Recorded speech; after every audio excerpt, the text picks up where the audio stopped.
Welcome, everybody. Happy Saturday. Happy Saturday. Come on in and hit the like button, you all. We have a marathon. Oh, Candace. Shout out to Jay Witt. He just sent me an interview. Candace. My big brother, my brother in Christ, my Morehouse brother, Jay Witt. Deacon just sent me a video of an interview that you did with Charlie Kirk while you were at PragerU. We're going to check that out in our lineup today. Y'all excited? I'm ready to get into this. Shout out to all of you all, to the mods, the members, supporters, to all the Luxters. Thank you so much for tuning in. You could be tuning into anything else, but you're choosing to hang out with me for the next several hours. So buckle up. We're going to have fun. It's a marathon. So if you need to go and get something to eat and drink and use the bathroom and take a shower and take a nap and come back, you can. We're going to be running this marathon till about 8 or so that I can get ready for some fun with my kids this weekend. I am excited. Candace. Oh, Candace. We have a separate live scheduled just to go over all the posts on X. So if we don't go on X today, there's a whole separate live for that. Candace gets clowned on X.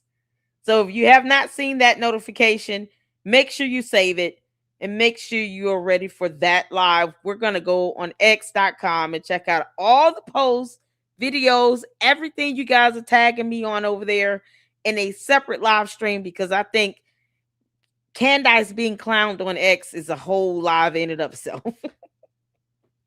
We can spend a whole day on X, okay?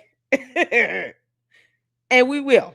And we want to spend some time on that separately. All right. So all the tags, all the emails you guys send me, if it's on X, we have a separate live stream for that. We'll do that. This one is going to be for the YouTube videos. All right. Is that good? Hit the phone if y'all ready. Hit the phone. We're not going to waste time with it. Let's just kick this off with an image. Candace, you actually think you're the only one. Oh, Lord. She thinks she's the only one that can clap back. Girl, the internet has a way of clapping back at you, girl. Oh, the internet has a way to clap back. We're here for it. Candace, didn't I tell you we would clown your ass every time you put up a Jeep Macron as an alien doll? And then when we turn you into your true form, don't say nothing. That's all I'm saying. Don't say that when you get turned into your true form.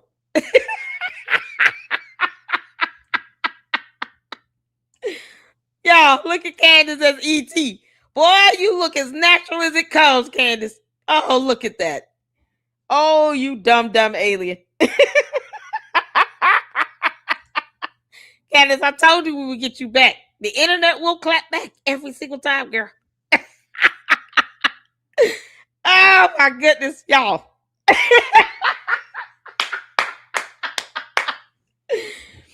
Shout out to all of you all. Let's get some comments in. First of all, let's get some music in. Y'all know I have to have some noise in the background. It soothes me. And yes, we did a recording this morning with Edie Marie as Candyland Biker Babe. Y'all, that anger management thing is going to be, that session is going to be hilarious. Do y'all hear me? It is going to be a load of fun. A load of fun. So you're in for a treat whenever Edie Marie is done with editing that video. We will be watching that. You understand? Hopefully she gets done with it tonight and we can watch it tonight separately. If not, tomorrow. We'll just have to check it out after me and my kids come back from fun in the sun. I'm excited. Oh, y'all. Oh, Candace, you dumb alien. How you doing, Angie Juju? Shout out to my mom. Sherry, how you doing, honey? Gabriel says she has lost her mind. Wow. Miriam, how you doing? What's going on? Jacqueline, how you doing? How you doing? Hope all is well with you. Y'all continue to pray for Chi Chi and the cold-blooded Christian. Cold-blooded. We're praying for you, buddy. Oh man. Tammy, how you doing? What's going on? Mindy, how you doing, honey? Mindy, email me your YouTube handle. If you would like to be a mod, I would love to make you a mod, okay? You're fantastic supporting of the channel. Thought I would just send the invitation if you want to be one of our mods here in the LLC. Mindy, let me know. Email me your YouTube channel handle so that I can just add you on quickly. Shout out to all my mods, you all. I allow God to give me discernment with that. And he'll tell me, oh, you might want to ask that person. That's why I have the best mods on YouTube. Yeah. I don't always get them right because Lord knows we, oh, God.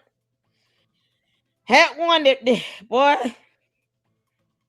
when I say disappointing, that's why I pray about these things and allow God to give me discernment.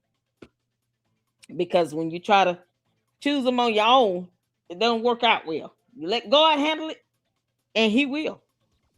Amen to that. Amen to that. So, Mindy, if you would like to be a mod, please let me know. Email me, honey, your YouTube channel handle, so I can just quickly add it in there. Mackenzie, what's going on? How you doing? Essie Whip. Is it Whip or Will? Did you get the email I sent to your Yahoo email? Let's see here. Just tell me the subject of the email. I see an email from Adam. Shout out to you, Adam. Adam. Oh, Adam. You guys send me some great photos, and we do use them. We use them as thumbnails here for the videos. And we do a lot of videos on Candace. Candace, you gotta come, girl. Oh man. If you are a member, hopefully you will see a couple videos that have been uploaded to the members only. And mainly because I'm just trying to clear them out of off my device because it's taking up space. Okay. So if you see the videos being uploaded to YouTube to the members only, make sure you check them out and enjoy. I try my best to give, the members only some great content, something that would be a lot more exclusive and everything. So that way you guys can enjoy the benefits of the members only. I don't see anything from you. I don't want to say your real name or anything like that either. Let me check the spam. If you tell me the subject, then I'll look for it that way, okay? You don't have to tell me your name or anything. Don't do that. Just tell me the subject, the title of the video, okay? Queen Table Rock, happy Saturday from Missouri. Well, shout out to you. Who's all barbecuing and grilling for Memorial Day? Anybody grilling out? I see y'all up in here. Sarah, how you doing? What's going on? Anybody grilling? Oh, Eclectus. Yes. The narrative machine. We got a lot to catch up on. I forgot. I got something to listen to while I get ready for the day and pack to dog sit. There you go, Mackenzie. Y'all hit the 4. I'm so excited. I'm ready. What's going on? No reply. How you doing? Shout out to my boss. Don't stop. How you doing? What's going on? Oh, I just want to make sure I'm not missing anybody. Oh man. Let's see. How many enjoyed the warning and rebuke Hunter face Candace from James chapter 3? It was perfect. Yes. Y'all, was that the prayer or scripture that he read about the jealousy and envy and all of that? Candace, she didn't understand any of that. She doesn't read the Bible. Oh, Candace, you evil gimp. Everybody speak to everybody. I'm trying to see if SC World. Let me know what the subject of the email is. I'm looking for your response, honey. And then I'll look for your email, okay? It's a long subject from Carolina Backwoods.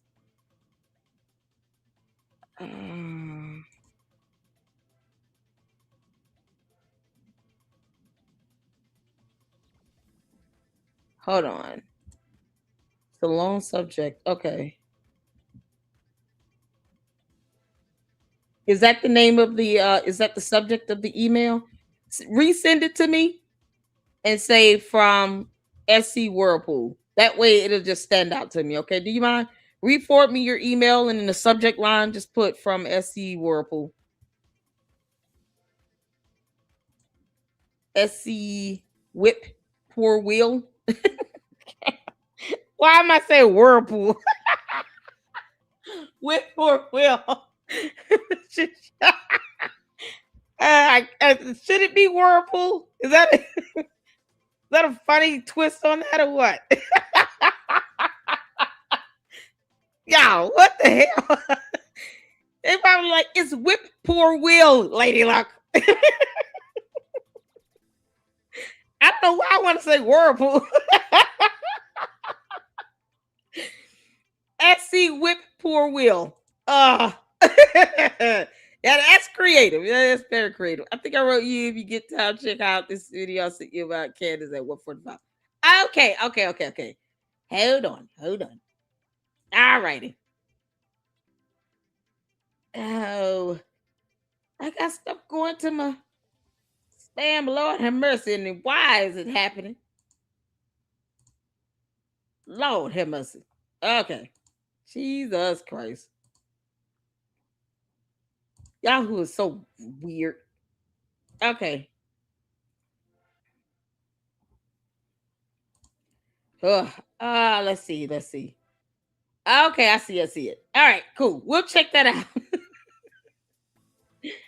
We'll check that out. Look at that. Oh yeah, we'll definitely check that out. Shout out to you, honey. We'll check that out. All right, y'all ready? We gotta get started on here. Candace. Oh, you dumb heifer. Let me just start off with something a little unorthodox. Do y'all mind? Okay. Now, this is from a fantastic content creator named Hater Maker. It's literally, you can't judge a book by its cover. I saw this and my jaw just hit the floor. It really did. This video has 3.1 million views in 1 month. And I was like, what the heck is Hater Maker doing over there? He's fun. He's a comical content creator. He does these little remixes on TikTok videos and stuff like that. So I have him. I was subscribed. I don't know why YouTube keeps unsubbing me to people. Yeah, I am subscribed. Okay, and it came up. I just so happened to see it after the live stream last night. And then I saw this little thing here from the what's this, from the PJs or whatever, the little cartoon show Eddie Murphy did. And I was sitting here like, what the heck is going on? Y'all, it's not weird. I just want you all to listen to this man singing. Can we just do that for a minute? You cannot judge a book by its cover. We got to start off with this. This blew my mind. There's a reason why this has 3.1 million views in a month. It's gone viral. Full as a dam capacity, a passion's about to explode. I can't escape it surrounding me. Caught in a storm that I need no shelter from rain down on me. Let your love just fall like rain, just rain. Y'all can't tell me that was not mine, Nummy. That man was missing all his teeth, maybe except 4. and he sings like a champion. What? Yeah, that was Hater Maker that was sitting there staring at the camera. When I say that was the same look I had on my face, he just kind of blanked out his face. Like, this can't be real. At first I said that AI is something else. That was a real person singing, y'all. You can't make this up. And then, old Fax Me, we love you. Fax Me had the audacity to do this video. Hold on, I gotta move this video. Y'all, we got a flow going. Y'all see, we got a nice little lineup today. Oh, we got a nice little lineup today. Oh, man. Let me have to refresh that. Had to go back. And then he decides Fax Me does this. Oh, my God. So make sure you guys go check out Fax Me and show him your love and support. I think he'll be going live on the 25th. And we definitely need to catch up on the Eclectic Journalist new video as well. But if, like I said, tomorrow and Monday, I'm going to be hanging out with my boys, my young men, and having some fun with them. So you guys make sure you go and show some support to the Eclectic Journalist. Gary from Pyramid Tactic tweeted her video out. And I am so glad that she's getting some well-deserved exposure with that. And we're definitely going to check it out as well here in the LLC. Finally getting to Fax Me's new episode in our marathon for The Bride of Candace. Yeah, we got that in the lineup. But let's get to this, you all. We got a marathon today, so we're going to go straight through this. Y'all ready? Hit the 4. Get ready to laugh. Let's get to it.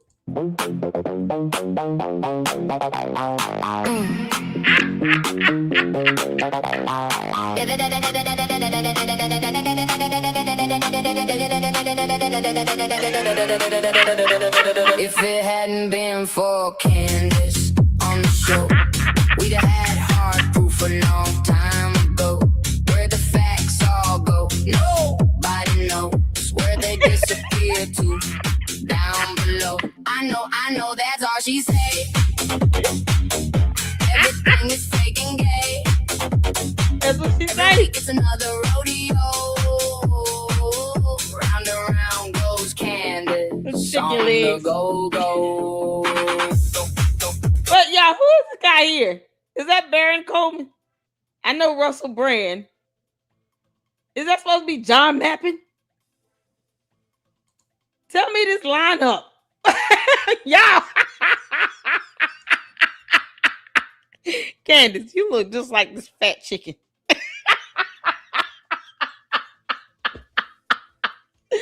Wearing one of those overly expensive muumuus. Candace look just like this. Little bitty head, no brain, big body, chicken legs. Candace, if you're pregnant, you understand the judge still will not care. I hope you know that. Oh my God.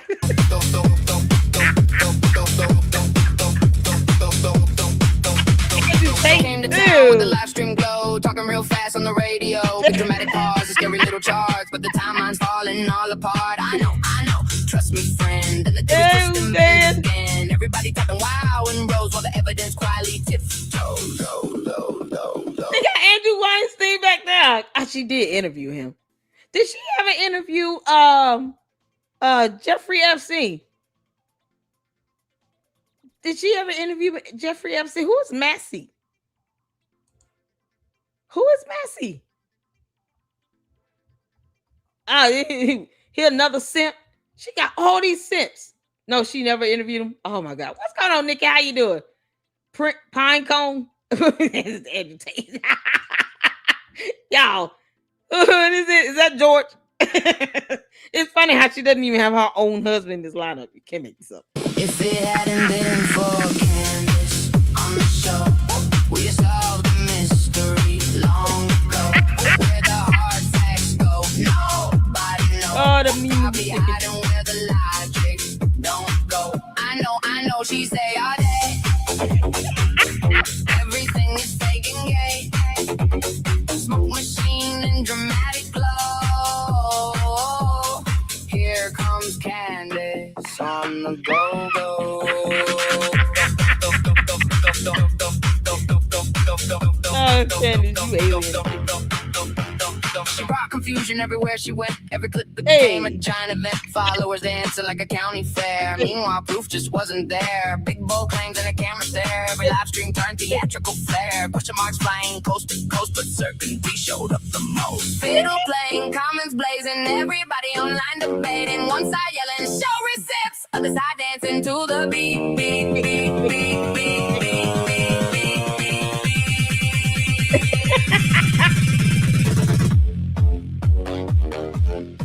Y'all, they look like little midgets.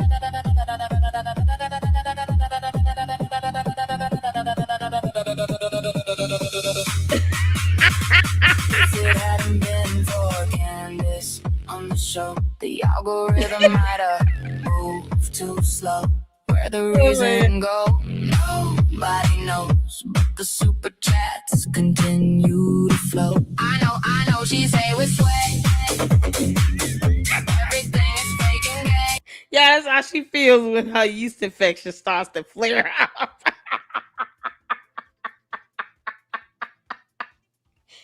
No, she's not fat. She's filled with yeasty juice.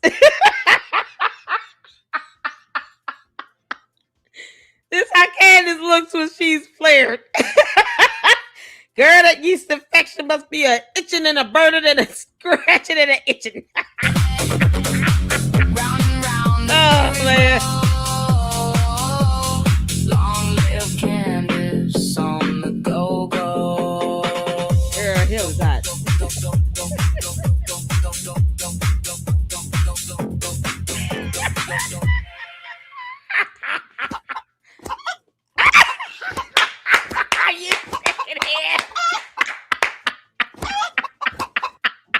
I will always admit when I'm wrong. Anybody that listens.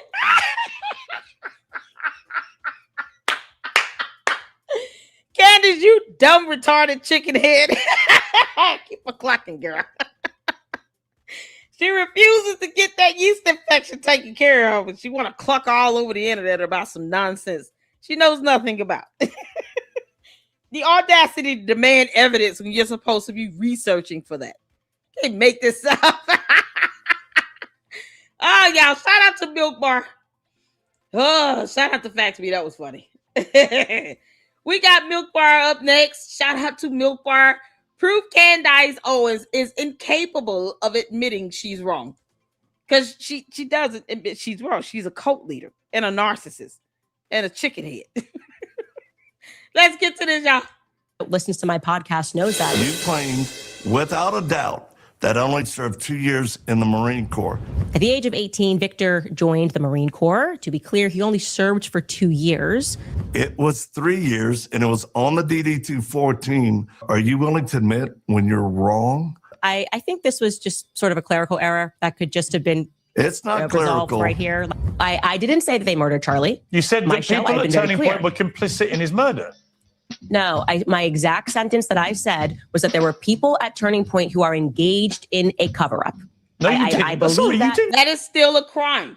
That is still a crime. Engaged in a cover-up of a murder is still a crime.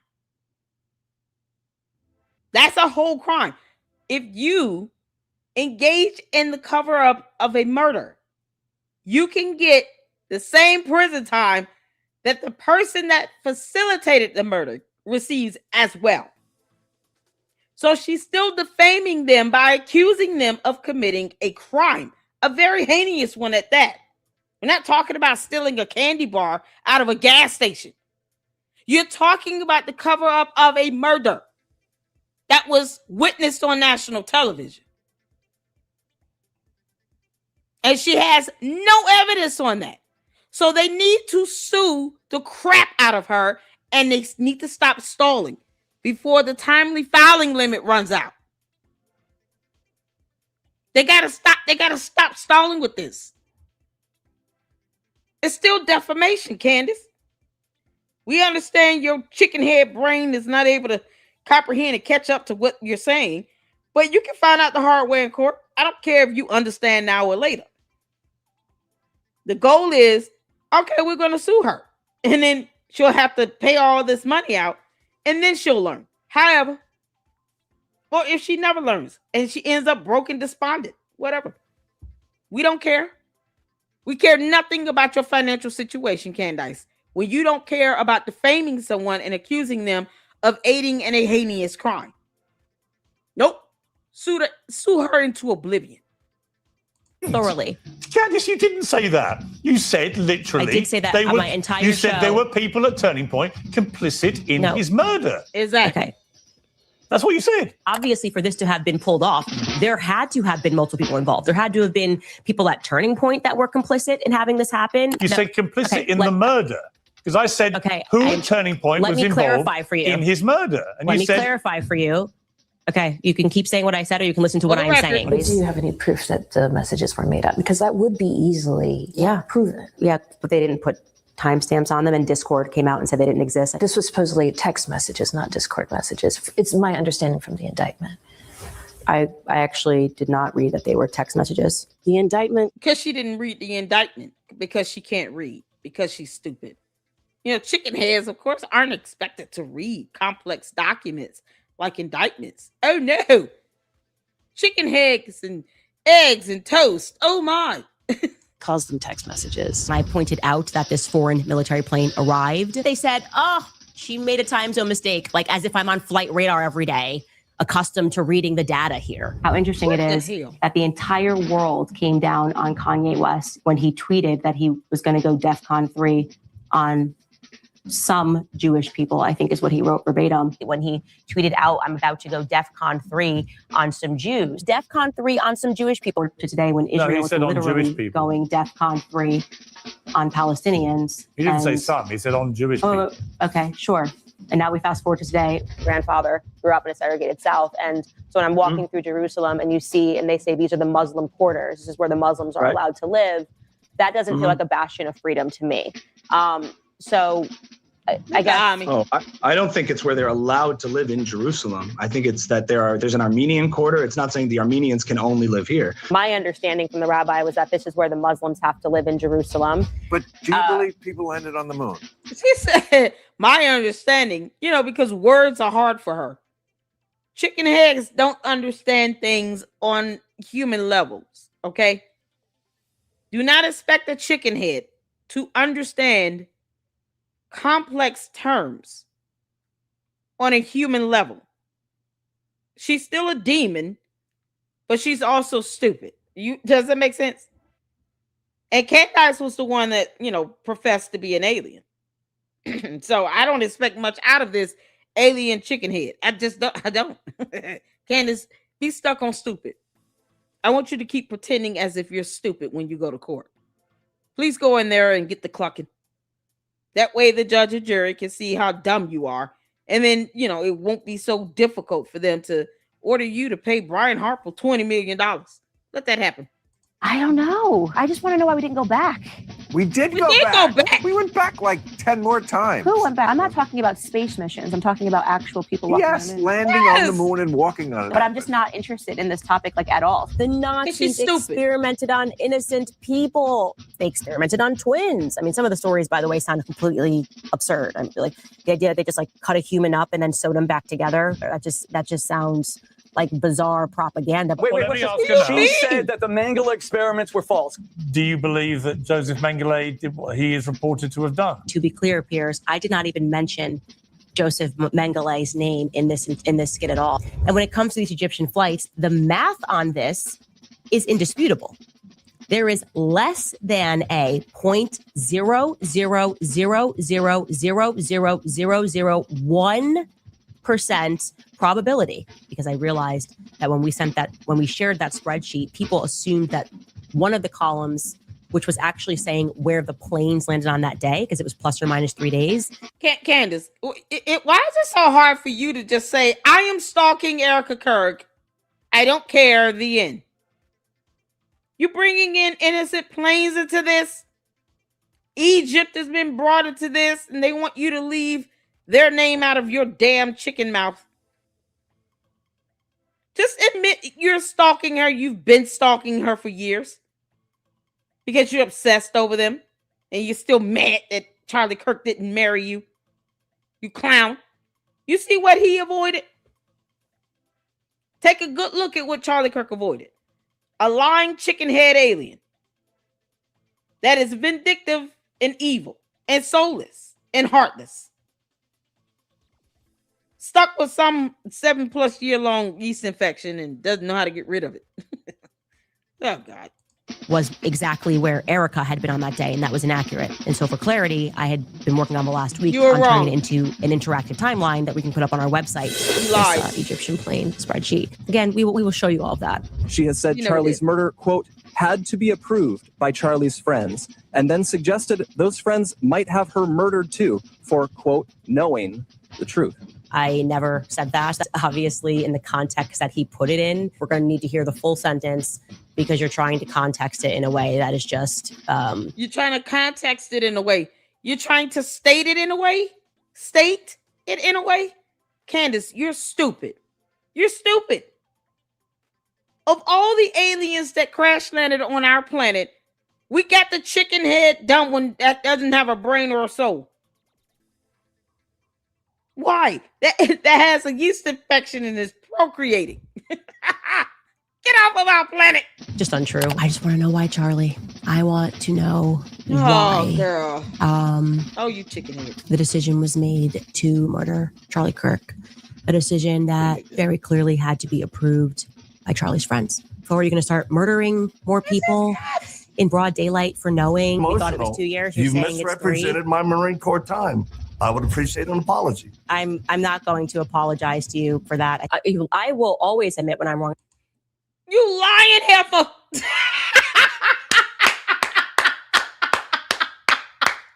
Candace, you lying chicken head.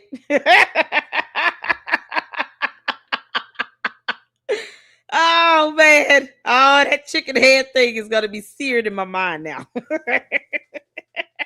We got this alien chicken head lying like hell on earth. Oh, God. Just take her away. Just get her off of our planet. Send her wherever. Back to Voltron or wherever she's going to go. Oh. Y'all. All right. Shout out to Milk Bar TV. Make sure you guys go show him your love and support. Subscribe to his YouTube channel. Go check out his Save Go Now, because Andrew Tate is a whole bitch that's trying to sue him again. And Milk Bar definitely needs the financial support for his attorney's fees, and he has been a blessing to us. So let's all be a blessing to him. And, Andrew Tate wants to get mad because he reported on public documents that are available to the public that anybody could be reporting on. He's going to sue the whole internet? Is that how this is going to go? He's just picking on him. Anyone can report on public information. But, Andrew Tate is an idiot, so whatever. So here's another Milk Bar TV about Candace Owens versus herself being a liar and a chicken head on Hunter Biden. And you all know we checked out the interview with Hunter Biden last night. Candace, it was boring. I literally had to make it entertaining as possible with a Muppet image of two crackheads interviewing each other. You can't make this up. Because it was boring. And then she sits here and apologizes to Hunter Biden, but will not apologize to Victor Marks for flat out lying on his military service when she could have read his DD-214. That was not a clerical error. Candace, your staff are just as stupid as you are, and they should be clowned forever. I'm here to do it. Don't make me find out the names of your team members. Candace, I will go in. I could care less what an alien chicken head thinks. The hell? Hunter Biden Welcome to the Candace Owens show. But now it's been so long, people have forgotten about all of the weird things that were in that laptop. I mean, this family is so powerful that they are still keeping the media quiet about the most demented aspects of what was found on that laptop. I would rank Hunter Biden up there. I would rank Hunter Biden as top 3 interviews that I would like to do.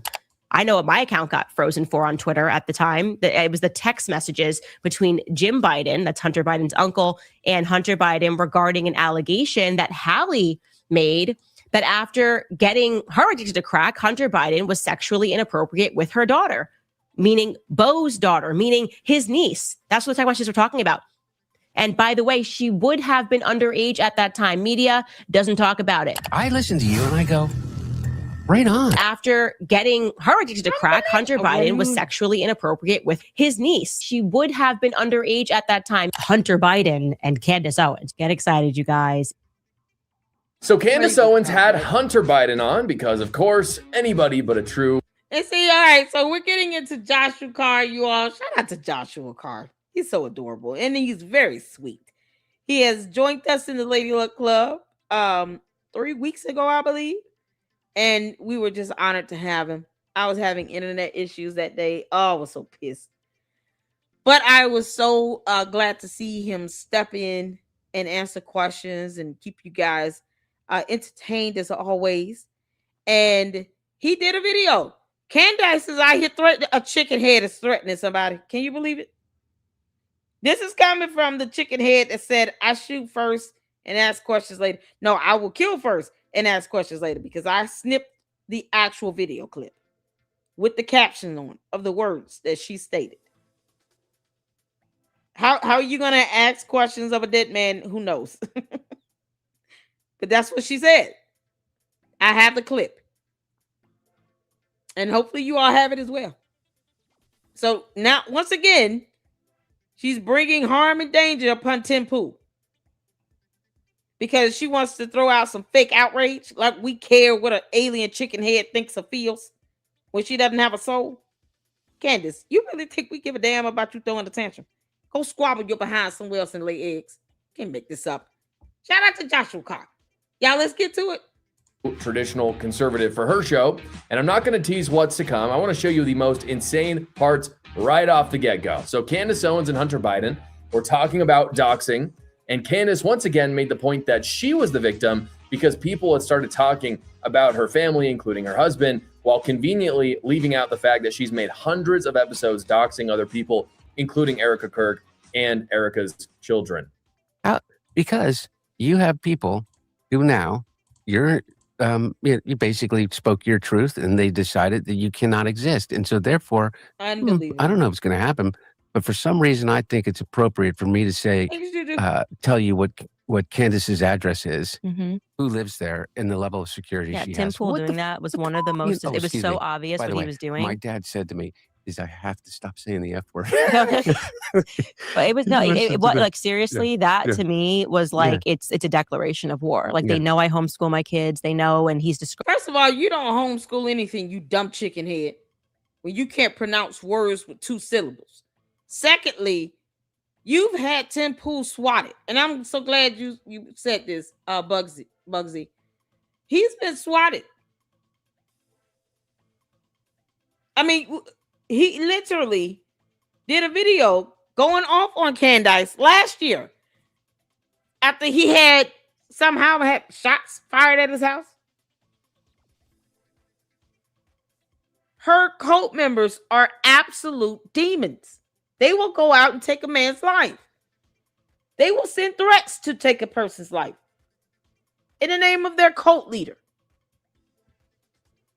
Because there are people sitting in jail right now that have done the same thing. In the name of Candace Owens, they have sent out death threats, and now they're sitting in jail. Jewish conservatives were threatened because of Candace Owens. She has doxed Jewish sponsors that gave money to TPUSA because she's big man. And she's spending more money on attorney's fees than anything else, which is all her fault. All that Tim Pool has had to endure even talking about Candace. And somehow she wants to sit here and send out a threat talking about I will kill first and ask questions later. You will sit in prison forever for premeditated murder. You dumb chicken head. And we won't care, Candace. I just want you to know that. We will not give a damn. Your cult members will not be able to get you out of prison for murder. You will be there for the rest of your life. And we will not care. We will celebrate in the streets. Do you understand me? I want you to feel as empty and soulless as you truly are. You don't care about taking somebody's life who's no threat to you. You're the one hiding properties under a trust. But you don't care that his house was shot at. Never mind the fact you're stalking Erica Kirk, and she has 2 small kids. You don't care about that? We're always watching you. We got eyes and ears everywhere. You got sources and direct contacts living in Erica Kirk's residential building. So you have no quarrels with this woman being stalked 24/7. All of a sudden, you're going to shoot to kill. And then ask questions later. Yeah, okay, keep hope alive on that. Continue to show us that premeditated murder you talking about here. Because no one says that. You wouldn't be able to declare, oh, I stood my ground and defended myself. No one's looking for you, dumb heifer. You had to lie and say that the French government was trying to assassinate you, but then you turn around and not even file a formal complaint to the FBI. Payments going to Club Doxing. No transactions or proof of that either. By the time they get through destroying your credibility in court, you will go to prison for life, and we will celebrate that. That's exactly where you belong. You alien chicken head. The audacity. Describing the security apparatus, and he's doing it in this rant, trying to be impassioned about the fact that I don't support Israel or I don't support Eric. Whatever his motivation was, there was zero reason that you would be describing the perimeter of my house outside of wanting someone to get harmed. And like, first of all, like, I'm not like Tucker Carlson, and I say this to people all the time. That's why I get so worried, because when Tucker gets accosted in public, he just has this like total happy warrior demeanor. I will claw someone's eyes out for my kids. Like I am not the property to try. We will shoot you. Like I will shoot you and I will kill you and I will happily go to prison. Or Candace, you could just stop doxing people. She has done this her entire career. In 2014, when she started getting into politics, she doxed conservatives. Then she started doxing leftists. And now she just doxes whoever she wants. And the only reason anyone has brought up how Candace Owens' investigations or movements work is because that's what she's done to her political enemies for decades now. By the way, what she says about Tim Pool there, completely false. Never once does he actually dox her. The only time that someone actually successfully doxed Candace Owens on purpose was when they got her to dox her own lawyer. That's the only time that's ever happened. And that was her lawyer. It wasn't her, her family, her kids. By the way, I've said it a million times. I do not think anybody should dox anybody. That is off limits in politics, in investigations. I don't care who it is. I don't care if it's the worst person in the world. Doxing is not okay. As we've talked about before, Candace will literally film a full episode talking about how she has people stalking Erica Kirk and her kids. And then the next day, she will come out as a victim for people doxing her. Completely ridiculous. But I show you that clip to set the stage for some of the stuff we're about to watch together. Candace set some ground rules as well when she started the interview. This was very pathetic. The first ground rule she set, and she just came out and told her audience this, was that she would not be talking about Joe Biden with Hunter Biden. So I want to just sort of get into the Hunter Biden story. I will say to the audience right now, I have already made the pledge right when I got on the phone with you that, like, obviously I'm not going to make you say anything bad about your father, because that would just be completely demonic to be like, say something terrible about your father. Everyone knows my opinions, my political perspectives. They're already out there. He is your dad. So that is separate from my viewpoints. Because there's no way I possibly could. Yeah. So not only did she not talk bad about Biden, she didn't talk about him at all. They just steered clear of the subject, which is crazy for 2 reasons, really. The first is the only reason we even know who Hunter Biden is because of Joe Biden. So you would think if we were talking to Hunter Biden, we would bring up his own father. I'm not saying we have to make Hunter Biden disparage his father. You know, I think Joe Biden's a horrible person. At the same time, I don't think family members should be turned against each other. But for Candace to not even ask questions about Joe Biden or actually hold him to account is crazy. And here's the second reason why it's crazy that Candace wouldn't bring up Biden. Candace purports to be a conservative Christian commentator, and she has the leftist son of a Democrat president and did not push back on his ideologies at all. Never once. She is buddy-buddy with him the entire time. As I've said before about her and Tucker Carlson, we have seen combative interviews. They know how to do it. Candace Owens has actually come out with some amazing stuff back in the 2020 era, back in her era with PragerU and the Daily Wire. She put out some stuff that was very combative and quite good. Tucker Carlson has put out some very combative things with Ted Cruz, for example, or Ambassador Huckabee, for example. But when it comes to a leftist, again, the son who was corrupt with his father, who was the vice president and president of the United States, nothing. No combativeness. We know they can do this to them if they want. So it's crazy when Candace just brazenly hangs out with leftists and offers little to no pushback. Nathan Livingston put together a really good timeline showing how Candace used to hold people like Hunter Biden accountable, and then she decided to go full leftist. Hunter Biden. Welcome to the Candace Owens show. But now it's been so long, people have forgotten about all of the weird things that were in that laptop. I mean, this family is so powerful that they are still keeping the media quiet about the most demented aspects of what was found on that laptop. I would rank Hunter Biden up there. I would rank Hunter Biden as top 3 interviews that I would like to do. I know what my account got frozen for on Twitter at the time. It was the text messages between Jim Biden, that's Hunter Biden's uncle, and Hunter Biden regarding an allegation that Hallie made that after getting her addicted to crack, Hunter Biden was sexually inappropriate with her daughter, meaning Beau's daughter, meaning his niece. That's what the text messages were talking about. And by the way, she would have been underage at that time. Media doesn't talk about it. I listen to you and I go, right on. After getting her addicted to crack, Hunter Biden was sexually inappropriate with his niece. She would have been underage at that time. Hunter Biden and Candace Owens. Get excited, you guys. She went from wanting to expose Hunter Biden for a legitimate corruption case against him to befriending him, asking 0 hard questions, and instead exposing a widow for grieving for her husband's assassination. And that was, 15, 16 months in between those 2 clips that you saw. It is the most obvious corruption of her soul, and yet she still has followers who think she's consistent. Very sad. Another example of this is when her and Hunter were talking about the various assassination attempts on conservatives over the past few years. Any normal person would just say point blank that assassination attempts are bad. Candace and Hunter Biden, however, say it was all staged. Butler or Charlie or makes no sense. These things that it's just not right. And I mean, it's so glaringly not right. It's almost as if they're just saying, F like, you. F you. They're not even I don't trying. care. We don't even get good psyops anymore. And that's what I keep saying. I'm like, it's so disrespectful that we're not even getting good psyops anymore. Like we're supposed to believe he survived 4 assassination attempts, the first president that's ever survived 4 assassination attempts. Yeah. They lie to us about things, they make a big deal, and then they make it want to, it's going to go away. They're going to keep pretending and telling us that this is a totally normal grieving widow. Okay.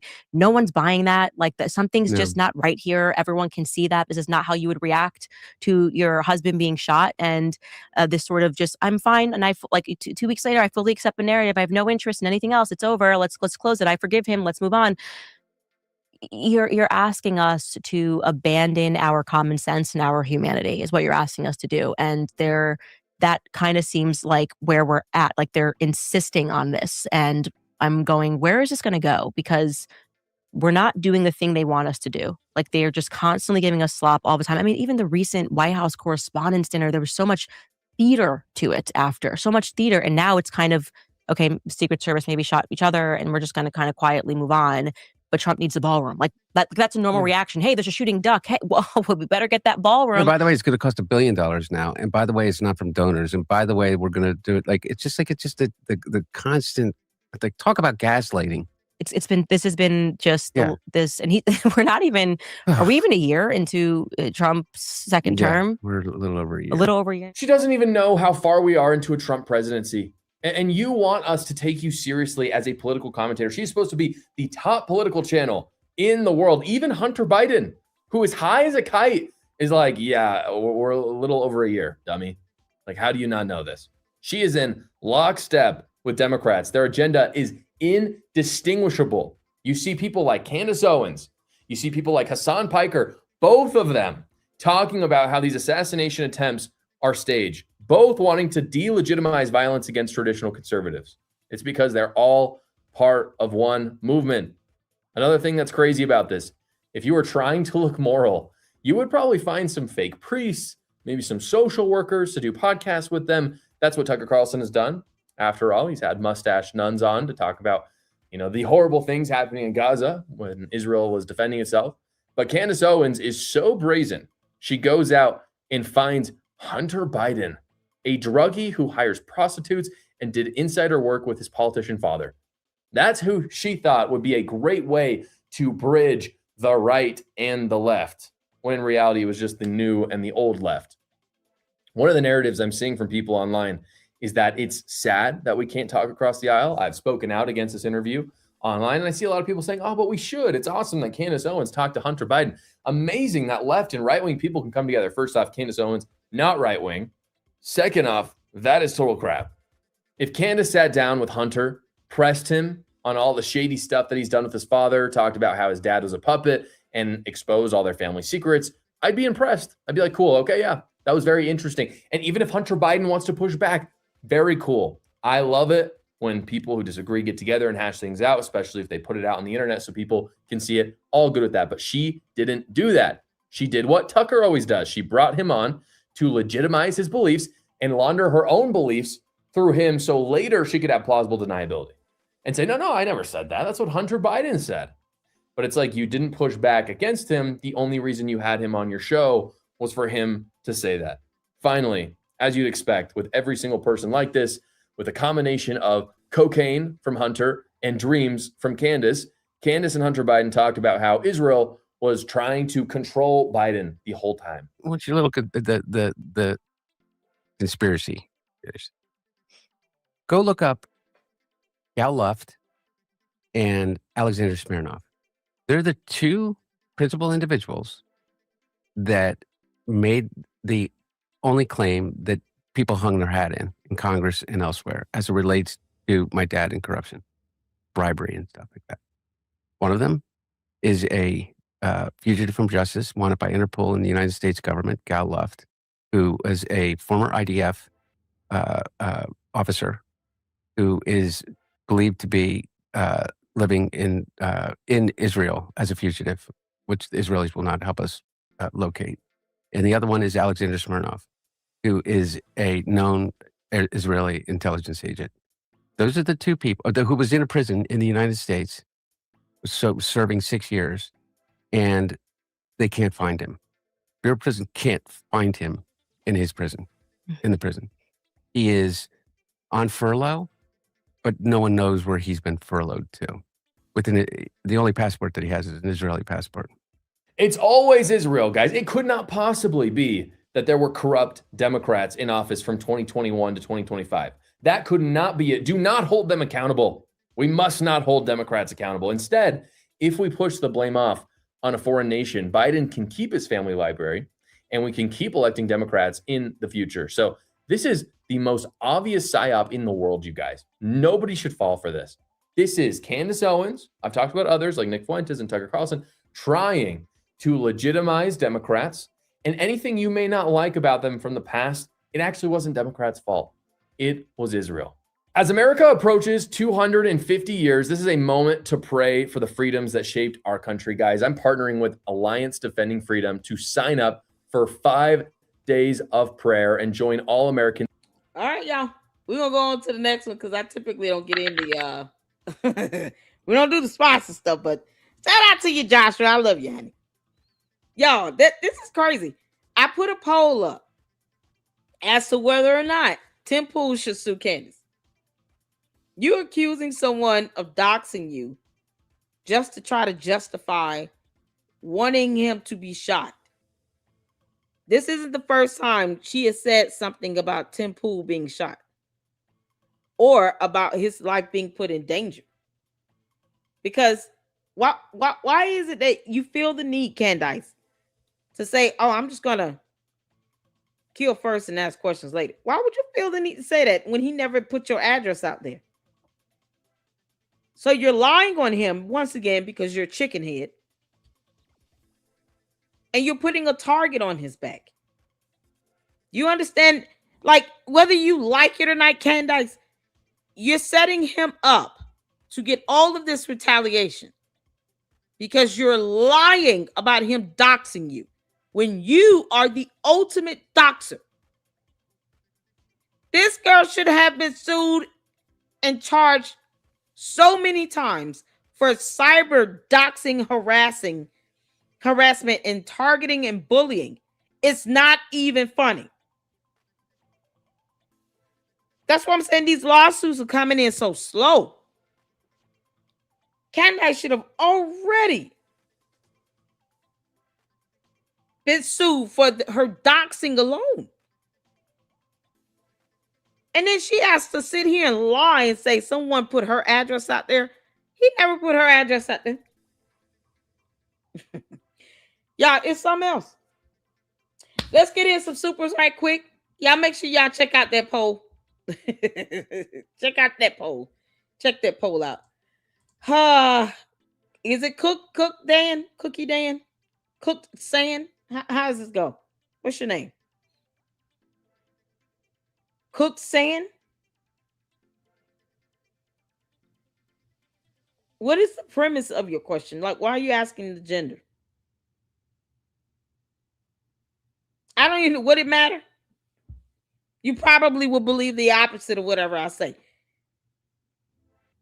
I'm see-through glass. How about that? God. I am pure water. That's it. If you're asking this, you have not seen any other video I've ever done where I've been on camera. At all. You have not seen my YouTube channel. You haven't gone through it. You know, you haven't even looked at the YouTube channel page, like the main page. There's a huge photo of me there. You're asking me something like, I'm just pure water. I was born as a water molecule, H2O. You can't make this up. I am H2O. God. I don't.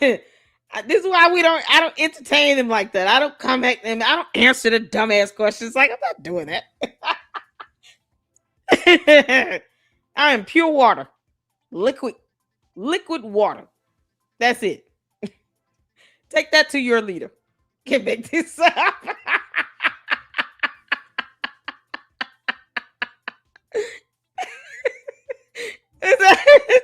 What a YouTube channel name, Cooks and I don't even know, how do you say it? What are you going for here? Were you trying to spell cookie and you missed the I after the K? I mean, what are we doing? Oh, for whatever it is. I was born as H2O. Oh, God.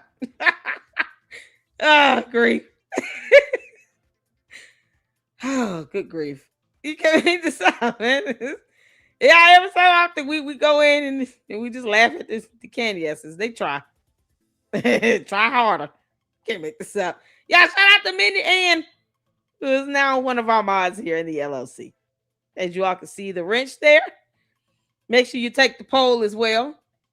I do need a couple more mods over for the Lady Luck Club Sweet Tea. So if anyone is interested, and I'm just putting it out there, would love a couple more gentlemen to be mods as well on both the main and the Sweet Tea channel. That way, you know, some of you are out, there is still enough to kind of help keep the chat on lock. We got some collabs coming up, so I want to make sure, you know, when we have collabs and stuff, when we have special guests, I don't play games with it. The mods, the candy ass is gonna come for me when I'm alone. The mods know though, when we have special guests, we don't. because we want them to feel comfortable and be able to answer questions and have real dialogue. The Candy ass is asking me my gender and all. I was born liquidation. I can't make this up. I could do that all day when I'm over here chilling on my own. When we have special guests, we want to make sure that we focus on the special guests. So, yeah. But either way, if you're interested, email me your YouTube channel handle, and I will set you up as a mod on the second channel. On the Lady Luck Club, Sweet Tea. So, thank y'all so much. Some of you all are mods on other channels. And, yeah, it's the Lady Luck Club. Caleb, you know they don't. The Candy answers don't read because their cult leader don't read. And just for them to ask me something like that, go on my YouTube page and go see. I've never hidden myself. I don't always come on camera, but there are several videos where I have been on camera. For goodness sake. Can't make this up. Candace is still an alien and a chicken head. The end. Your cult leader is an animal. All right. Let's get to the next one. We got Edie Marie up in here. Top 8 reasons Candace Owens hates Erica Kirk. Y'all ready for it? Oh, I said I gotta get in some supers right quick. I just saw that comment. It was like, what the hell? Oh, shout out to March On for the $20 super. March On was the sponsor of last night's live stream. An absolute blessing to the Lady Luck Club. Thank you so much for your support here. All of the supers, cash apps, the Zells, all of that goes towards the expenses of the channel. That's that $70 internet bill we got from Xfinity Comcast, plus the StreamYard, plus other expenses that help keep the channel running. We got to have electricity and all of that. So there's a light bill, things like that. But I appreciate all of you all for your support. I just would love if you guys continue to hit the like button and hype the videos. Please hype these videos up, engage in the comment section, leave your thoughts and questions. And, if you ask me my gender, I'm going to tell you I'm liquidation. I'm just going to keep saying it. This seems kind of catchy to me. But all of that is so very much appreciated. And it is an absolute blessing. And I want to thank you so much for your financial contributions, because it's a helpful blessing here in the LLC. It really is. Thank you so much. March On says, hi, Miss LLC. That Candace chicken helpful dance is hilarious. Boy, Candace can get down, can't she? LOL, don't forget to like and subscribe, folks. This is so fun. You made my day, LLC. Thank you. Thank you for making my day. You have no idea. All of you all make my day. You guys are the greatest group of people on earth. You understand? I have the best minds on YouTube. And the Luxes, you guys are absolutely divine. Thank you all so much for your support. Shout out to you, CC, for the $10 super. Sorry I'm late, LLC. Girl, you didn't miss nothing. It's a marathon. And if you do not catch the beginning, you can always hit that replay button and join the replay gang as well. Make sure you hit the like button and the hype button so we can get more traction, more views in the videos, and this great content can reach more people. Thank you all so much. I'm excited about, we got a great week coming up next week. S-Files, one of my mods will be on. Gary Repair Tactic. And then I will be on next week on the 28th. And I think S-Files is on the 27th, correct? So we'll be checking that out. We got to check out the Eclectic Journalist. I am just excited to see all the great collaborations occurring within the YouTube community of all those that are keeping our foot on Candace's neck. I am excited about the new Edie Marie video with Candyland by Kababe, Anger Management, that is going to be dropping either tonight or tomorrow. You guys are in for a treat. You're in for a treat. I'm so excited. I told her, listen, I'm ready to do more. I'm so excited. So shout out to Edie Marie. We got to get it in. Tracy, thank you so much for the 5 LLC memberships. Thank you so much. And you guys, some new videos have been uploaded to the members only channel for you all to check out. One I had to dispute. It was the segment from SNL on Umar. So it's something else. So once whatever happens with that, hopefully I'll be able to show it. If not, then there are a few videos that I have been able to upload to the members only channel. So make sure you guys go check that out and enjoy that membership. And if you receive one, make sure you say thank you to Tracy. Thank you so much, honey, for the 5 LLC memberships. Everything helps here. And the LLC, make sure you guys go check out Milk Bar YouTube channel, as well as Joshua Carr. And then we have another $5 super for March on. Was that cookie dough serious? Yeah, I think so. Oh God. Y'all should be here when the candy asses really get mad and then they start calling me the N-word. But they do it in a series of chats where they spell out each letter in a separate chat, thinking that they're being slick when they're not. Because they're chicken heads like their cult leader. You can't make this up. And to ask me something like that, as opposed to just, let me just look at her YouTube channel. It's like, what are you going for here? You know that doesn't work over here. It don't work over here on me. That's why I clown them, because it doesn't work on me. Whatever they're trying to do, that don't work over here. They're going to try to create fake outrage and all this stuff because they can't read. They're all illiterate. Can't make this up. They try their best, Bugsy. They try their best. Time. All right, y'all. Let's get to Edie Marie. Thank y'all so much for the supers, for the memberships, for the support. Let's go. I think you know what I'm going to say first. How dare you come over here in that top? That top is worthy of jail. I would just like to interject the first reason Candace hates Erica so much. Hey!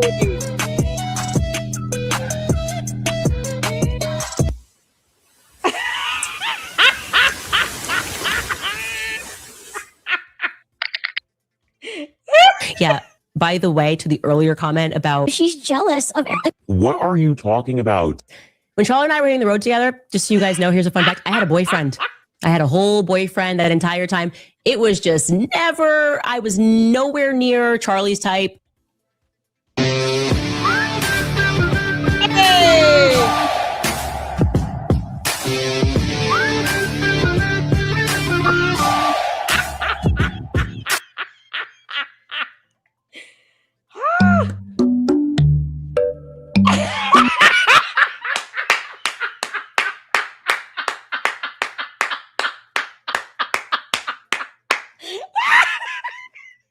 Edie, oh, Edie Marie, girl.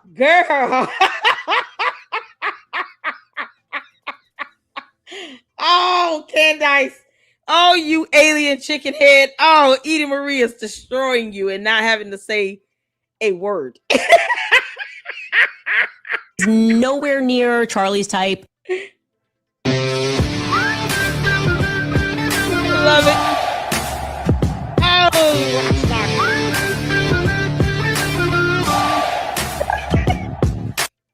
nowhere near Charlie's type. Beep, beep, boop.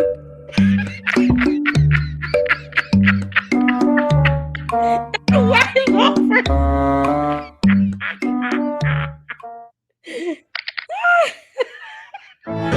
Storytelling and mama, and it started as a job, and I was asking all these questions, philosophy, religion, Jesus, and then I realized mama was beautiful and smart and elegant and Christ-like, and so I said, forget this job interview, I want to date you. And I said, I have enough friends. Years, and I called her and I just said, listen, I know this is completely crazy and we've just met, but how do you feel about getting married to me? Just real quick. It's literally nothing romantic had been said up to this point. Okay. Oh, Candace Owens, it's such a bird.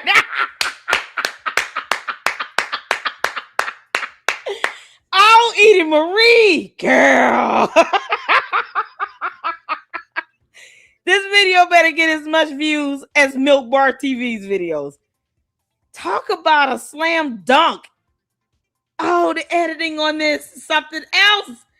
Oh, Candace, you should feel like crap. Look how he talks about meeting Erica Kirk. Charlie Kirk is, oh, and the little girl is so adorable. Oh, what a sweet little baby. And then when you hear George talk about meeting Candace, you know, the alien crash landed on the front porch. She heard that I had $244 million. It was nothing. No romance, nothing. And I said, I have enough friends. Years, and I called her and I just said, listen, I know this is completely crazy and we've just met, but how do you feel about getting married to me? Just real quick. It's literally nothing romantic had been said up to this point. Okay. The earliest thing that I remember was my first play date, which was in kindergarten class. I was 5 years old, and there was a girl named Lindsay DeLeo. She was this blonde girl with blue eyes, and and her mother invited me over for a play date to her house, and I was just shocked that people lived in the way that she lived. She lived in the suburbs. She had a massive house. She had this Victorian concept room. She had a nanny. She had a playroom. I just remember being shocked that this was even a part of life. Please do not lecture us, JD. Do not, okay? The lecture that is coming from you is exactly why we don't like Erica. It's elite. She has money and connections. She can call Vice President J.D. Vance. She can get Secretary Scott Bessent to issue a letter on demand. She can get Trump to say how much Charlie loved her in his Easter speech. It's the balcony approach that makes us sick. My great friend, Charlie Kirk, a great guy, great man. His wonderful wife, Erica, is with us tonight. Erica, please stand. Remember Charlie down on the patio? He could sit there all night long listening to him. He is President of the United States.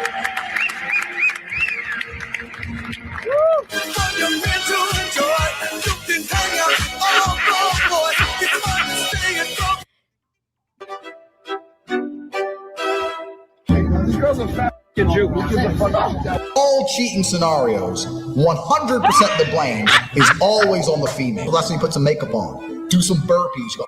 Go. I had plastic surgery because I was trying to look good for y'all. I got liposuction. And then you were like, how far did Hitler live from Holocaust? Yeah, I didn't know. Sat next to you. This is Candace's inner circle. Candace, your inner circle of dudes are garbage. What was that he put down his throat? What was that? Was that oatmeal? Oh, what is that? Let me sick. Oh, Candace, that's so nasty. What's this? All these sips. Kanye, to be fair, Kanye doesn't even talk about her no more. But the other guy, what the heck was that? What is that? Oh, that's and then you were like, how far did Hitler live from Holocaust? Yeah, I didn't know. Sat next to you. You basically said nothing to me. Did what I've done for the past 6 years. Literally nothing romantic had been said up to this point. Yeah. Do you have good female figures in your life? Strong women? No, I try to be that. I come from a very sort of broken, crazy family. I gotta say this, I shouldn't say it. I saw that in my mom. I always had to earn my way through life. So I was very blessed to have my mom's full attention. Nope, Erica's a liar. My parents couldn't afford to put me through school. And she was my mom and dad in one package. And so was her mama. Well, my parents stopped paying for anything for me when I turned 14 years old. My mom... You know what Lori reminds me? I was kicked out of my house. And spending time with my mom, serving her. But I just get the vibe. I look at her and I just know. I was living with a boyfriend for 6 months. Like I was one of those. Watching her be the blueprint of, I'm not afraid of raising my children alone because I saw my mom do that. That's Lori. That's Lori. Wow. Yeah. By the way, to the earlier comment about seeing that too, she's jealous of her. What are you talking about? When Charlie and I were hitting the road together, just so you guys know, here's a fun fact. I had a boyfriend. I had a whole boyfriend. Consider it pure joy, my brothers and sisters, whenever you face trials of many kinds. And we all have our own cross to carry. Count it all joy. I'm sure you've seen it. It's been everywhere. There is Drewski mocking Erica Kirk.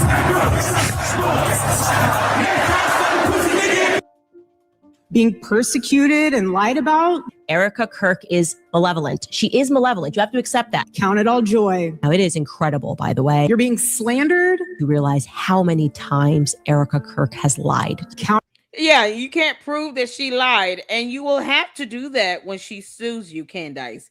We, the Lady Luck Club, will help Erica Kirk get all the clips, posts, and any other evidence she needs to slam dunk it on your chicken head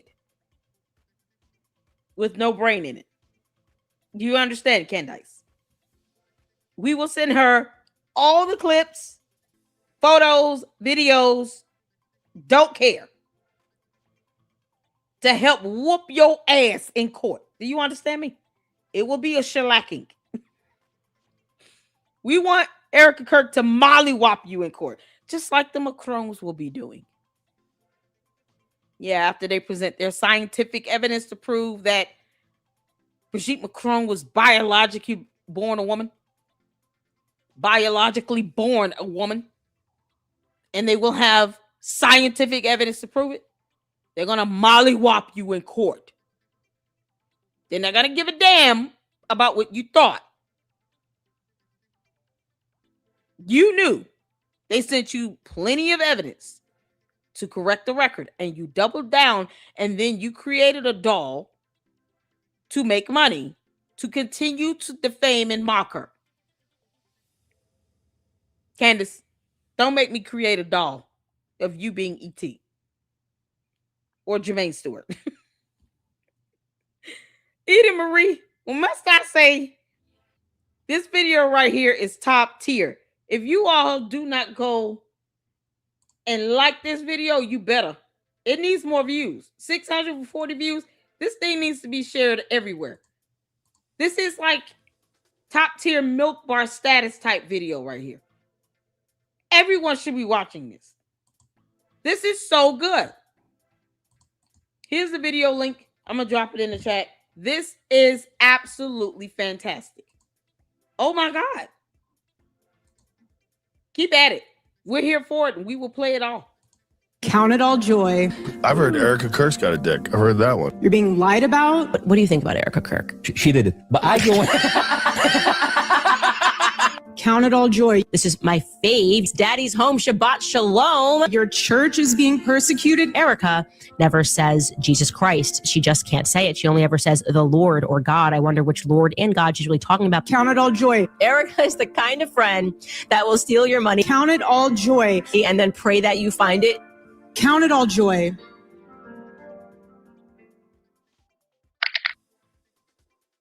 And so when Erica, well, she's a bit older, and initially he was like, I'm just going to use her to try to like get so-and-so jealous or whatever. And then she was a bit more persistent and giving him the godly spiel as Charlie is a Christian. And so when I went to meet her, my thought process was, this is probably just going to be a girlfriend, but I'm glad because this will nurse his broken heart. And also he'll realize there's other people. And obviously my first instinct as a woman was that she was older than me. And I just thought, that's kind of weird that she would be into Charlie, because Charlie's quite young in those ways. He's an absolute genius. He's got so much going for him, but like he's young in those ways. Like I'm like telling this kid to like wear a suit that fits him, you know? Dating an older woman. This is what you're supporting. Exactly. Think of any other points here people might want to know. There we go. You can see kind of what's around him more broadly. Speakers. There we go. Yeah, I think.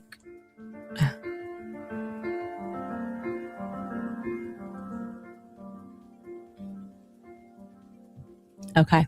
And then beyond that, we just have some crowd shots, and you can show some of that as well. Like to. Scrub there. What do you think about Erica Kirk? I love you. I love you. She starts by laughing, which I find to be interesting. Erica Kirk? I'm very blessed. And I would not have been able to do any of it without Erica. The real truth. I'll tell you what. What do you think about Erica Kirk? The children sing love and the wife. America. I love you. I don't want to say anything that she did it. She did it. Wow.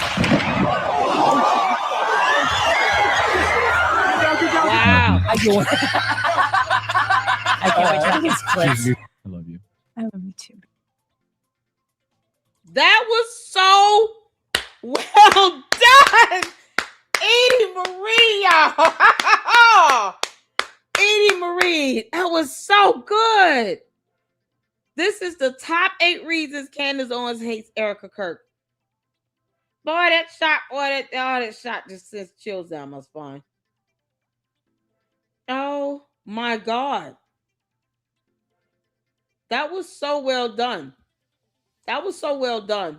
Oh man, that's hard to see. Well done. I love you. I can't wait to have these clips. I love you. I love you too. Oh, that was well done. Well done, Edie Marie. All right, y'all. We got somebody check on George Farmer right now. Shout out to Deacon. Oh, Jay Witt, we love you.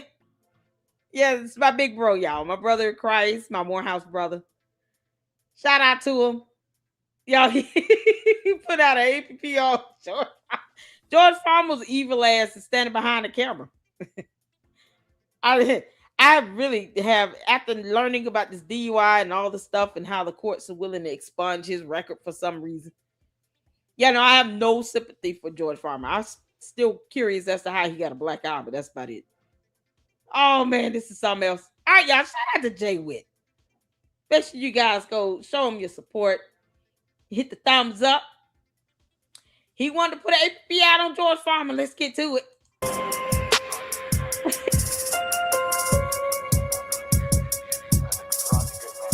Hi, Edie. How does George feel? Like, let's remove him being a closet alphabet mafia person. Move that away. Let's say he really genuinely loves Candace. Okay, he really was smitten with her. Can you imagine what he's thinking as he watches his wife crash out every single day over Charlie Kirk for the last 7 months? But she don't crash out over you? Mm-hmm. Like, that's craziness. Like, I don't know how, I don't, like, that's crazy work, man. That's some high tier crazy work. And the reason y'all are being sued, the reason these people are coming at you is because of your wife's reckless speech. Like, that's, I would love to hear what George is thinking right now. Like, are you okay? I mean, he's got to be okay with it because he's aware of what she's doing, but somewhere deep down inside as a man, you've got to be like, hold on, what is my girl doing? Just like in the flip side is when you, as a man, you're married to your wife and your wife is being honored for something that she did in the workforce, or she's getting some new accolades or whatever like that. You feel a sense of pride, even though that's her moment, even though that you're like, okay, I stood by her and this is her, she's getting her shine. I know that we worked together to get her to this place, right? So it's got to be the converse as well. Like, what did you do, George, that your wife is crashing out over a married, dead man on a daily basis? Why is it that your wife picking fights with every single person that used to rock with her?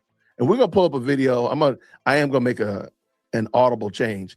We're going to pull up a video just looking at some of the people that she's going after now. She's throwing under the bus. Like, George, how is it? Do you ever wonder, George, are you going to get thrown under the bus? George is her handler. I can't argue. I can't even argue. I have no words.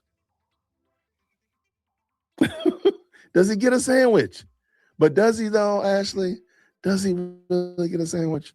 Do you think he does? Nah, he don't make him no sandwich. I don't think so. Candace is a very complex issue. But you know what? Candace is a very complex issue, no doubt, no argument for me. The complexity, however, and this is a very simple thing. We see this all over the place. There are certain things that if we just followed what God said to do, the complexity issue would subside greatly. Like, for example, because I'm going to come back to Candace. For example, God's design for sex. If we follow God's design for sex, do you realize how many problems would be done away with just on GP alone? Does that mean that every problem would be eradicated? I doubt it. But I think if we all could agree, if we did exactly what God said as relates to sex, there would be so few problems around that area that it would be like amazing. You're like, whoa, this is what life is like. So now going back here, back to Candace. Candace's problem is that she talks. Her mouth. I mean, really, truly, the problem is her heart. Out of the abundance of the heart, the mouth speaks. It's her heart. But a lot of her problems are she ran her mouth. She talked herself into these problems. We watched the body cam the other day with a young girl that got herself, who talked herself into getting arrested. Right? She was clear. She wasn't going to jail. She talked herself into going to jail and got sent to jail. And same thing with Candace. Like Candace's problem is that she runs her mouth. Everything she thinks of, she says it. I don't think she has any, like how sometimes they say put a pin in it or save that for later, write that on a sticky note. I don't think she does any of that stuff. It comes to her brain, she says it. And that's the problem. That's the problem. And now it adds a whole lot of layers to it. Like she's full of pride.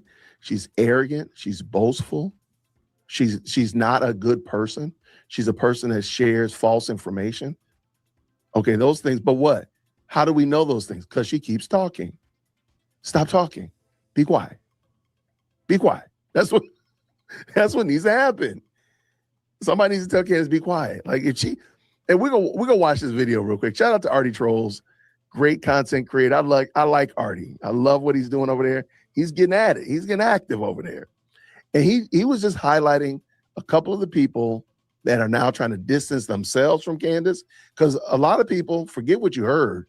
That Brian Hartpole lawsuit is exactly the thing that we've been missing. Exactly the thing that we've been missing. So Brian Hartpole's lawsuit is causing problems for this camp. And we're going to look at Artie and talk about it for sure. But Artie's hilarious, man. I love him. I need to get him over here. We need to do something with Artie. We talked about that, and I'll make sure we make that happen. Shout out. We'll make that happen. But her heart is the issue. Speaking of that, I'm sorry. If we and every last one of us, let's not make Candace the avatar. Like, let's just remember that we all are sinners, right? If we were mindful of our hearts and kept our hearts in check and didn't just say, oh, something comes in my mouth, I gotta say it. Something comes in my mind, I'm gonna say it. No, again, like there needs to be some kind of governor over your mouth. That's why James says the tongue is a problem. And Candace, I'm sorry, that's it. Her heart has not been converted. It has not been regenerated. So it is sinful. And what comes out of her mouth is sinful. That's it. You don't have to work around it. It's okay. It's okay. You'll be all right. I don't even think it's the keyboard. It's not the keyboard. It's because now, granted, I know what you're saying. Somebody needs to pull the plug on her studio, that's for sure. But she's still got her phone. She's still going to do it. That's the problem. It's her and her wicked heart.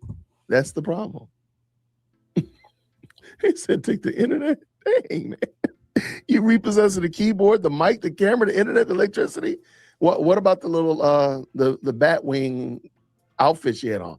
Repo that too, right? Get it all. She's still a problem though. She is the problem. thank you so much for tuning in to another episode of the Jay Witt podcast. If you enjoyed today's show, please do me a favor and hit me up. Shout out to Jay Witt, y'all. Hey, everybody. How's it going? So I had a commenter send me an interesting video about, Candace. Okay, so this interview right here was, I think, Artie Trolls found this on, thank you. Thank you so much, Mindy. I appreciate it. I was just trying to message Artie myself on X and send him a PM. So I will still do that because I would love. He did come over and hop into the chat and say we need to collab, and I'm like, yes, we do. So we definitely want to have him on and try to reach back out to Amit again and see what's going on with the reschedule. So a couple people to get in. This is an interview. Artie Trolls, I think, first mentioned on X that was between Candace and Charlie Kirk that we actually have. Shout out to Jay Witt. He sent me the full interview. And we're going to be checking that out in our marathon today. So this is Artie Trolls talking about it and why was it missing. So we're going to find out. Shout out to Artie Trolls. You all make sure you go and check him out and support him over there. He's absolutely adorable. And hit that like button. Artie Trolls, if you're listening, we are free next week to hang out with you. So, thank you so much, y'all. Oh, yes, we love Jay Witt.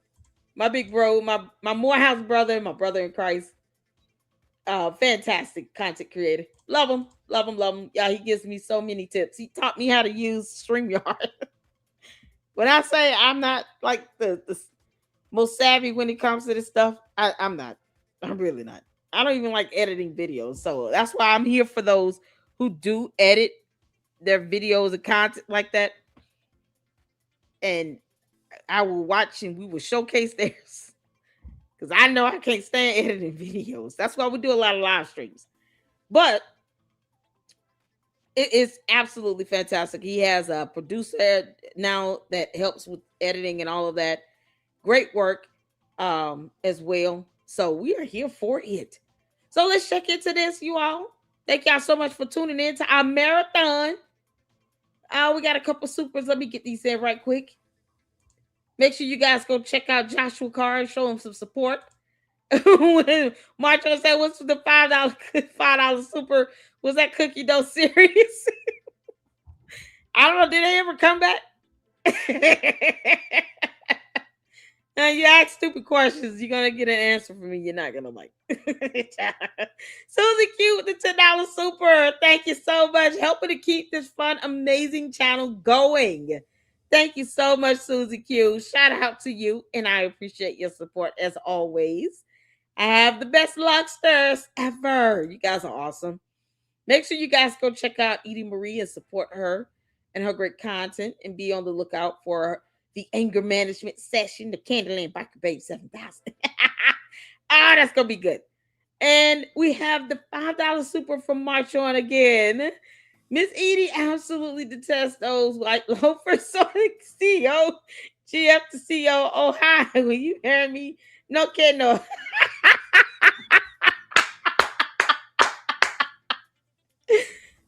Those white loafers. Yeah, this is the first time I saw an image of it. I hadn't seen Candace. I'm gonna be honest, I barely look at or pay attention to what she's wearing until it comes up on X. And then somebody's like, oh, she spent $1,200 on this stupid muumuu. It's like, wait, what? She's dropping mad money on shirts. So I don't really notice when she's wearing white, like whatever she's wearing on her feet. And those white loafers are just, it's like, girl, even then, when she was working at PragerU, you still was making enough money to buy some decent shoes. She still dressed like she was like she was still addicted to Adderall. Like, I mean, come on. That is crazy. And there we go, Jay Witt Podcast. Make sure you guys go check them out and show them some support. Thank you so much. Let's get back to it, you all. Artie Trolls is up. Owens interviewing Charlie Kirk. And there's a lot of these to kind of go around for the most part, so I didn't give a lot of time to the video. And they said, Candace contradicts herself a little bit in this, and there's some interesting things in it. Now, while I still have not made it through the entire thing, I did get to this point, and I was kind of wondering if this was one of the reasons why this video was deleted. That's right. The video itself was completely deleted. So I had to go and download a HD quality. It had no sound to it. Then I had to download a really garbage quality version of the same podcast, rip the audio from it, and then splice it together. Now, wow, I'm still going through it. I'm sure there's more nuggets, but when I found this, I was like, oh, no way. This is actually really bad. So I don't know. Did PragerU actually end up deleting this video? Because I thought it was originally on her channel. I guess not. I guess it was on PragerU still. And I wonder if PragerU's just trying to distance themselves from Candace, which is weird that they would delete a Charlie Kirk interview. Or if she essentially sent a cease and desist, it was like, hey, I actually own my own likeness, and I'm not under contract with you. Delete the videos. I have no idea yet. I'm waiting on a response. But before I get started into this video, guys, please give me a like and subscribe. It's all I ask for.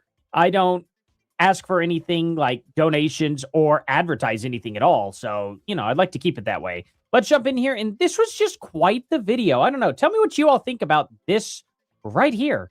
But the stuff that we have gone through over the last year, I mean, there have been moments where I was just crying in bed and shouting at Charlie on the phone. Like, I mean, we've gotten into fights and things get really heated and vicious. Now, that's interesting. Why were things getting heated and vicious between you and Charlie? Is this why Charlie Kirk ended up finally having to tell you to scram? Why y'all had your falling out in 2024 and why you guys literally, I mean, y'all had your falling out literally days after this was filmed. She ended up uploading this to PragerU. I think it was like about a week or so after she was fired from TPUSA.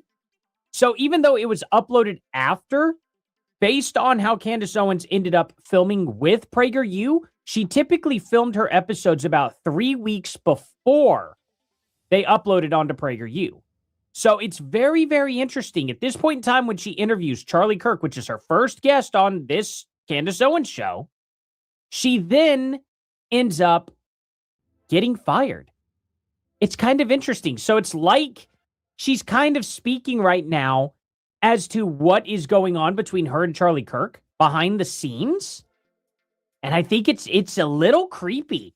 It's a little creepy because she's talking about how hurt she is, how upset she is, and stuff like that.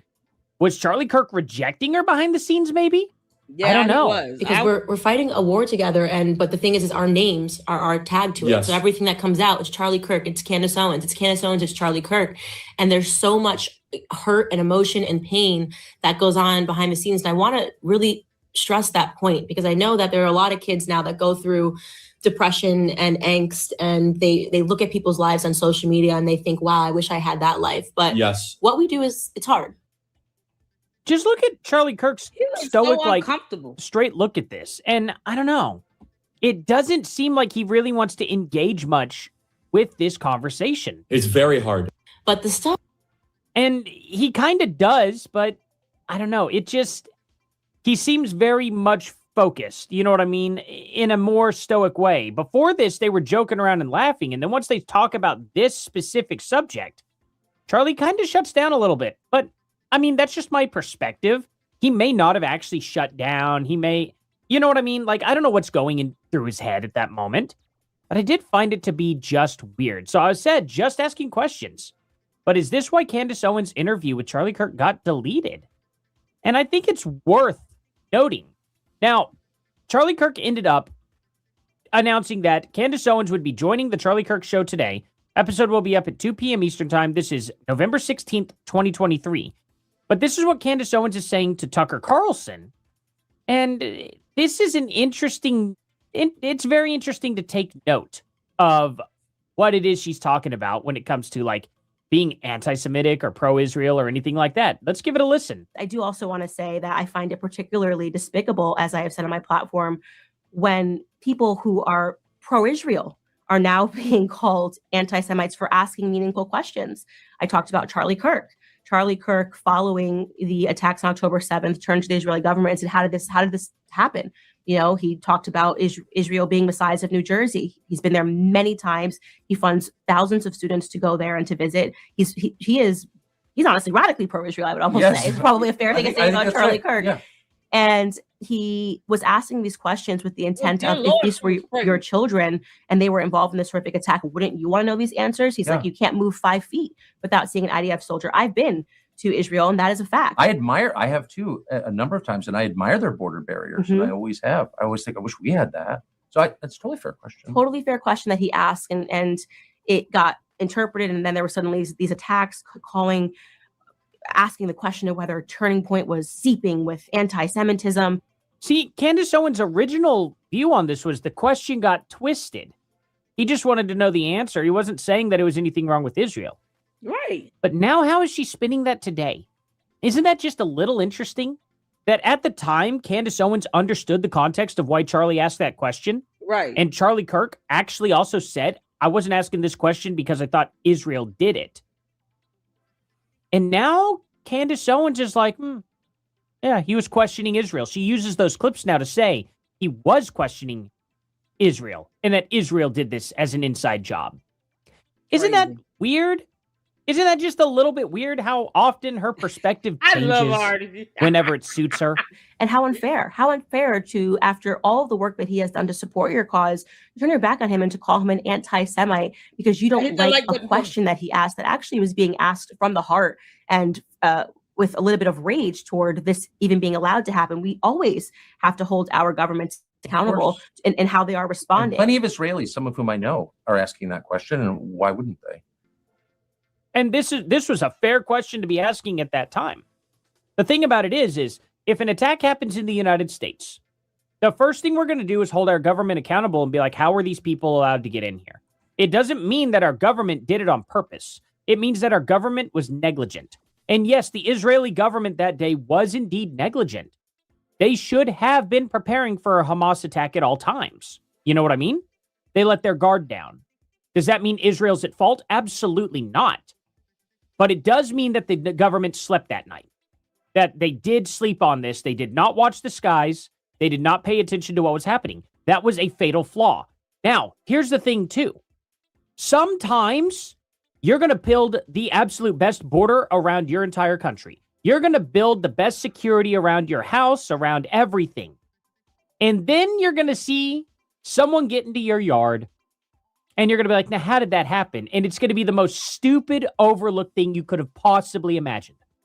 I secured everything. I made all this happen. I did this. Well, whenever you did everything, you kind of forgot that maybe there was a tree growing right next to your wall. You build like a 7-8 foot wall, and you're like, this is impenetrable. And then you don't realize the tree on the other side of that wall that's right there, up there, has just a perfect way to climb up over it, and you jump over it. And now all of that security that you spent millions of dollars on was thwarted because you just didn't think about it. It didn't matter whatsoever. There was always a way over that wall. That can happen. And Charlie Kirk questioning that and going, hey, how did this simple security measure fail? And they're like, well, actually, we didn't expect them to use low-grade technology and fly in very low below our radars and just get right on in. And it's like, oh, wow, yeah, that was a big, stupid thing to have happen. We were so busy worried about everything else coming in that we didn't even realize to secure our country from the most basic, easy thing to avoid.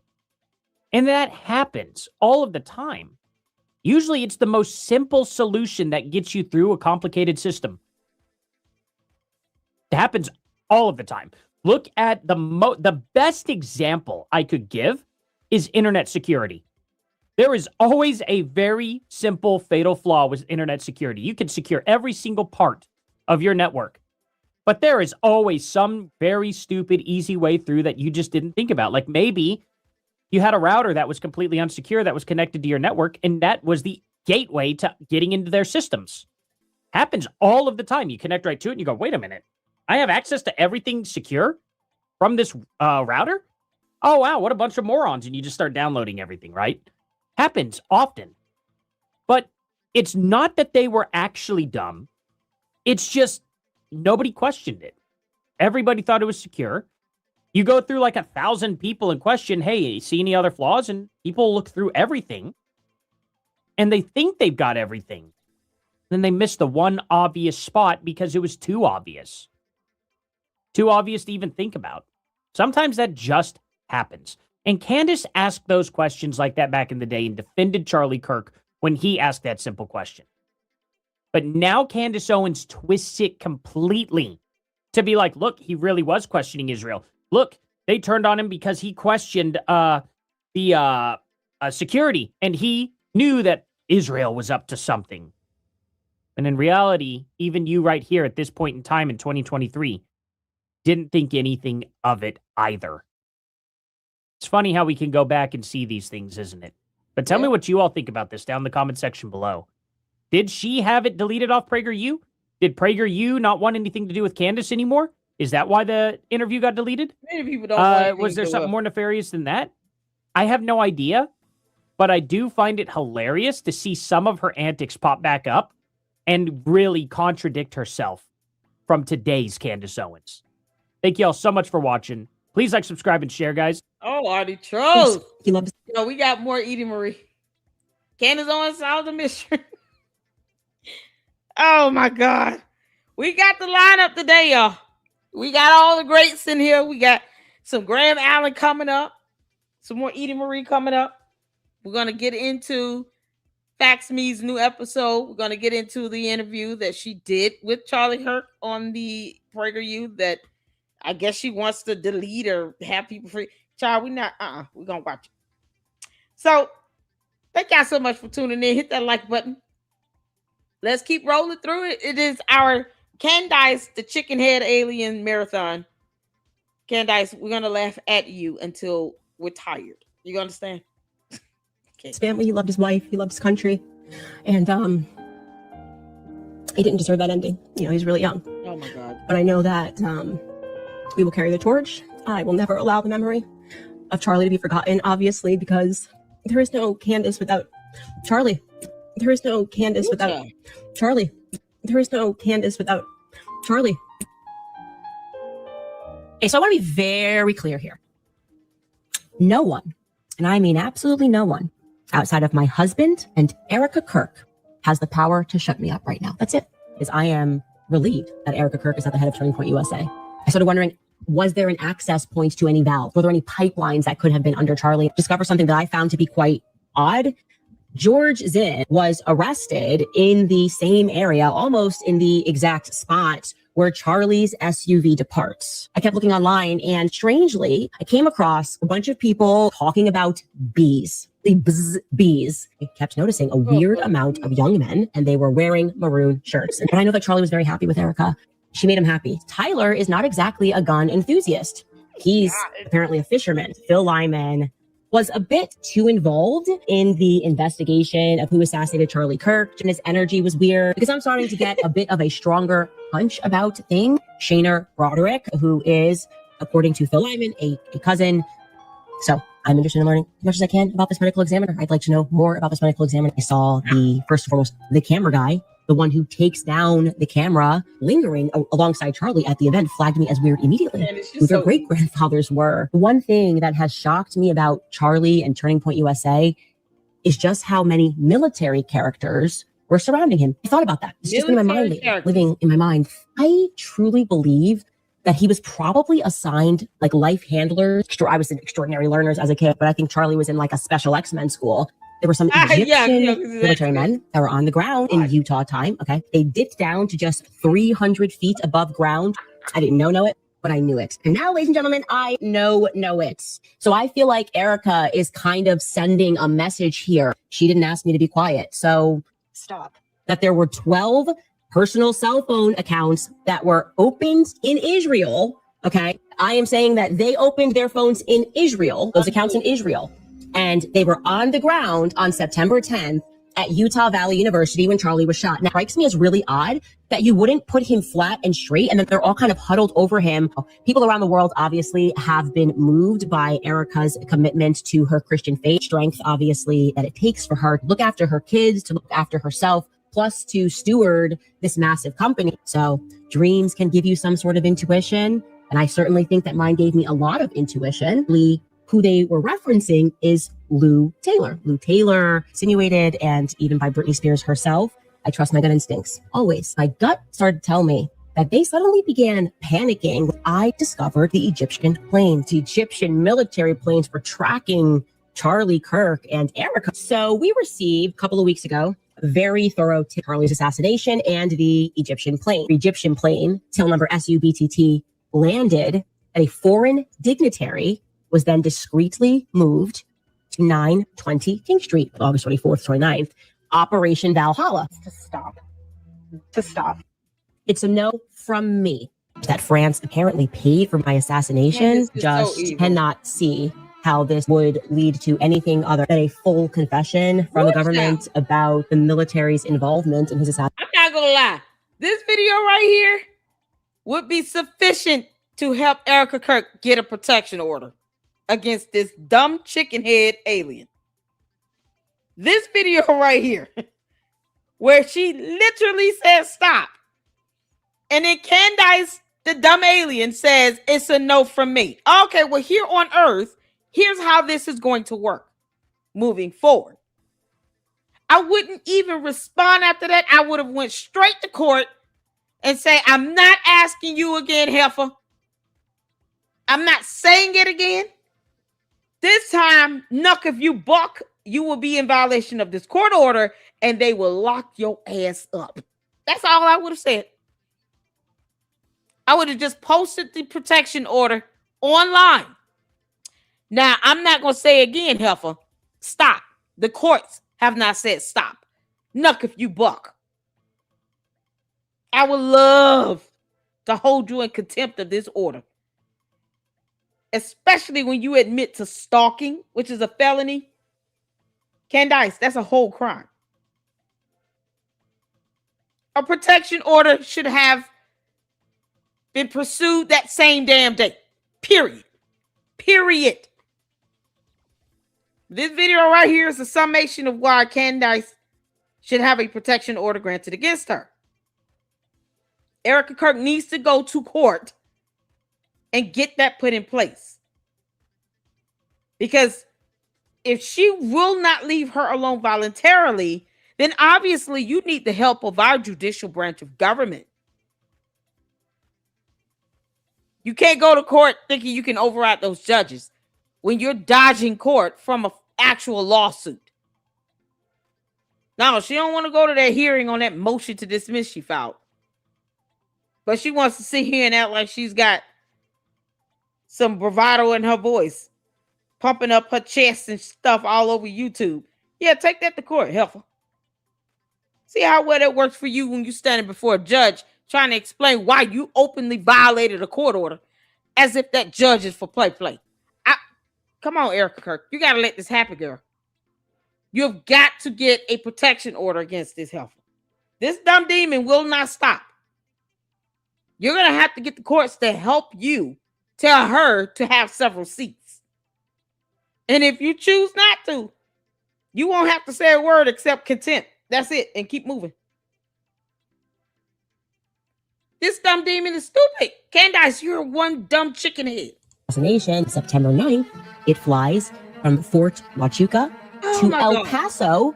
You had to put it at a percentage that you saw that the girl in the ponytail matches the description of Erica Kirk. What percentage would you put that at? Those are really rare eyes. I am learning also that Fort Huachuca has ties to Liberty University, and something interesting has come up. I have never felt good about Terrell Farnsworth. So this isn't how you're really supposed to use Microsoft Excel, but it's how I'm using it so that it looks neat. These 4 themes that I'm identifying, and I'm going to add more. Liberty University, Eastern Europe. 920, no, that Candace, that you thought that little trick would somehow end up, just going under the rug. No. Why would you dox an address at all? But see, when you're used to doxing like this, all people are going to do is start looking it up. Turns out it was her own attorney's law firm. So now they can't go work in peace because she put them out there like that and connected them to this bullshit. And they're supposed to be representing her in a different manner. They're like, we're not here for all of that. We're supposed to be representing you in the Macron case. What's wrong with you? Why you putting our address out here trying to connect us to this nonsense you coming up with against Erica Kirk? Now you all see why they had to withdraw. Shout out to No Reply. Because I would too. You trying to bring us into your dumbass conspiracy theories. We're not here for that. Heifer, we went to law school. We're attorneys. We're doing a job for you. You hired us to represent you in the Macron lawsuit, not be a part of your dumb conspiracy theories you're peddling on YouTube. We're not here for your entertainment. Whole professionals being doxxed because she's trying to tie them into her stupid nonsense and buffoonery about Charlie and Erica Kirk and TPUSA. They didn't ask for that. They're not representing her on anything regarding TPUSA or Charlie or Erica Kirk. They are her attorneys representing her on the Macron lawsuit. That's it. Nothing beyond that. They don't owe her anything beyond that. And she's dropping their address into this nonsense. Then you have the candy ass cult members go up there and bother these people and harass them while they're at work, working for her on her lawsuit that the Macrons filed against her, to which they will certainly win. I don't even know why she's stalling and wasting time.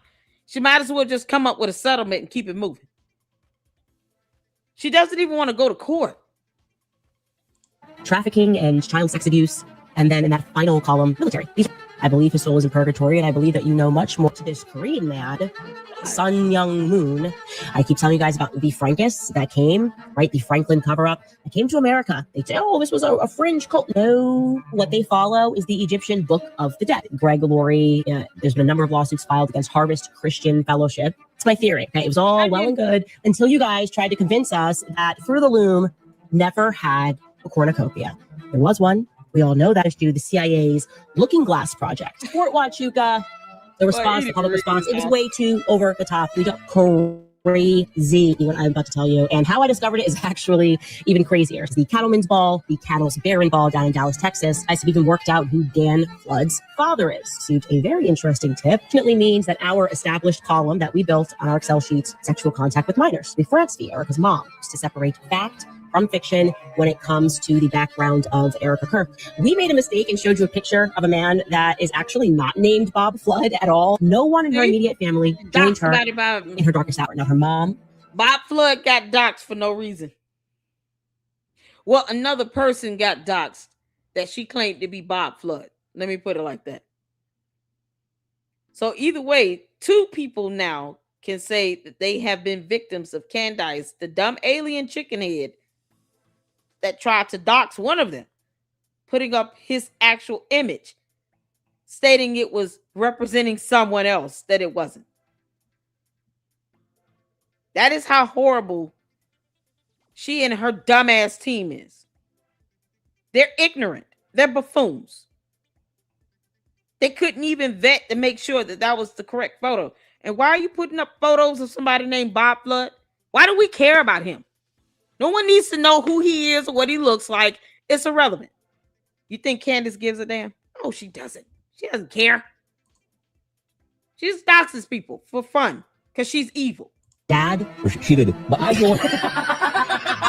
Here's Gilgamesh's too. I don't know if you guys read the Epic of Gilgamesh. I certainly did when I was at university. It has been long suspected that Gilgamesh was actually Nimrod in the Bible. Considering their aims being potentially resurrecting Nimrod, which I totally believe, given this Babylonian magic theme, really regarding her mother, Lori Fransbeck. I've been working through Erica's life and spoke about the fact that we could both astral project. You know all of this, of course. You have his phone. I have now made a pretty big discovery. Erica was with a woman named Tracy Martin. So received a solid tip. This is shocking that Tracy's daughter is actually Erica's assistant. I'll put in allegedly there. Erica Kirk should be dragged into a police precinct for questioning. Like I said, our toddler clues, my dog Blue, are beginning to add up. Okay, there's our clue right there. I think Lori Fransbeck is rotten to her core. Oh, I thought this might be an interesting piece to your puzzle. A direct descendant to Vince Lombardi? Now, for those of you that don't follow sport, we reminded you yesterday that in 1989, when Dr. Jerry Franz was itching to get out there, the Berlin Wall came down. What? Like, it's hard? I don't know. You're going to have to talk to him about it. I mean, I don't really look at him like that. I just bring girls in and they look at him. So you're going to have to talk to him about it. That Erica and Jeffrey Epstein may have come across each other. Organization that Erica partnered with on her Romanian Angels project. And something that immediately flagged me as weird, Romanian orphans did not trust the woman that was running it. To what end? Yeah, by the way, to the earlier comment about she's jealous of Erica. What are you talking about? When Charlie and I were hitting the road together, just so you guys know, here's a fun fact. I had a boyfriend. I had a whole boyfriend that entire time. It was just I was nowhere near. Prove it, Heifer. What's his name? I would love to interview him. Is it the same one that you were with for 7 years and you just kind of dropped at the drop of a dime because George Farmer asked you to marry him over a Zoom call after 18 days of knowing him? Is that the same one?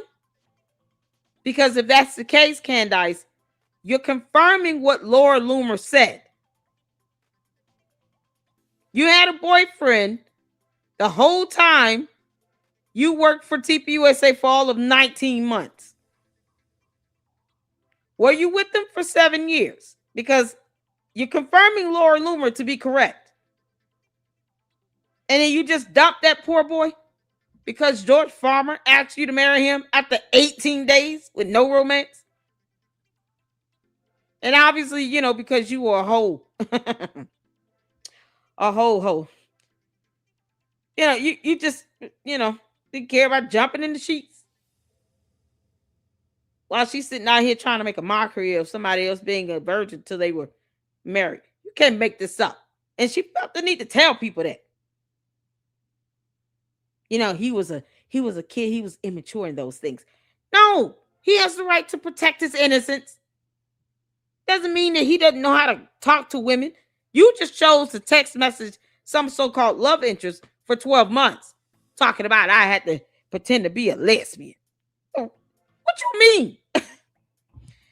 Candace, what's this boy's name? I want to interview him. Who is this whole boyfriend you had? What's his name? A whole boyfriend that entire time.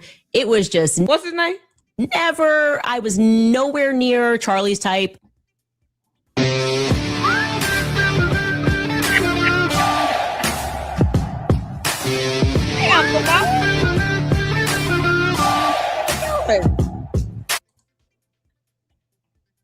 Knowing it. Oh,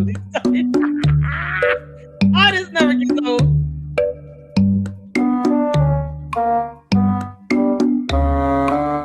All right, Tracy, I didn't see you up in there.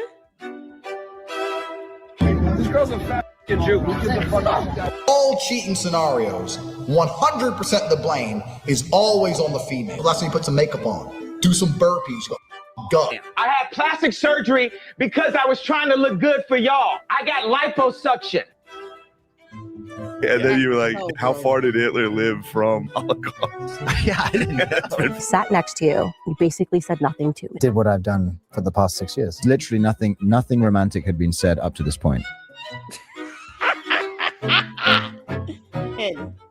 You're a joke. No one, and I mean absolutely no one, outside of my husband and Erica Kirk, has the power to shut me up right now. That's it. I started wondering, was there an access point to any valve? Were there any pipelines that could have been under Charlie? Something that I found to be quite odd. George Zinn was arrested in the same area. Yeah, this is a marathon. We're having a good time. And Edie Marie has done some fantastic videos. This one is Candace Owens is about to crack the case. I'm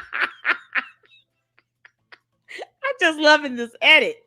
Oh, man. Erica Kirk, I hope you watch it, girl. All this evidence you can use against Candace. Call her a chicken head and say I said it. Yeah, I said it, Candace. You're a chicken head.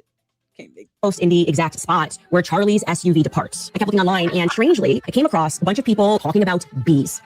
Bees. I kept noticing a weird amount of young men, and they were wearing maroon shirts. But I know that Charlie's very happy with Erica. She made him happy. Tyler is not exactly a gun enthusiast. He's apparently a fisherman. Phil Lyman was a bit too involved in the investigation of who assassinated Charlie Kirk, and his energy was weird, because I'm starting to get a bit of a stronger hunch about thing. Shaner Broderick, who is, according to Phil Lyman, a cousin, So I'm interested in learning as much as I can about this medical examiner. I'd like to know more about this medical examiner. I saw the camera guy, the one who takes down the camera, lingering alongside Charlie at the event, flagged me as weird immediately, who their great-grandfathers were. The one thing that has shocked me about Charlie and Turning Point USA is just how many military characters were surrounding him. I thought about that. It's just in my mind lately, living in my mind. I truly believe that he was probably assigned like life handler. I was an extraordinary learner as a kid, but I think Charlie was in like a special X-Men school. There were some Egyptian military men that were on the ground in Utah time. Okay. They dipped down to just 300 feet above ground. I didn't know it, but I knew it. And now, ladies and gentlemen, I know it. So I feel like Erica is kind of sending a message here. She didn't ask me to be quiet. So that there were 12 personal cell phone accounts that were opened in Israel. Okay. I am saying that they opened their phones in Israel, those accounts in Israel. And they were on the ground on September 10th at Utah Valley University when Charlie was shot. Now, it strikes me as really odd that you wouldn't put him flat and straight and that they're all kind of huddled over him. People around the world obviously have been moved by Erica's commitment to her Christian faith, strength, obviously, that it takes for her to look after her kids, to look after herself, plus to steward this massive company. So dreams can give you some sort of intuition. And I certainly think that mine gave me a lot of intuition. Really, who they were referencing is Lou Taylor. Lou Taylor insinuated, and even by Britney Spears herself, I trust my gut instincts. Always. My gut started to tell me that they suddenly began panicking. I discovered the Egyptian planes. The Egyptian military planes were tracking Charlie Kirk and Erica. So we received a couple of weeks ago a very thorough tip on Charlie's assassination and the Egyptian plane. The Egyptian plane, tail number SUBTT, landed. A foreign dignitary was then discreetly moved to 920 King Street, August 24th, 29th. Operation Valhalla, that France apparently paid for my assassination. Stop. And not see how this would lead to anything other than a full confession from the government about the military's involvement in his assassination. September 9th, it flies from Fort Huachuca to El Paso. You had to put it at a percentage that you saw that the girl in the ponytail matches the description of Erica Kirk. What percentage did you put that at? Those are really rare eyes. I am learning also that Fort Huachuca has ties to Liberty University, and something interesting has come up. I have never felt good about Carol Farnsworth. This isn't how you're really supposed to use Microsoft Excel, but it's how I'm using it so that it looks neat. These 4 themes that I'm identifying, and I'm going to add more. Liberty University, Eastern Europe, trafficking and child sex abuse, and then in that final column, military. I believe his soul is in purgatory, and I believe that you know much more to this Korean mad, Sun Young Moon. I keep telling you guys about the Frankists that came, right? The Franklin cover-up that came to America. They said, oh, this was a fringe cult. No, what they follow is the Egyptian Book of the Dead. Greg Laurie, there's been a number of lawsuits filed against Harvest Christian Fellowship. My theory, that was all well and good until you guys tried to convince us that Fruit of the Loom never had a cornucopia. There was one. We all know that is due to the CIA's Looking Glass Project. Fort Huachuca, the public response, it was way too over the top. We don't crazy what I'm about to tell you. And how I discovered it is actually even crazier. So the Cattleman's Ball, the Cattle's Baron Ball down in Dallas, Texas, has even worked out who Dan Flood's father is. See, a very interesting tip. It means that our established column that we built on our Excel sheets, sexual contact with minors, refers to Erica's mom, just to separate fact from fiction when it comes to the background of Erica Kirk. We made a mistake and showed you a picture of a man that is actually not named Bob Flood at all. No one in her immediate family joined her in her darkest hour. Now her mom, dad, were cheated. Gilgamesh's tomb. I don't know if you guys read the Epic of Gilgamesh. I certainly did when I was at university. It has been long suspected that Gilgamesh was actually Nimrod in the Bible. Considering their aims being potentially resurrecting Nimrod, which I totally believe given this Babylonian magic theme, really regarding her mother, Lori Franstead. I have been working through Erica's life, and I have now made a pretty big discovery. Erica was with a woman named Tracy Martin, who received a solid tip. This is shocking that Tracy's daughter is actually Erica's assistant. I'll put an allegedly there. Erica Kirk should be dragged into a police precinct for questioning. Like I said, our toddler clues, my dog Blue, are beginning to add up. Okay, there's our clue right there. What? Like it's hard. Erica and Jeffrey Epstein may have come across each other. Organization that Erica partnered with on her Romanian Angels project. And something that immediately flagged me as weird, Romanian orphans did not trust the woman that was running it. To what end? Vice President Harris, can you address the Springfield animal issue mentioned by former President Donald Trump? Certainly, I can answer that. I would love to answer that question. Okay. About Springfield. Okay. And I'll address this question. I'm happy to have this question. I believe that no question should go unanswered, so I'm going to answer the question about Springfield. I love that question. Okay. I love that question. Here's the answer. People aren't registering their pets. That is truly problematic. The problem that we're facing that is truly problematic, I've been laughing my butt off. that is creating the problem. The Springfield problem is what I call it. I call it the Springfield problem. I call it the Springfield problem. And I'm going to answer the question because I believe in answering the questions about these problems. The Springfield problem is failure to register your pets. People aren't registering their pets, therefore they remain unregistered. I hit that like button. These pets are unregistered. They don't have registrations. They don't have registrations. Okay? They don't have, they're not registered. That is the problem. That is truly problematic. They are not registered. Therefore, they will remain unregistered until they become registered. If Erica is absolutely innocent in this, I think I would just have more questions. Like, why'd you lie to me? Are you serious right now, bro? Demons are monsters. So we're going through this right here. Let me fast forward it up to this here. This is Jay Wiz video, okay? The reason why I'm showing you all this, because I want you all to see the huge contrast between this and her dedication video to him, okay? And you will understand why now this so-called dedication video is even more disturbing. We're going to take a second look at it. Shout out to the eclectic journalist that also featured the dedication video in her part 10, I believe, of the Narrative Machine series she's doing. Because it gives it just after all the damage that Candace has done, this alien chicken head heifer, all the misery she's trying to cause Erica Kirk and her stalking her and all of that, it gives this whole dedication video a whole new meaning. But I just kind of wanted you all to see the contrast between what she's saying now and how she's treating Charlie Kirk and his memory and his company, his wife, his children, his family, secrets, and how she put on this fake visage when he first died, which is going to be coming up next. Because it's disgusting, man. Yes, and how it shows up in your work. What's that smell in this room? Didn't you notice it, Brick? Didn't you notice a powerful and obnoxious odor of mendacity in this room? My faith. Yes, and how it shows up in your work. It's funny because, as I told you, I've spent the last 2 years studying theology, full stop. Spent the last 2 years studying theology, full stop. Spent the last 2 years studying theology, full stop. Boy, if you don't get... Because I realize I always go back to when I met my husband and I was learning about him. Obviously, we were already, I guess I'm learning about him during the engagement because we were 18 days. But one of the things I thought was so weird. Theology does matter. Your theology dictates the way you live. Your theology dictates the way you believe. Your theology dictates the way you interact with God and with your fellow man. Your theology dictates all of these things, and your theology dictates the way you approach missions. And the answer that he gave to me was that everything is guided by theology. The whole world is theology. And it didn't hit me. I was just like, okay, whatever, sounds fun. And he had made the decision to become a Catholic, even though he was raised in a strong Anglican household. Very big deal in England to become a Catholic, especially from an Anglican household. I just didn't sort of get what he meant by that. Everything is guided by theology. What do you mean by that? And so my journey was sort of this awakening to, oh no, everything is guided by theology. Like what is your theology actually? What is moving you? He's like, that is the most motivating thing in the world. That is what motivates people, blind faith or an absence of faith.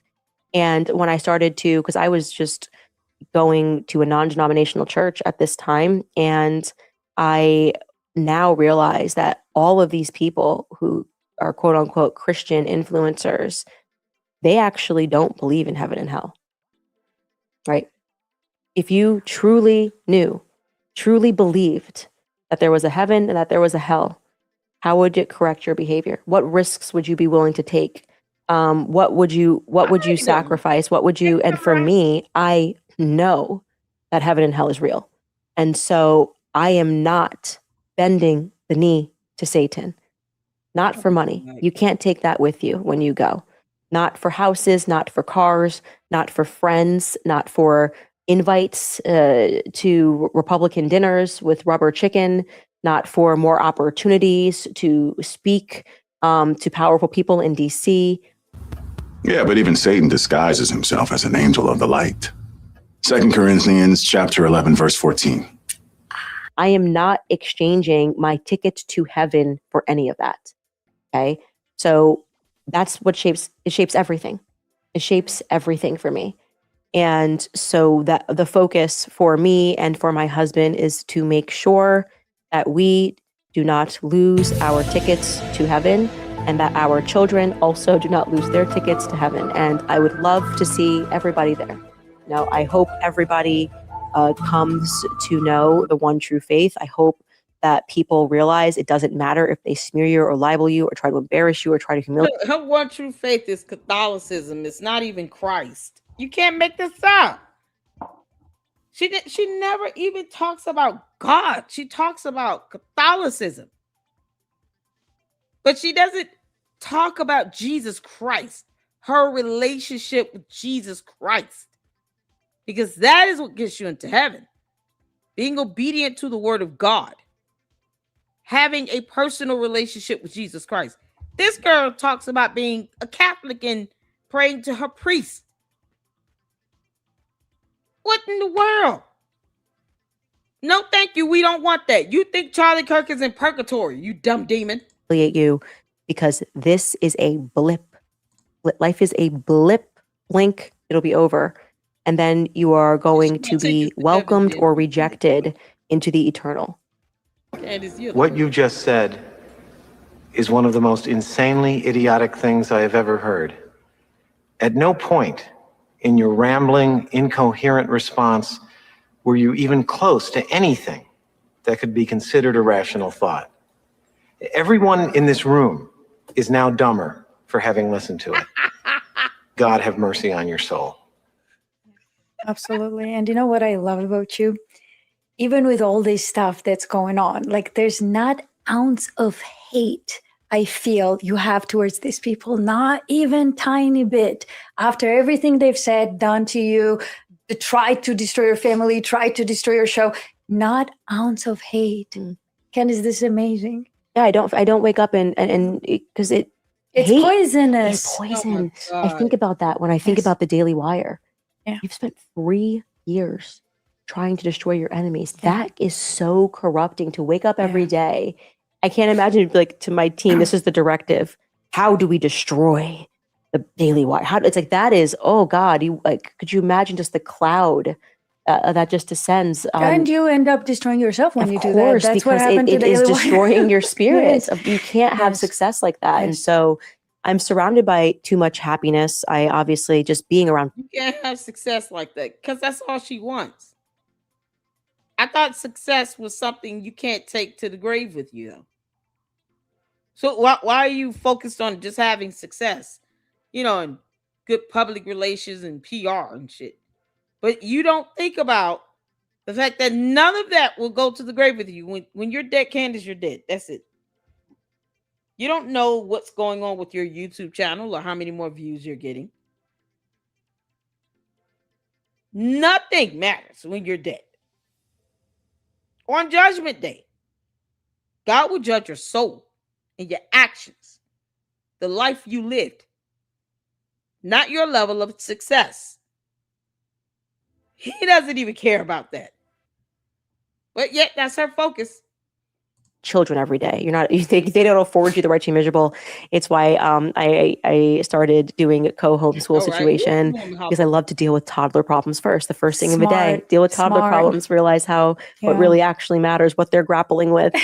And it has shaped me and has focused me. And so for me, just like my grandfather, it's faith and it is family. Thank you, Kylie. This is the woman that sent that message on X about Erica Kirk being a psychopath. And yet she talks about Candace not having hate. While she calls someone a psychopath with spelling errors. You can't make this up. The audacity.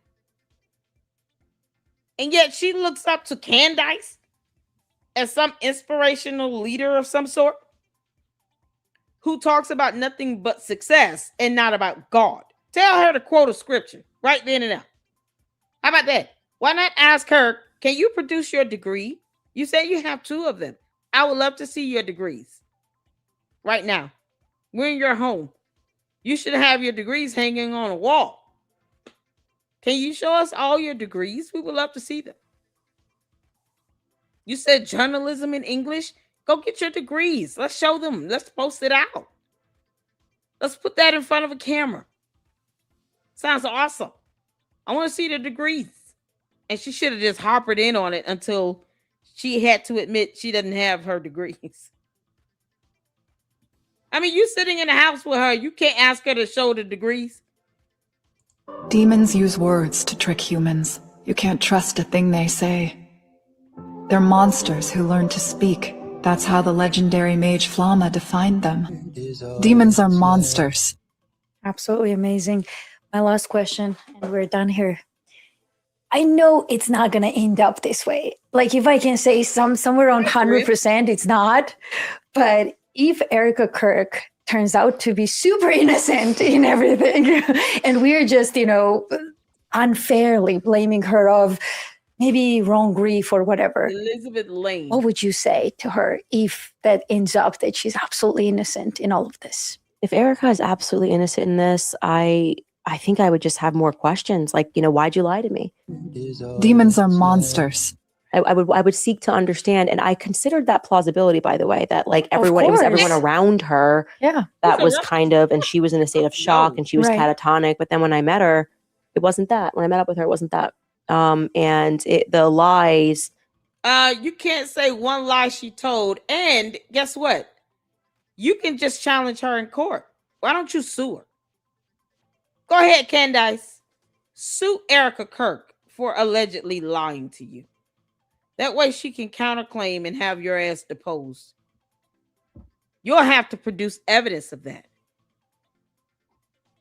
Girl, do you know that the entire internet will help Erica Kirk beat you in court? I mean, it won't even be fair, you chicken head. It will be a shellacking. Well, we would dedicate whole live streams to giving Erica Kirk evidence to use against you in a court of law. Do you understand? You think she lied to you? Why don't you sue her for it and see what goes with that? Because you would have to prove it. It would be your burden. Baron Coleman can go and represent you for free because, he's an idiot. Go ahead. Sue her. Prove that she lied in a court of law. We don't care how your candy ass cult members feel. Are too devastating. These aren't little lies. These are cover-up lies. The Superman neck lie. Is this AI? Like, the first thing, she could just drop the video. She's this chairman and the CEO. Instruct them to drop the video. And if they tell you no, say I'm going to go live. You have all the power. So it would be hard to imagine a scenario. How is that a lie? She doesn't have to show you a video. The answer is no, Your Honor. She didn't like it. And now she's saying I lied. I don't owe her anything. And that evidence is being used in a murder trial for a criminal investigation. What the hell is wrong with her? I owe her nothing. Candace, I dare you to sue Erica Kirk. You talking about you sending out legal letters. Girl, do you understand that every person you think you're going to sue will counterclaim against you and sue you right back? And I am here for it. Heifer, you are still bad at this. Candace, you are so bad at this. They will counterclaim and sue you right back and win. And they can use all my, Erica Kirk, you can use all my videos. All of them to help you win. As a matter of fact, I will title them videos to help Erica Kirk win her lawsuit against Candace Owens. Just to show you, Candace, you really kiss my ass. I don't care how you feel at all, girl. Scenario where her hands are completely clean of everything. How dirty her hands are, I don't know. But I do know that you only lie, like I always say, when you are covering something up. So when I say these people are involved in a cover up, that is what I mean. They are lying and they are covering things up. And he's a what now? You just said it yesterday, Jim. He is only an applied attorney. He can't do a trial. What? So he's purporting himself off as if he can give. Hold on. As if he can give legal advice. What the?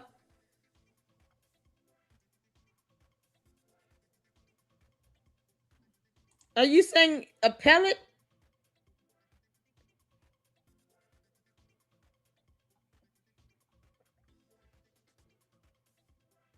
Did you mean appellate attorney? Yeah, Baron Coleman. Baron Coleman, whatever his name is. Appellate.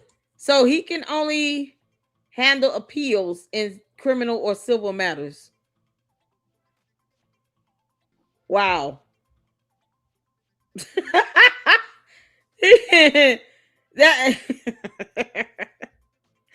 But yeah, he's giving advice about matters beyond the scope of what he would be able to litigate in the court of law. Can you believe it? He's talking about prosecutors and all this. No, you're appellate. You're after the hearing has been conducted. You're the one that comes in when the person doesn't agree with the decision. Appeals have to be very limited to and focused on misinterpretation of law or technical errors or something like that. There's no room for your opinion in an appellate. Not at all. It's not about how you feel or what you think when it comes to an appeal. So for him to sit here and offer all this nonsense and gobbledygook about Brian Harper's lawsuit when his dumbass is an appellate attorney, none of that would fly if he only represents the client in an appeal. He can't go in there talking about, well, I just think it's a horrible way to put it. They won't care in an appellate hearing. Boy, this is mind-blowing. Oh, Baron Coleman is so stupid. He's an appellate attorney. Oh my God. Yeah. He can't. His opinion would not matter in an appellate hearing.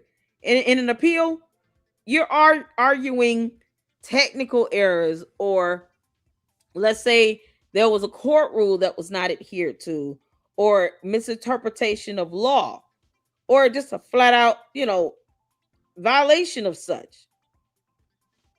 Let's say they, select a juror that created a conflict of interest, and they knew that the juror created that conflict of interest, and then they failed to remove the juror and select someone else. Like that, those you have to have grounds for an appeal. You can't just say, I don't like the ruling and here's my opinion on it, and then think that the appellate court is going to sit here and entertain you. Nope. And yet this idiot is an appellate attorney. But he can't tell you the difference between the bird and the meat in a civil matter versus a criminal matter.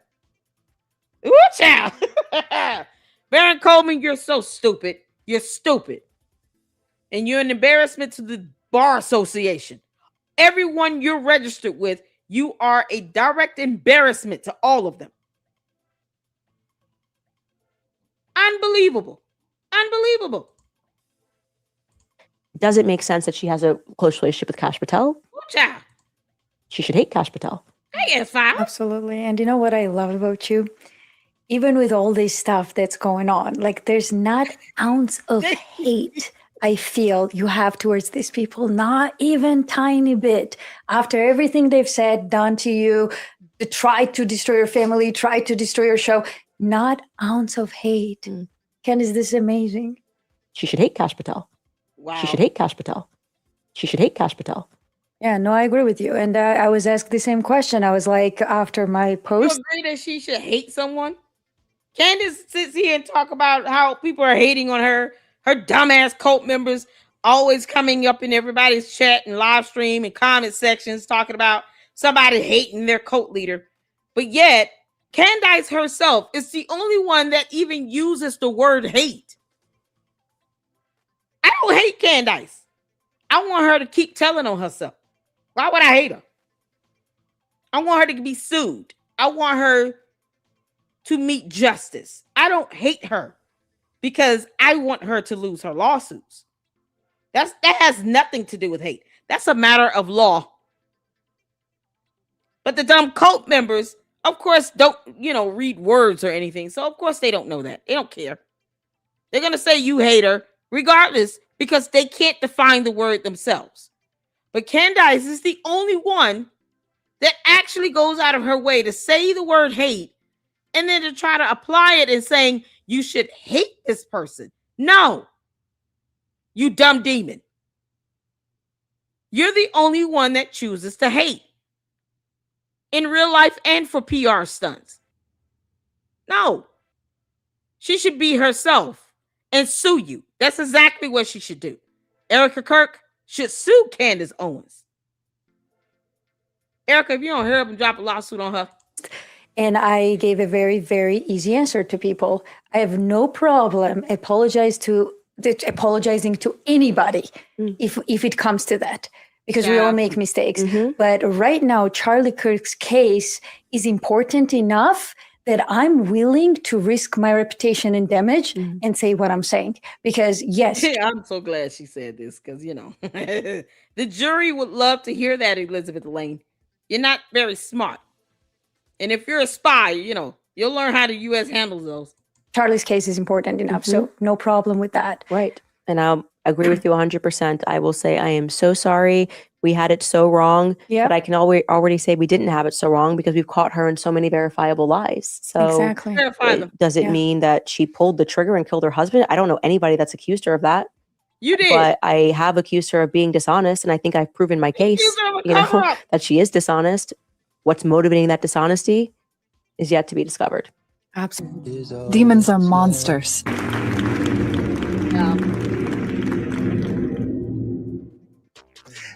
All right, y'all. So we in it. Hold on. Let me take it back. This is her so-called dedication video. Thank y'all so much for tuning in to our marathon. We're getting it in. Hopefully you guys are enjoying it. As I said, make sure you go out, get you some food, something to drink, go to the bathroom, take a shower, hit that like button. When this is concluded, make sure you hype it up. But we are running our marathon today for Memorial Day weekend of Candace, the dumb chicken head demon that she is. We have up next her so-called dedication video to Charlie Kirk. Now, this is going to have a totally different ring to it. Because it is. Candace, you're so evil. You're evil. All right. So this video is all of 23 minutes. And you guys know I have to pause and talk and say things. Because Candace is a piece of crap. But I'm going to try my best to not pause it so much. All right. So hit the 4 where you all can see and hear. I want to thank you all so much for the support as well. March On is about to be our sponsor for the day again, for the live. I appreciate you. Thank you for the $5 super. I can't believe that CEO has the huevos to tell Erica what to do. She knows that Erica is innocent and doesn't have to give her shit. Exactly. Candace, I already told you. No one owes you anything. And shout out to Juju for gifting an LLC membership. If you guys have received the membership, make sure you thank Juju. Thank Mindy, our mods here in the LLC. Oh, Katrina became a new member. Shout out to you. How you doing? Thank you so much. Shout out to you. Enjoy there's some new videos uploaded to the members only channel as well. The full uninterrupted interview of Candace and Charlie Kirk is now available on the members only. We will check it out here in our marathon live stream. But if you want the actual interview with no narration or commentary, it is on the members only channel. So make sure you go over there and check it out and enjoy that. And let's see here. Miriam said, never heard of Elizabeth Lane. Yeah, she's the one that put up that post talking about how Erica Kirk is a psychopath. And she's not a psychiatrist. Because all of that is defamatory, Elizabeth Lane. I hope they name her ass. You'll learn about how we don't play that crap here in the U.S., girl. Can't make this up. There you go. replaying this, or have we went backwards? I replayed it because I wanted you all to see the contrast between what Candace Owens is doing now to destroy Charlie Kirk's reputation versus what she said in her dedication video the day after he was assassinated. So now we're getting ready to check this out again. This is going to be my second time watching it in its entirety. I've only seen this one once. And she titled it to my friend, Charlie Kirk, because they were unfriended on social media. Crazy how this works. All right, y'all, hit the floor where you can see in here. Let's go. Well, that has never happened before. I guess we could say Charlie broke the internet one more time. 150,000 of you guys were watching, and the system just sort of crashed. And it just really makes me happy that happened, actually. It was already very difficult for me to do this for a lot of reasons, but I knew it was important because I didn't want the last thing that people had in their minds about Charlie to be the moment he lost his life. That was what was especially hard because nobody would have that moment in his mind, but you keep playing the videos of him being assassinated over and over and over again.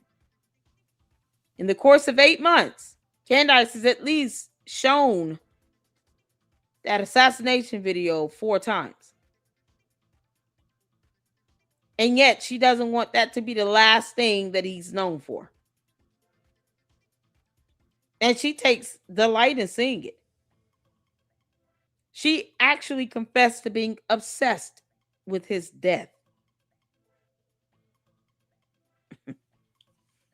But he broke the internet and she didn't. She had to get back at him. Let me break the internet as well and weaponize his death. Candace, you're a demon. He's just had so many amazing moments throughout his career. And as I was saying, I was having this discussion with George this morning, obviously through a lot of tears, about not wanting Charlie's caricature to survive when the actual Charlie Kirk individual, who Charlie Kirk actually is so much more important. Switch the down. caricature, the cartoon is that Charlie's this young, smart guy. Sorry, not later. This is gonna be our marathon for today. And then I will do something tomorrow night. Just kind of going over her ex, because Candace is getting clowned on X. But not later tonight. So our marathon for today is gonna be it for today. So I can hang out with the kids and all of that good stuff, y'all. Got to make time for your babies. Make time for your children this weekend. Made a career out of debating college kids, decided not to go to college, started Turning Point USA. And I think a lot of people thought that Charlie must take himself a bit too seriously. And I want you guys to know that could not be further from the truth. Charlie and me were always laughing. Yes, he was ambitious. Everybody knows Charlie is ambitious. I met him back in 2017 when Turning Point was this very young organization. But she never said why they unfriended each other. Why she did not attend his wedding or was not invited. And who knew that she would not be going to his memorial service? But yet and still, they were always laughing. That doesn't mean that you were still friends leading up to his death. Pay attention to the terminology she uses in this. Nobody knew who I was. Nobody knew who Charlie Kirk was. And Charlie was always wearing these really baggy suits. I mean, they looked like they were hand-me-downs from 3 generations because he was focused on the ideas. He didn't care about his appearance. He was laser focused on what he knew Turning Point could become. Not could become, but would become. He hired me on the spot. We were at this conference in Florida. And he and I used to always say, we never said the rest was history. You know, the rest is history. We say the rest is future. We were totally locked in. And I want you guys to know about our first planning sesh. Okay. It was in the middle of Chicago O'Hare Airport. There is this restaurant that's called the Macaroni Grill. And I sat down with Charlie on our first trip together. He flips over this little paper menu as we're waiting for our flight. And he takes out this pen and he just starts drawing a map of what he wants to happen into the future, what the Turning Point organization will become.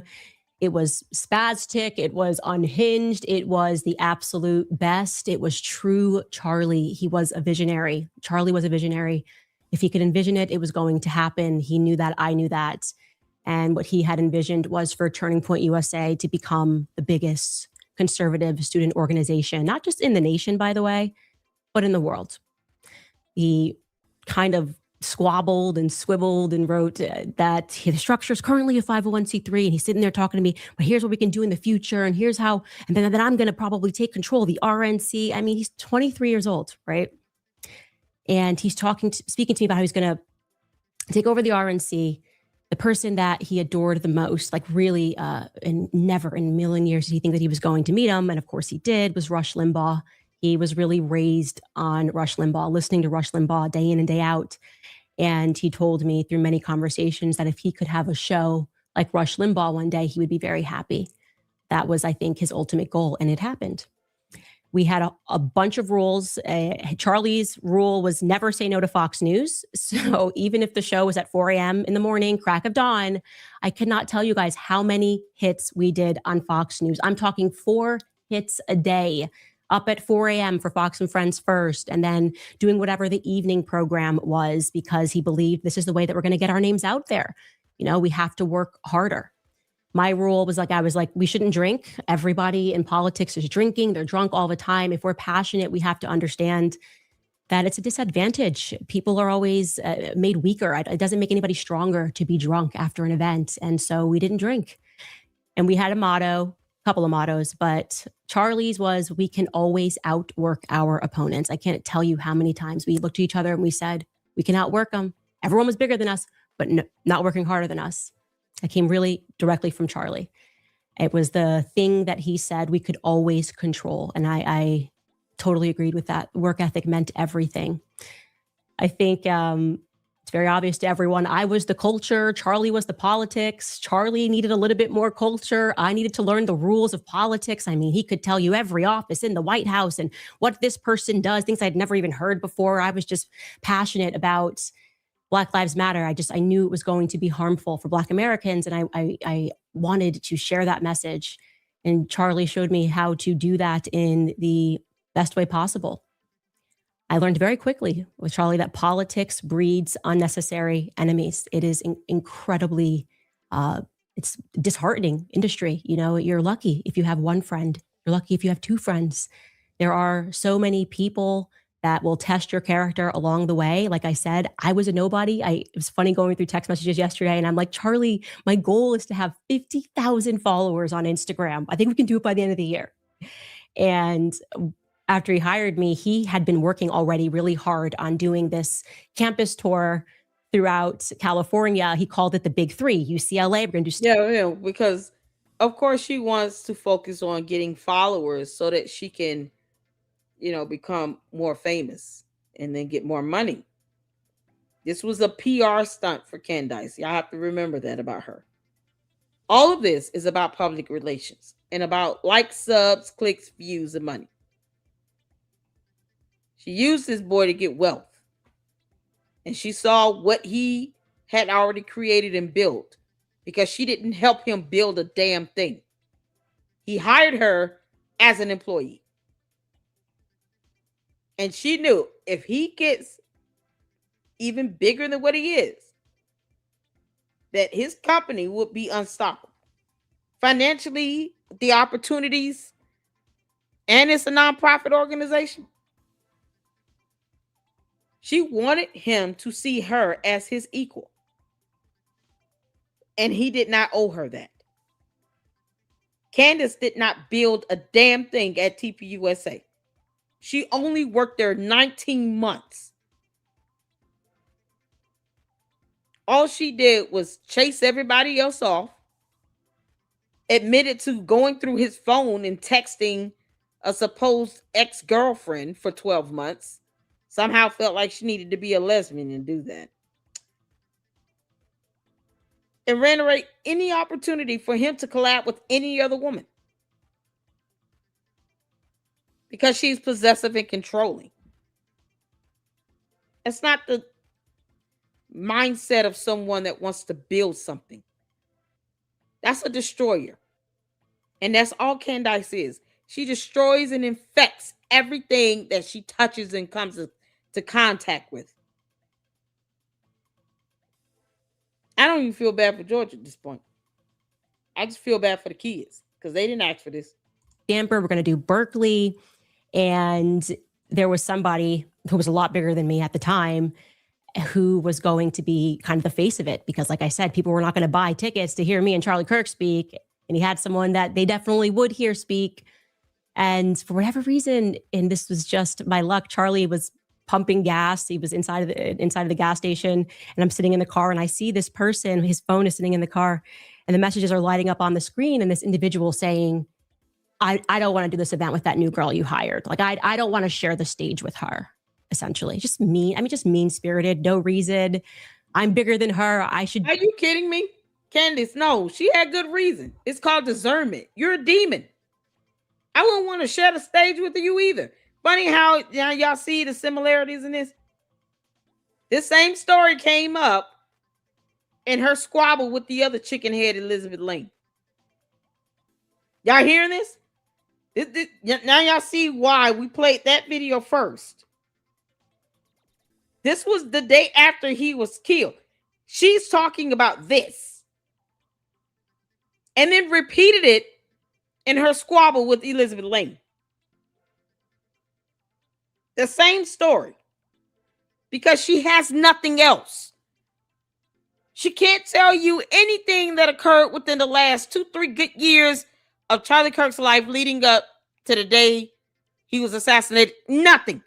They had unfollowed each other. They were not talking to each other. They were not friends. They were not close. She's talking about some BS that occurred before he even got married years ago. About how someone didn't want to share a stage with her. Candace, most people don't want to share a stage with you unless they are trying to get their name out there and get a lot of views on their videos. Won't last long because then they'll be named in lawsuits. This is what she chooses to talk about in a video that she titled "To My Friend Charlie Kirk." Nope. No current stories within the last year about how her and her spouse, her lavender husband, and Charlie and Erica Kirk met up and had a play date with the kids. They went to each other's kids' birthday parties. None of that. How she reached out to Erica Kirk and said, "Girl, let me know if there's anything you need. We're right here for you. Come on the show and cry it out. Let us know whatever you feeling. You want to talk? We're right here. Do you need me to fly out there to you?" None of that. She's talking about some female that did not want to share a stage with her. And you can't blame this woman for not wanting to do that. I don't even need to know who that woman is. I'm glad they said no. Tell Candace I said kick rocks. Barefoot. Do this by myself. And then if she wants to come on and be an auxiliary, that's fine. But I don't want to share the stage with her, this newbie. I remember Charlie gets in the car and he looks at the message and he looks at me and he knows I've looked at the message. I saw it and I'm like, "Charlie," I said, "I have no idea like where this is going. Obviously, I understand that the sensible you doesn't want to lose this person on the ticket, that this means a lot to you and you've worked hard on it, but you're going to have to learn that you have to make the right decision and not the easy decision. And this is only going to work if we keep making the right decisions, you know?" And I could just see the struggle within him. And then he did the right thing. He said, "Okay, if you don't want to do this event with this newbie Candace, then we're not going to do the event, and Candace and I will do it alone." And we did. We went at it alone. Actually, I think for that particular event, Dave Rubin hopped on and the rest was future. For 2 years straight, Charlie and I flew around the world together on very little sleep. We were always exhausted. I'm not kidding. We took hundreds of flights together. We slept in the crappiest hotel rooms. I mean, walls so paper thin. You just hear everything. And when you're in that capacity with someone 2 years straight, just traveling nonstop, you really get to know them. You really see them in every condition. You start bickering like an old married couple. Charlie, this is not how you pack a suitcase. I say to him, Charlie, you can't just like put your dirty running shoes on top of your clean shirts. Okay. You just can't do that. Charlie, you need to eat something. Okay. You're running on fumes. You got to eat something. Okay. This is not a full meal. Back, forth. Charlie, you got to buy yourself some suits that fit. That conversation, I was like, Charlie, okay, I get it. You're like boy wonder. You got to buy some suits that fit. I wasn't the only one that was hammering him on that. It was also Don Jr. And eventually him, and I think it was actually him and Eric. They're like, Charlie, I know you're very frugal. We know that you're very aware that your salary comes from donors. He always wanted to be a really good steward of their capital. But eventually Don and Eric got him a gift certificate, I think it was for his birthday, to a fancy suit place to go get fitted. And the rest is future, right? It is so important for me to make sure that you guys understand how absolutely hilarious Charlie was. Okay, so it's important for you all to understand right there. She already showed how controlling and possessive she was. This is not how you pack a suitcase. What do you mean? He's a man. The fact that she forced him to basically choose between her and another podcaster, public figure, is absolutely disgusting.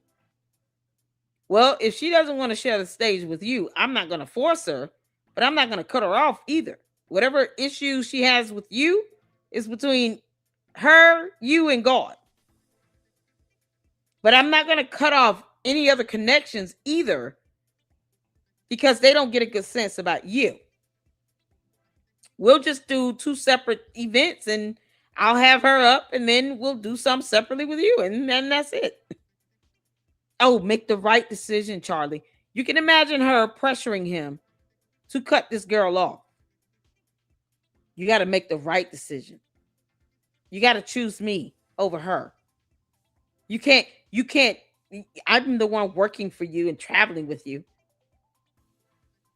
You can't allow someone to say that they won't share the stage with me. I've never done anything wrong to her. It's called discernment. Candace, you're evil. No one owes you anything. And hopefully he made up for that and did a collab with this other young lady. Because hopefully he realized, it wasn't a matter of hating Candace. It was a matter of discernment. She saw something in Candace that I should have picked up a long time ago. And I let Candace cause me to lose another contact, a collaborator, someone that I could have professionally worked with. And for what? Because Candace is jealous and possessive and obsessed with me. This all hits so different now hearing this. And this is what she chose to talk about as a dedication video the day after Charlie Kirk's assassination. Like, his kids got to grow up one day and they might come across this video. Maybe YouTube will grow a ball sack and start taking down her egregious and disgusting and heinous content like they do everyone else. But so far, the idea that these kids might come across this is disturbing. And Candace doesn't care. You think she cares about Charlie Kirk's kids he had with Erica Kirk? Hell no. She's trying to claim that woman didn't even have those kids. She's gross. Charlie was hilarious. Okay. He did not take himself too seriously. He was so good at doing imitations and accents. Anybody, any imitation, any accent, he was just on the money. And all we did was laugh. It's all you can do and laugh. People were just so crazy all the time. When I was reading through the chat today, I was just laughing with just tears in my eyes, thinking of the many road trips that we took, so many hours spent just talking trash to one another, making fun of one another. One of the best moments that I can think of, and there's so many to choose from, she's lying, was we were driving through Colorado, and I put on a Kanye song, when I play. She's lying. Who pauses and looks around like this? And we all know this is pre-scripted and pre-recorded. So aside from this being absolutely disingenuous, she decides to lie. as opposed to her sticking to her script. Because, you know, you somehow need to have a script to do a dedication video to talk about things that occurred between you and someone else. You claim that you were very close to. You argued and bickered like an old married couple, and somehow you want us to think that you saw him as a kid, brother. Girl, bye. But yet, when you decide to go off script, you gotta lie like hell. I know when you're lying, Candace. You're lying. And you're off script. Because you are not that creative. You can't tell the truth to save your life. Everything has to somehow make you look good. Even if it's a real memory and you're being truthful about it, you probably will not come out looking good in it. Because that's how evil she is. And yet she's sitting here just making up stuff. Look how she's looking down at the table. Yeah, these freeze frames are epic. Only God can do this. The right moment to pause. I don't time it. I just pause. And look at this. This is clearly a sign of someone that's trying to think of something as they go along, as they speak. Trying to conjure up some sort of storyline to throw out because she's not smart enough to do this on the spot. That's why she has to pause and and take her time with this and look around the room, trying to get inspiration from whatever she sees, just to kind of throw into the melting pot. When you're incapable of telling the truth, lying is very obvious. And you don't know how to hide it. Because you're a bad liar. Candace, you are so bad at this. It's despicable. You're bad at this. You're bad at this. Looking at this video months later, after all of the destruction and the lying and the hell raising you have done, this makes you look even more demonic and evil. And of all things, you have to sit here and lie about some memory that you know no one will be able to even corroborate or debunk, because Charlie Kirk is not here to defend himself. And if it's only you and him in the car, then how will we verify any of this? But she would rather lie about this than to just stick to the damn script or tell the truth. You know, that's too hard for her to do. Discuss it. And Charlie goes, is this Jay-Z? I almost made him pull over the vehicle. I was like, are you kidding me? Okay, I understand that you don't do culture, but like, come on. You don't know the difference between Jay-Z and Kanye. And he didn't. And I explained to him the difference. I was like, hey, you got to get into some Kanye West music. Next thing you know, Charlie's really getting into some Kanye West music. He's running 10 miles a day. He got really into running. And he's texting me about how great it is. Like there's this text, Charlie. He's like, yes, it's my new favorite song. And he just loved it. Kanye's Power kind of became our theme song for the tour. I have no idea why, but that was our hype song before we went on stage. So you can only imagine when just a couple of months later, we've been listening to Kanye's old albums on repeat. Suddenly Kanye West tweets, I love the way Candace Owens thinks. The excitement. Okay, we were certain that we had manifested it. We were 100%. We manifested this by listening to Power on repeat. Actually, I found a clip of us backstage on that day when that tweet happened. And we were doing what I used to refer to as like the Charlie dance. Here it is. I don't understand like the divinity of him tweeting that. Like, I'm living in that Charlie 21st dance. century. There's something meaning to it.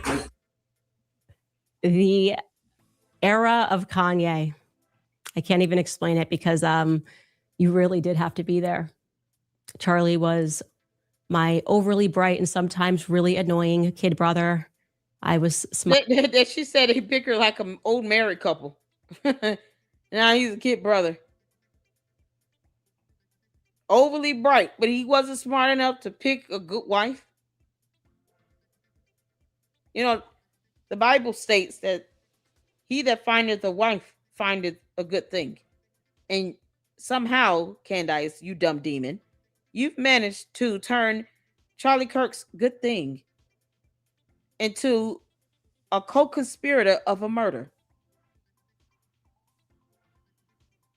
You understand attacking this widow is violating many, many scriptures in the Bible that you still refuse to read or even touch.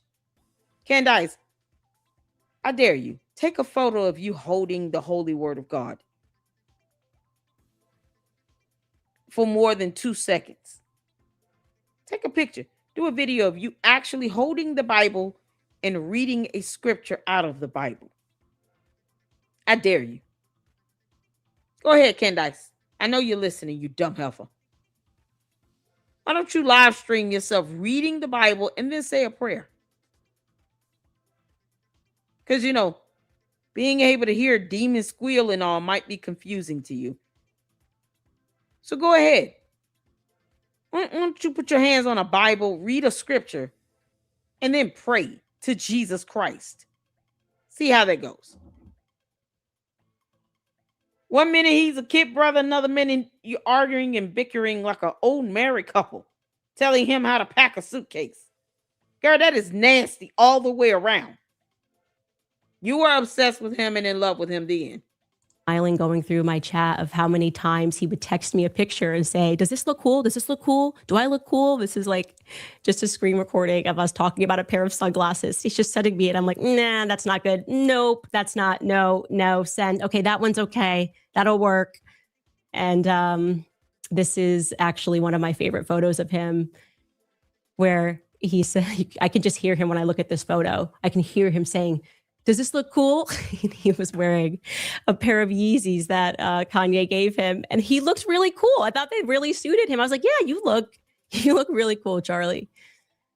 The reverse of that obviously was him constantly hammering me on debates. I mean, Charlie was like, look, you gotta know the arguments of your opponents backward and forward. I remember I had note cards like I was in high school, just memorizing every statistic and being strengthened by, you know, just day in and day out. He was just pretending to be a protester, pretending to be a radical.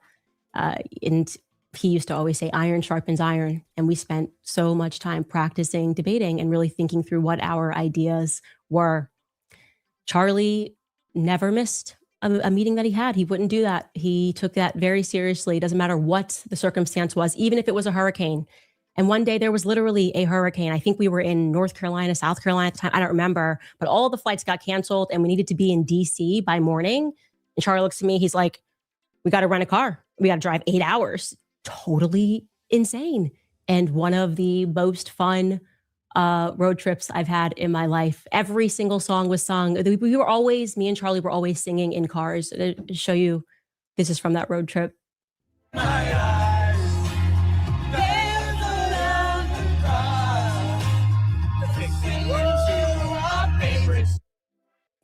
And then, of course, there was always some hip hop mixed in, Ignition, remix.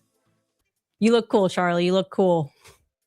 We really did go everywhere. I mean, all 50 states, Canada, down to the border, the United Kingdom, Israel, you name it, we were there. And there was always a new T-shirt to print out, Justice for Brett Kavanaugh, sends to me. How's this one? I love it. We just loved the T-shirts. That was the thing. The Him Too one, that was controversial. That was a controversial moment, one of those character forming moments. I won't forget it because that Me Too hashtag, it just started going viral and people were emotional. And right away I was like, Me Too's awful. This is terrible for women. It's terrible for men. You know, just me being Candace saying the thing, and left and right, people were hammering me. It was like, how dare you say that we need due process? We're talking about rape. And I remember he had young women at Turning Point who were threatening to quit, crying in the office. How could she not support Me Too? Young women who did quit. And then we had at the same time the YWLS conference. So the reporters who already hated us just completely, they just swooped in there and they were like, oh, do you support her statements? And I just remember just being behind Charlie and Andrew Colvett, and he just held the line. He held the line because he agreed with me and he knew it was going to be a bit of fire. People, you got to fire her. How could she say this? And he didn't. He held the line. And yeah, it was one of those moments where Charlie, he had good character. But the prep for every one of those events, like even the Him Too event. He only had good character when she claims that he defended her, when it benefited her. Y'all hearing this? He did the right thing when he chose her over the other female podcaster, public figure that didn't want to share the stage with her. He had good character when he came to her defense about Me Too. But yet and still, she turns around and claims that Jewish people are the reason why black people were enslaved in the United States of America. As if that would be something she would ever say if he were alive. You know, because here's the question, Candace. Why didn't you ever make that claim when Charlie Kirk was alive? To his face. And record it so we can all see how he would blast you out over that. You want to talk about George Floyd, but you accused all Jewish people of being responsible for slavery. And you wouldn't tell that to Charlie Kirk's face if you were live on Earth. No, you wouldn't do that. You know why? Because your punk ass would not be able to handle his epic response to you on that. Unbelievable. But somehow, there are women who have been victimized, and you know what she does? She'll put the actual predator on her show and interview the predator, but then dox the victim and make it seem as if it's the victim's fault. How dare you, 14 years old, accuse a 50-year-old man of essaying you? How dare you? That's how disgusting she is. You going to talk about that allegation from another grown man against George Farmer, Candace? Because you know Charlie Kirk had to know. You know he knew George Farmer was being accused of essaying another grown-ass man. And you said nothing about it. I wouldn't invite you to my wedding either if I were him. Of course he didn't. Why would he? Charlie Kirk found her to be repulsive. You know, he probably had to go back and apologize to people.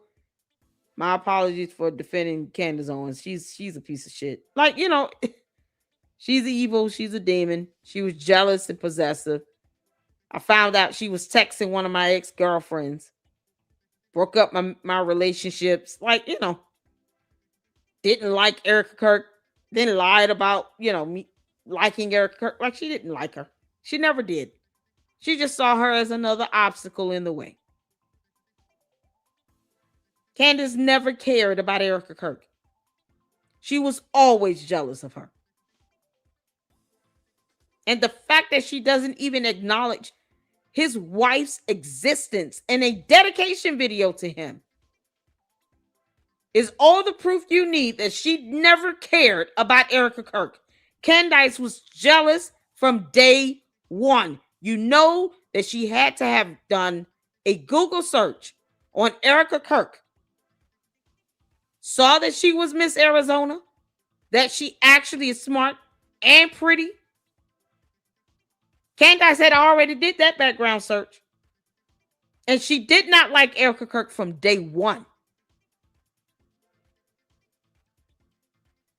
She just saw her as a challenge. Thought she would be able to get rid of her. And then realized, oh shit, he actually fallen in love with this woman. Not going to be able to interfere and break this up.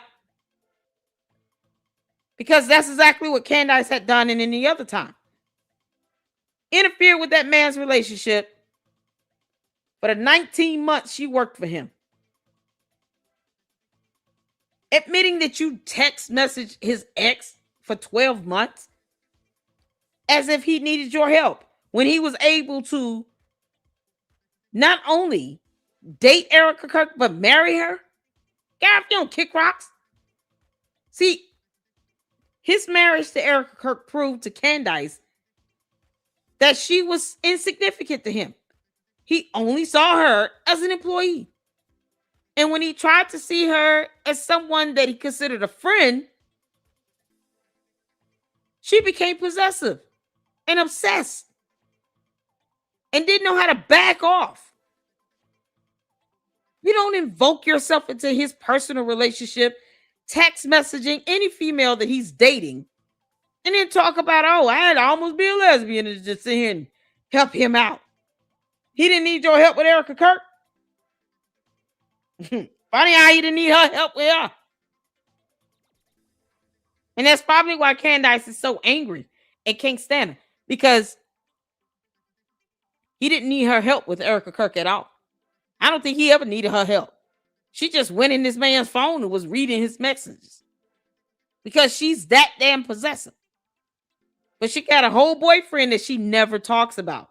Funny how you never talk about this boyfriend. What's his name, Candace? What's the boyfriend's name again? Y'all know the boyfriend's name? Because she said, oh, I had a whole boyfriend. What's his name? Candace, you never said his name. You never even talked about the boy.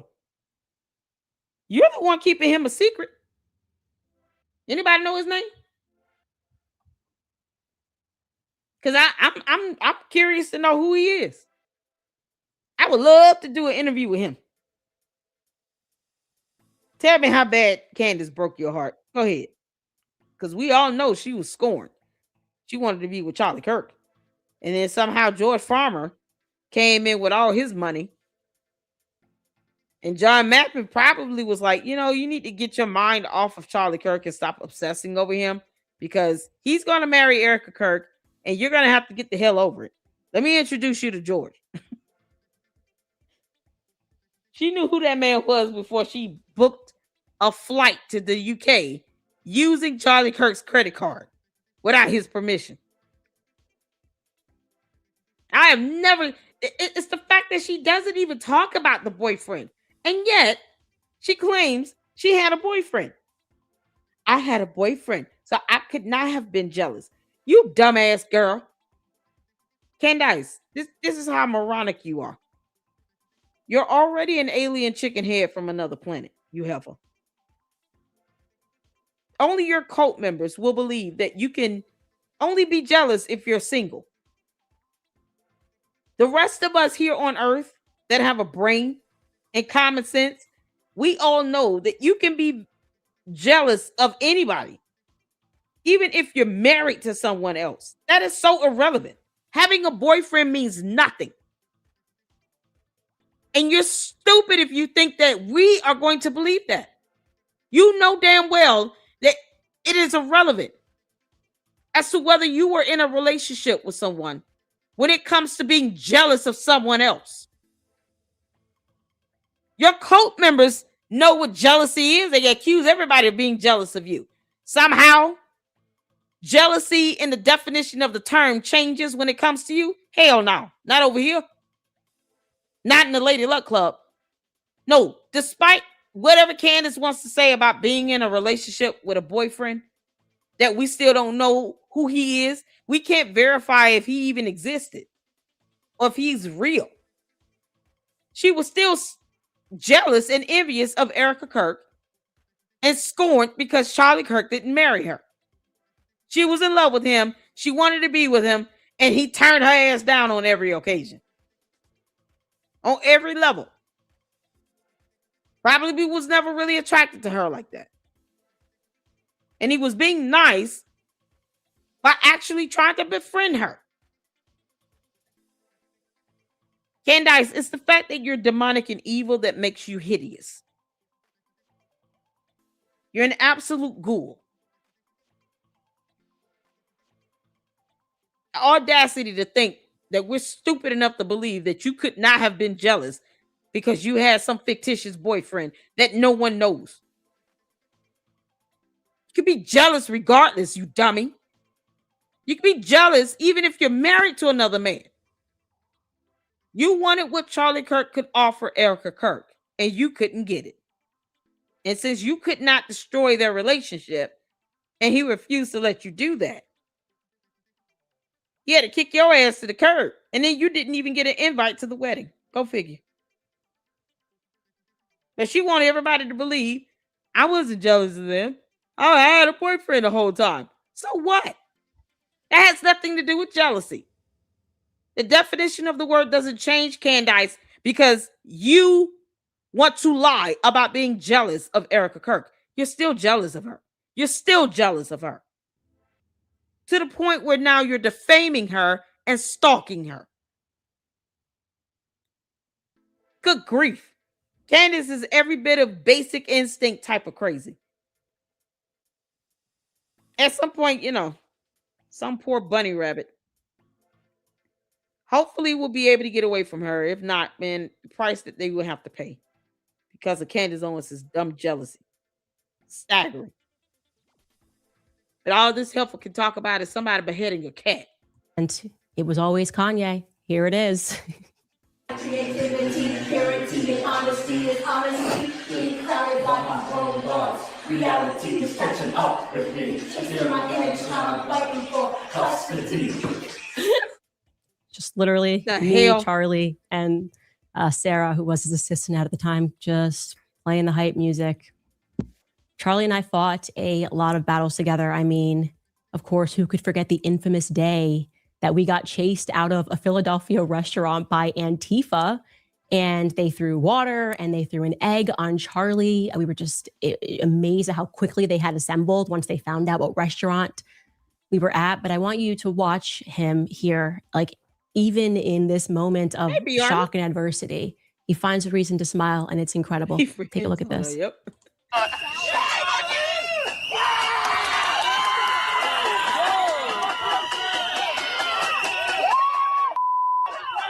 What the?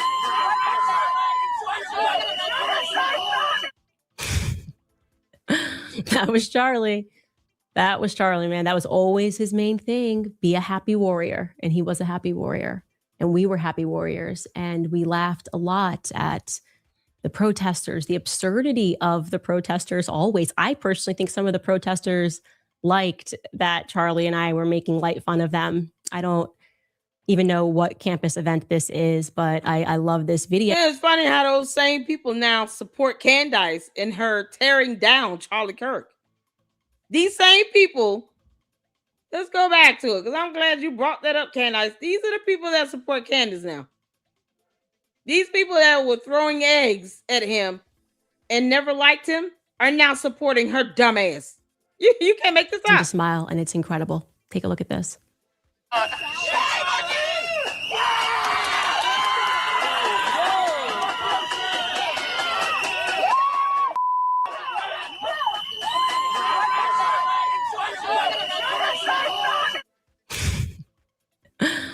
Yep, these are the same people that now support Candace and tearing him down and his legacy and his wife and his kids and her mother and his company. All his friends. Boy, don't be out there trying to retrace the steps of Tyler Robinson. You know, maybe one day I might go to UVU and do it myself. Candace, I dare you. Try to find them underground tunnels. Go out there and hang out with Josh Carr for a minute and him and his wife. Go find these underground tunnels. That'd be a great trip. I sure would. I have to fundraise, but I sure would. I would go straight out there to UVU and retrace the steps of Tyler Robinson, since Candace doesn't want to take her dumb ass out there. That would be a fundraiser, though. I would have to fundraise for that, yeah. But I would. If I could raise money up for the flight and hotel to go out there and do that, we'll go out there, we'll meet up with Josh Carr, his wife, and other people who were there. I sure would. Since Candace doesn't know how journalism works, I guess I have to show you better than I tell you, Candace, because you're still bad at this, you dumb demon. That'd be a great idea. Put that on the calendar to do something like that. That'd be great to do something like that around July. That would be awesome. Was Charlie. That was Charlie, man. That was always his main thing. Be a happy warrior. And he was a happy warrior. And we were happy warriors. And we laughed a lot at the protesters, the absurdity of the protesters always. I personally think some of the protesters liked that Charlie and I were making light fun of them. I don't even know what campus event this is, but I love this video of me just playing with the protesters, sitting in front of one of their signs, and Charlie speaking over my shoulder. Take a listen. If you aren't wealthy, white, and male, Charlie Kirk is not your friend. What do you think? Not my friend anymore. Are we not friends? Is It's that right? Find out. It's not going to find out. A sign outside of a thing, an event that we just did that you're not my friend. Go figure. Looking back at too many photos, I just have too many photos with Charlie. It really is incredible to see how many times he's just right behind my back. Charlie always until he wasn't, and then he got married and moved on, and you couldn't stand it. Had my back, and I always had his. Charlie was right by my side when I started Blexit, obviously. And then she ran it in the ground, and TPUSA bailed her out. She ran it in the ground. It was upside down by $1.72 million. He was also there the night that I met my husband, which was absolutely an incredible night. And in the UK, which I didn't expect to happen. I got to tell you. You didn't expect to happen. You used his credit card to book flights to go out to the UK. John Pappin introduced her to this clown. Actually, Charlie, ever the analytical mind, what I told him, I'm like, I think I'm going to marry this guy first. He's like, wait. Like, is this going to be good for your brand? I'm like, Charlie, this is love. This is not a brand decision. And then he sat down and he spent just one evening with George, and Charlie was just the most supportive of everything. And this is our text chain speaking about that moment. He's like, his heart is wonderful. You guys are meant for each other. I see it brilliantly and clearly. And he gets it. Okay. We got to entertain a candy ass for a second. Let me explain something to you, Marky. Is it Marky? Why is there a space before your name and not after? Whatever. Let me explain something to you. No one thinks for me. Do you understand? No one thinks for me. My opinion is that of mine and mine alone. That's it. You don't have to agree or like it. Only the candy asses are being brainwashed. You have no proof or evidence that Israel was trying to buy him. You're going on what Candace told you, as opposed to researching yourself. While you want to come into my chat and accuse me of not thinking for myself.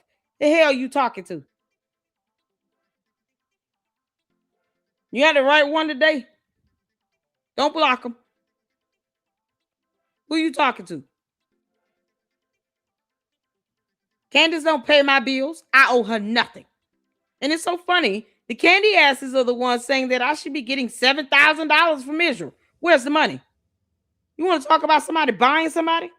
Funny how they don't seem to give me $7,000 though. But you are the ones, candy asses are the main ones talking about, I must obviously be getting paid. What? How is it coming to me? Is it Cash App or Zelle or a check? How am I getting this money? Send it to me. Leave me a super chat. Marky, go ahead and leave me a super chat. Let's start the $7,000 fundraising. Because y'all want me to get that money so bad. You claim that Israel's trying to buy him out, but yet they can't send out $7,000 checks to me. Why is that? Y'all swear up and down that I'm getting $7,000 though. I haven't gotten a dime from Israel. Go and alert the prime minister that he owes me some money, I guess. Make it $70,000. That way I can go out to UVU and retrace the steps of Tyler Robinson and, be able to make that a good trip. Send me the $7,000, Marky. Because they swear we getting paid over here. And the moment I get the $7,000, I will be the first to do a whole video on that. You don't even have to tell me if I'm getting paid. I will tell you that. Don't nobody run nothing over here but God. Boy, step to me correctly in my chat. You understand me? But they want me to get $7,000 and won't leave me a super chat for $20. At least leave me $7. You know, since 7 seems to be the magic number. Same candy asses coming here talking, think for yourselves. Leave me a super chat. You want to sit here and come in here and say that dumb shit? Leave me a super chat. When is Israel going to send me the $7,000 check? When am I getting the money? As opposed to telling me that I've already received it. No, I didn't, but I'm waiting on it. They can pay me. You think I would turn that money away? You know, because I'm an independent thinker and all. No one tells me what to think or how to handle $7,000. Someone wants to give me $7,000, I'm taking it. And I'm going to spend it. Buy some groceries and pay rent and definitely take my kids out of town. I'm going to tear that $7,000 check up and spend it all. Every bit of it. Save some, put some in the savings account. But the rest of it, yeah, I'm going to spend it and enjoy it and have a smile on my face. You see how no one tells me how to think? It does not bother me for anybody to say that I should be getting $7,000. I want it. Just give me the money. You see that? Independent thinking right there. If you listen to me even a little bit, you dumb bot, you would know that does not bother me. Challenging me to tell you how I really feel is not something you should want me to do. But I have no quarrels with doing it. Can we get an amen in the chat? Oh, I have no problem telling you exactly what my independent thoughts are. And me being a free thinker on my damn own. You know how many people would love to hear me say that I am a Republican or a Democrat? No, I'm apolitical. And I choose to stay right there. That way I can be neutral when it comes to politics. Because no one tells me which side to take. Don't ever challenge me to tell you exactly how much of an independent thinker I really am. But leave me a $70 super chat while you at it. You know, that'll go towards that $7,000 you all want Israel to give me. Can't make this up. Sometimes you got to handle the trolls. It just has to be done. This is fun for me. I will not lose a second of sleep. Nope. I enjoy this thoroughly. Going in on the candy ass. I mean, I'm just saying. Leave me some money. You want to sit here and say Israel wants to give me $7,000? Okay. That does not hurt my feelings. Leave me a super chat. I don't know why the candy asses won't leave me a super chat. If you're going to come in here and say, have your own mindset, I'm going to show you exactly what that means. Leave me some money here. Because y'all want me to get this money so bad. I'm all for it. That's how independent thinking I am. I tell content creators, stop getting offended at that. Challenge them to give you the money. They want to accuse you of getting paid. Tell them, I haven't gotten any money yet. But if you would like to send me some, I will not stop you.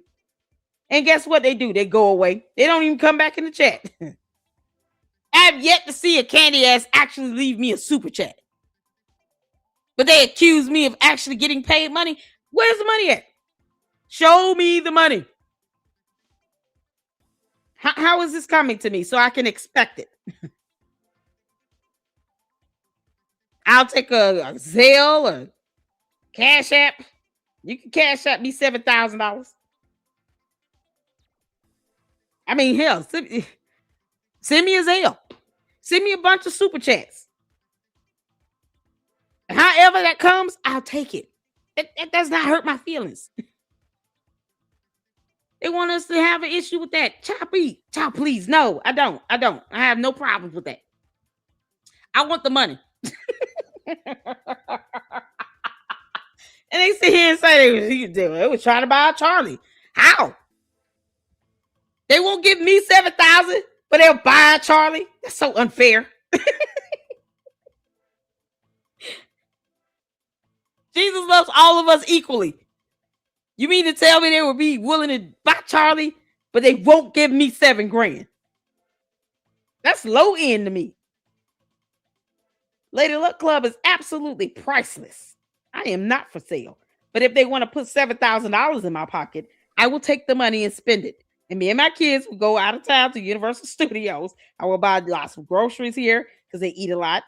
And I would definitely take pictures on that trip that was funded by $7,000 from Israel or whomever. Child, please. Don't dare me with a good time. You can't make this out.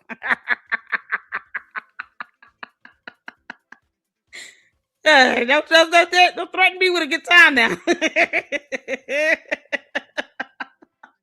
Leave me a super chat if you're gonna sit here and talk about I should think on my own. Oh, okay. Hey, are you leaving me some money or something? Or what? How is this gonna go? Now, y'all, let's get back to it. Isn't afraid of you being you, and he's been through hell. And it was Charlie was by my side the day that I got married. Of course, he was by my side. You know, when I got married to George. And of course, Charlie fell in love with Erica.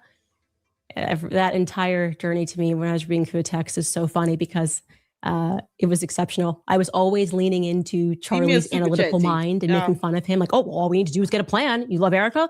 Okay, what's the plan? What are we going to do? What's step one? What's step two? And the plan that I came up with instantly was all we have to do is convince her that her last name is terrible. Her last name, she's got to marry you because it's practical. Kirk is going to, Mrs. Erica Kirk sounds so much better than Miss Erica Francie. What is that last name?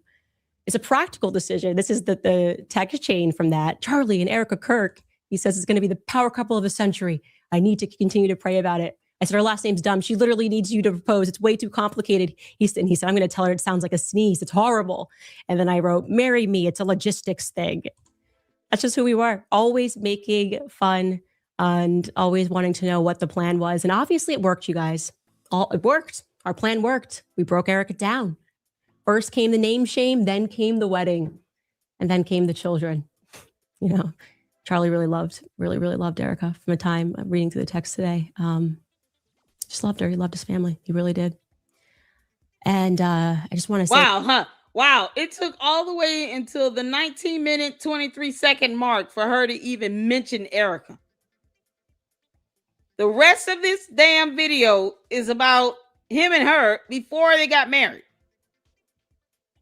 19 minutes in, and she finally says something about Erica and shows a photo of her and the kids, and probably had to be told, if you don't put something in there about his wife and children, this will definitely look like a scorned woman that did not get picked, because you are a scorned woman who was not selected. This is crazy as hell. That Charlie and I, because I think this is important, never for a single minute ever did Charlie and I stop being friends. Yes, they did. Even when the world demanded that from both of us, our relationship was real. We were brother and sister. You know, we were fortified. Our relationship was forged in fire, the fire of politics. I knew him. I knew Charlie, the real Charlie, and Charlie knew the real Candace. You know, and people knew. I didn't like a lot. Yeah, and when he knew the real Candace, he fired her ass. So if they're listen, and let me tell you something. Whether they're a registered foreign lobby has nothing to do with the fact that you people keep saying that I am getting paid $7,000. Where's my money? What does that have to do with Israel giving me $7,000? I'm waiting for them to give me the money. Won't you tell them if you guys are gonna sit here and not be ready? Can y'all at least give Lady Luck Club the $7,000 we promise her? Where's the super chat, T? You gonna sit here and say all this in my chat? Leave me a super chat. I dare you. Just send me $5. You and Marky. Why do you just tag teaming? Leave me some super chats. Y'all will leave Candace a millionaire. All the money. You give up bill money for her. Send me $5. A super chat right now. Come on, you bot. You know bots don't leave super chats. Y'all know that, right? Bots don't ever leave super chats. They'll say something weird and then, you know, change their user profile and create other profiles and start talking to each other. It's like one bot having a conversation with itself under two different usernames. But you ask them to do something more human-like, they can't do that. It's like they don't compute. Leave me a super chat. to see if the bots can compute that. Because it seems like Marky and T are the same person, and it's just one person having a dialogue with himself in my live stream. But won't leave a super chat. Boy, it's something else, ain't it?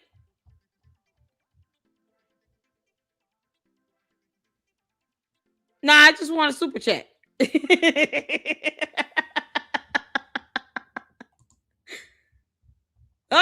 we get one? You sent me a gift. Where's the gift? Where's the gift? Oh, the bots are leaving. Oh, okay. Oh. What'd I tell y'all? Did I tell y'all? People in politics. I didn't like a lot of people calling me and doing the political dance. Of course, people guessed it correctly when they said, oh, the person who probably was the intermediary when Trump called about Brigitte was Charlie Kirk. Of course it was Charlie. They would never send anybody else to call me with anything because they knew that Charlie was a brother to me. And there was so many things that were said that were wrong, and we laughed at how wrong it was when people thought they over there, that when I had made up my mind about Israel, that Charlie and me fell apart. How many times you gonna keep saying bye, T? Listen, everybody tell T bye. They want us to know that they're leaving for the 4th time. Bye. The bot wants all of us to know that it's leaving again for the 4th time in the stream. Without leaving me a super chat, even though it keeps saying that it doesn't like my voice, and still wants me to know that it's about to leave. Bye. Return to your deprogramming station where you belong. We don't care. Get your bum ass home. How many times you got to tell somebody bye? Bye. Man, all these bots are so dumb. Who does that? Who goes out their way to announce that they're leaving? Just get the hell out. You don't like it? Oh, okay, bye. This ain't my cup of tea. You don't even have to tell anybody that. Just stop responding. It's that simple. T, where's my gift? Can't make this up. Marky, where my gift at? Heart. Nope. Never. Not for a second. I said, it's the easiest decision ever because Charlie knew who I was and I knew who he was. I said, Charlie, this is where I'm at and there's no room for movement. And you tell your whoever that needs to hear it, whatever you need to tell them, because we're always going to be brothers and sisters. You know, we're always going to be brother and sister. Thank you, Diana. Talk about things and debate things behind the scenes. And I think my perspective was as it's been throughout our relationship. You might not get it now, Charlie, but you will. I'm only a few years older than you, but I think you're gonna see things my way. And I think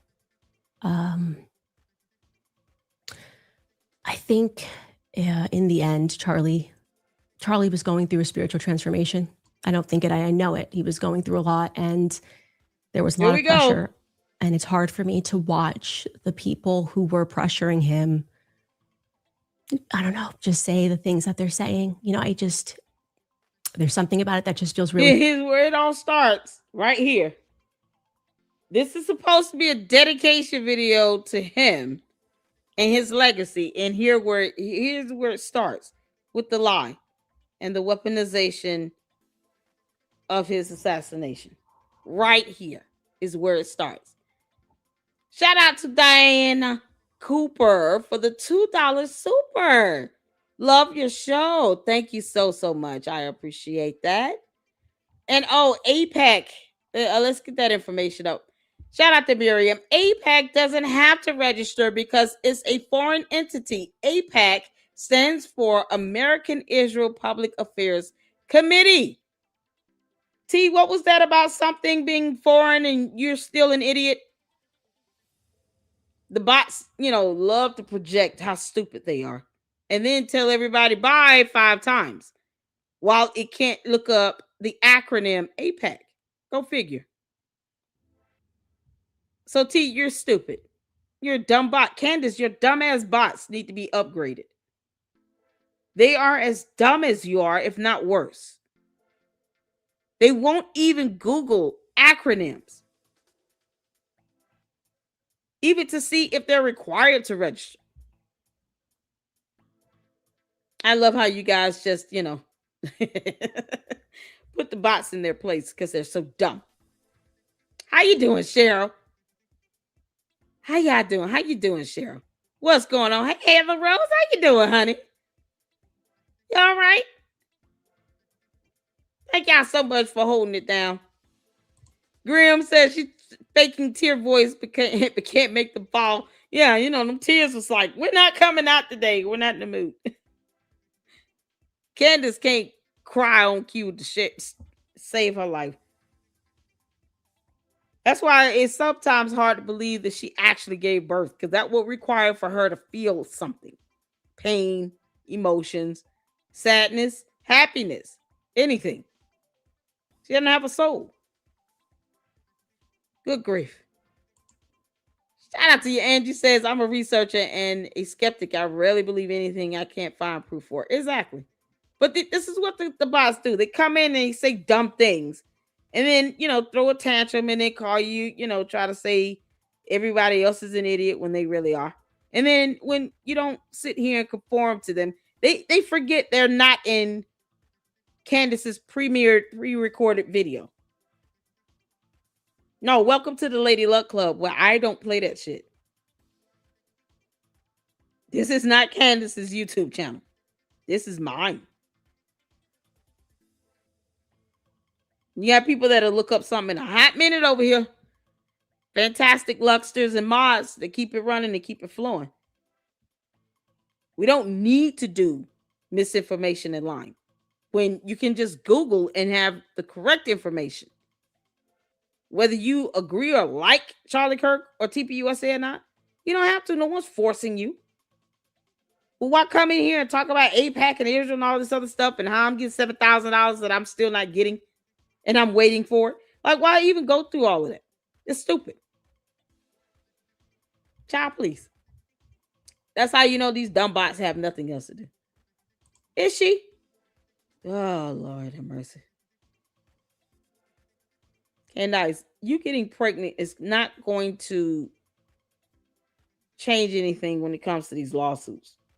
You just want to be able to blame everything on the baby. And the judge is not going to be cool with that. The judge probably is going to be disgusted. Stop blaming everything on your pregnancy. You're just an idiot, ma'am. Oh, man. Y'all.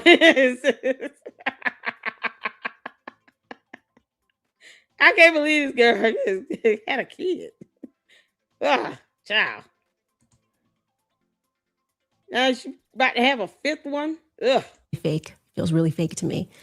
And This they would supposed have to be a allowed dedication him, by him. to lose and wanted him to lose everything Fake crime. for changing or even slightly modifying an opinion, and then to see them Fake doing crime. what they're doing today, it's hurtful to me. It's very hurtful to me.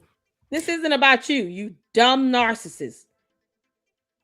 And if you're going to do a dedication video like this, why do you need this damn laptop? Why do you have this laptop? If this is a dedication video, you're speaking from the heart and candid. You don't need a laptop or a script. You're trying to fake cry. Is it in the script where it says, here's the point where you now start crying? In parentheses, it's got to be shed tears as a part of the script. And she's trying so hard and she can't stop looking at the script because then she'll forget what to say. But she has to now think of something to make her actually cry. Because she's a demon. Candace, think about how hot hell is and you lifting up your eyes in hell. Maybe that'll help you shed a tear too. But I don't want today to be about anything other than you guys knowing that Charlie really was an amazing person. You know, he was like, we were really close. And this is so cringe. He was my best friend and my brother. And I will never unsee the footage of what I saw, the violence of it. Yeah, no, she's just going to show it again and again and again and again on her show. And somehow YouTube will allow that bullshit to be shown. And then she's going to watch it in private in multiple angles repeatedly. Plus, she's going to show the video of the SUV where you bled out in multiple episodes as well. Yeah, no, she's going to just harper on that. Not just see it once. She will never unsee it because she will continue to watch it. Because she's a demon. Come on, you bride of Chucky. I pray for the people who No took tears. any pleasure in that. I would never, there's not a single person in the world No tears. that I would wish that on. And least of all, friend. someone with a heart like Charlie's. He loved his family, he loved his wife, he loved his country. And he didn't deserve that ending. You know, he's really young.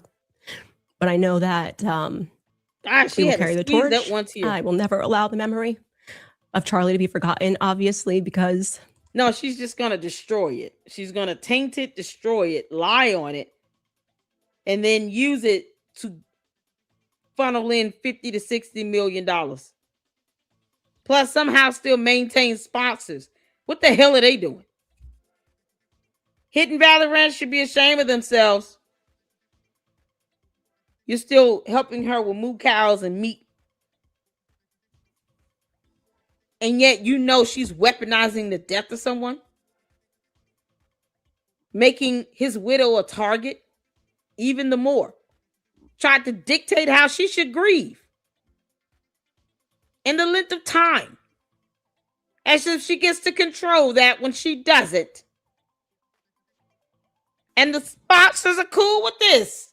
They're like, yeah, we'll keep giving you money for all this bullshit you're doing.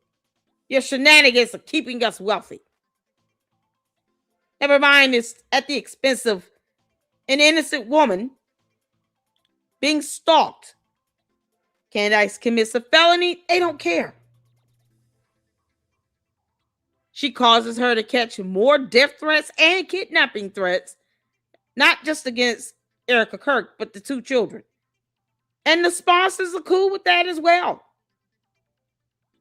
YouTube certainly does nothing about any of this because they allow all her bullshit videos to stay posted up and monetized. Why this girl just had to struggle out one tear, lying like hell, is hot.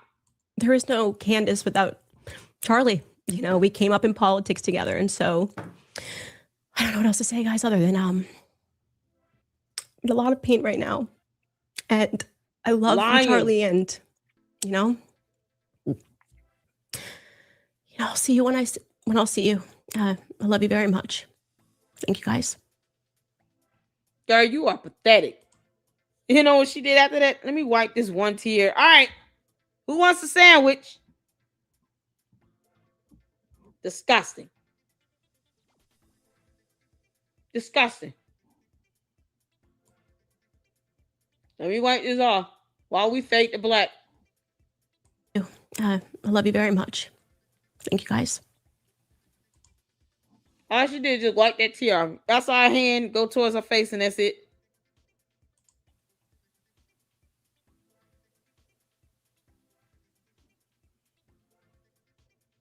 Just sullied his memory.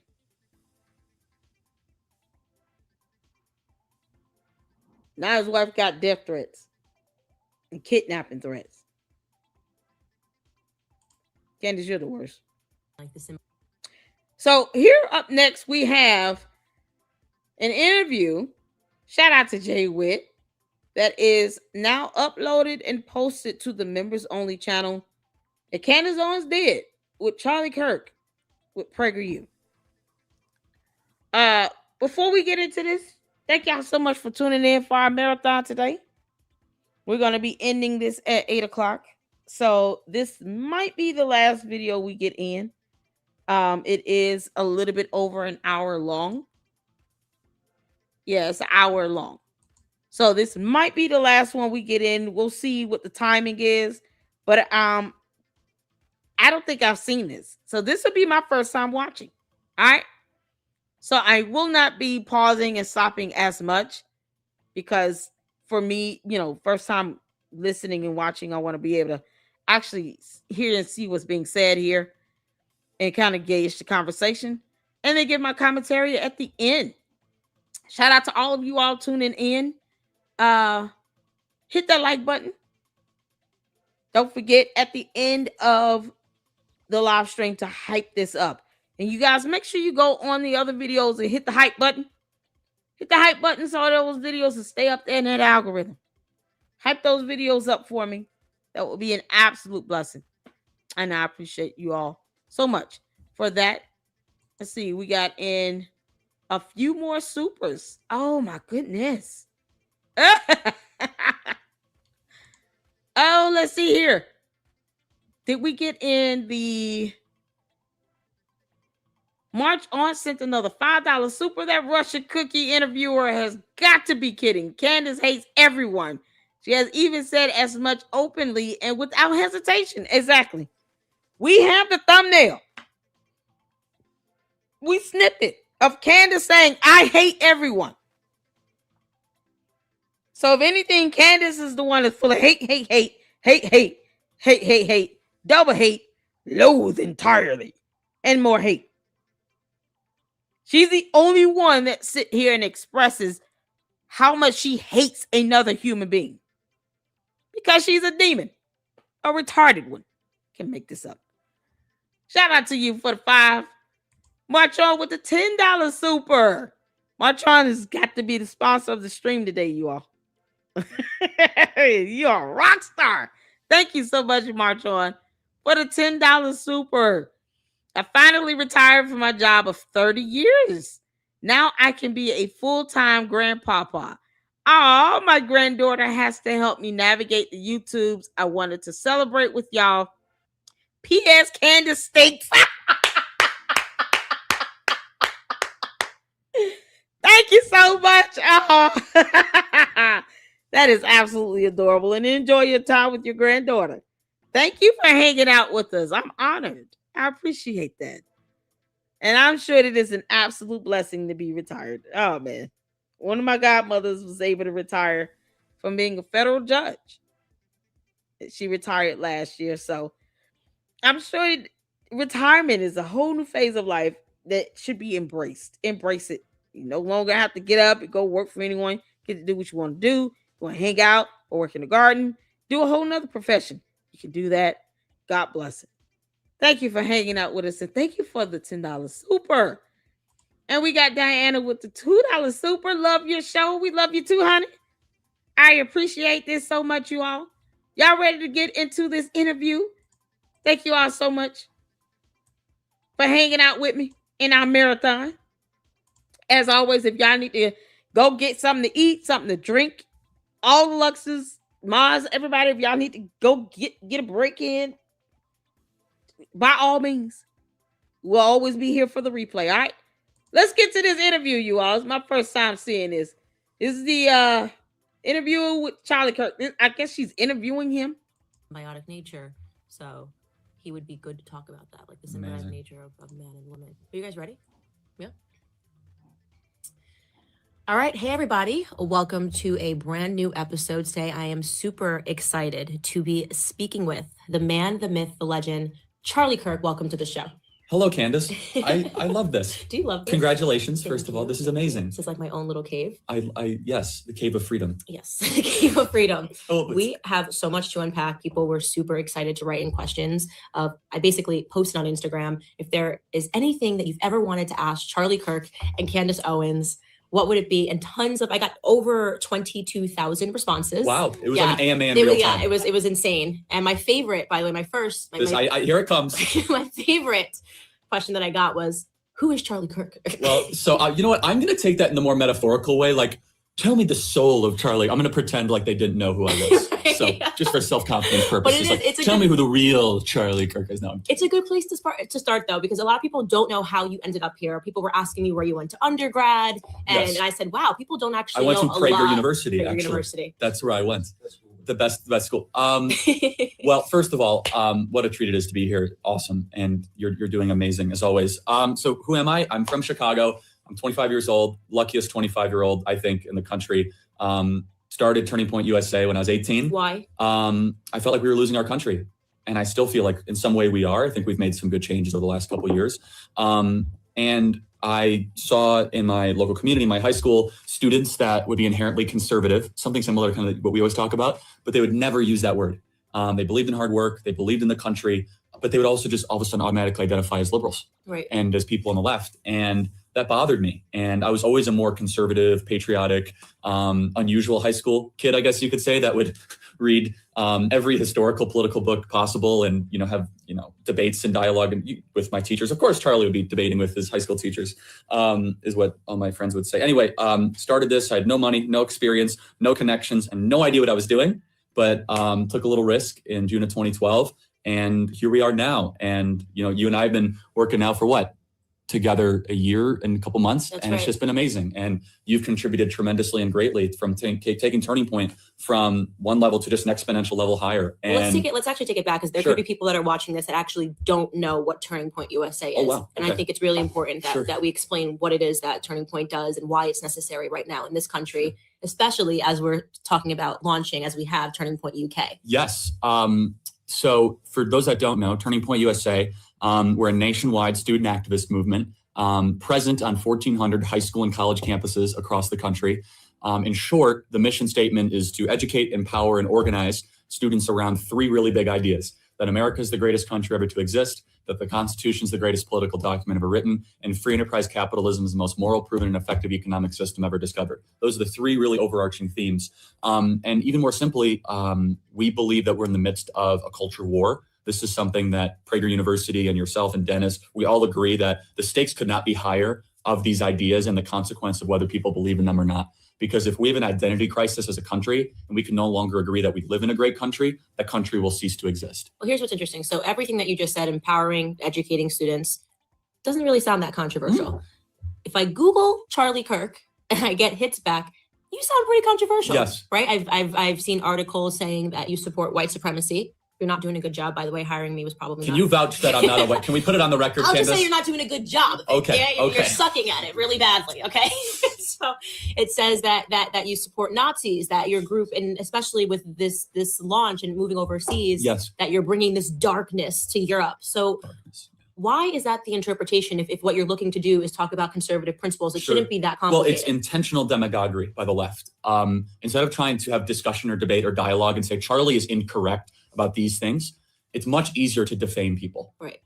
Because look, there's an understandable amount of fear in America over the last 50, 60 years of radical voices. I'm not trying to dismiss that. Like, there's actual people that should be dismissed, such as David Duke. Like, there's bad people out there.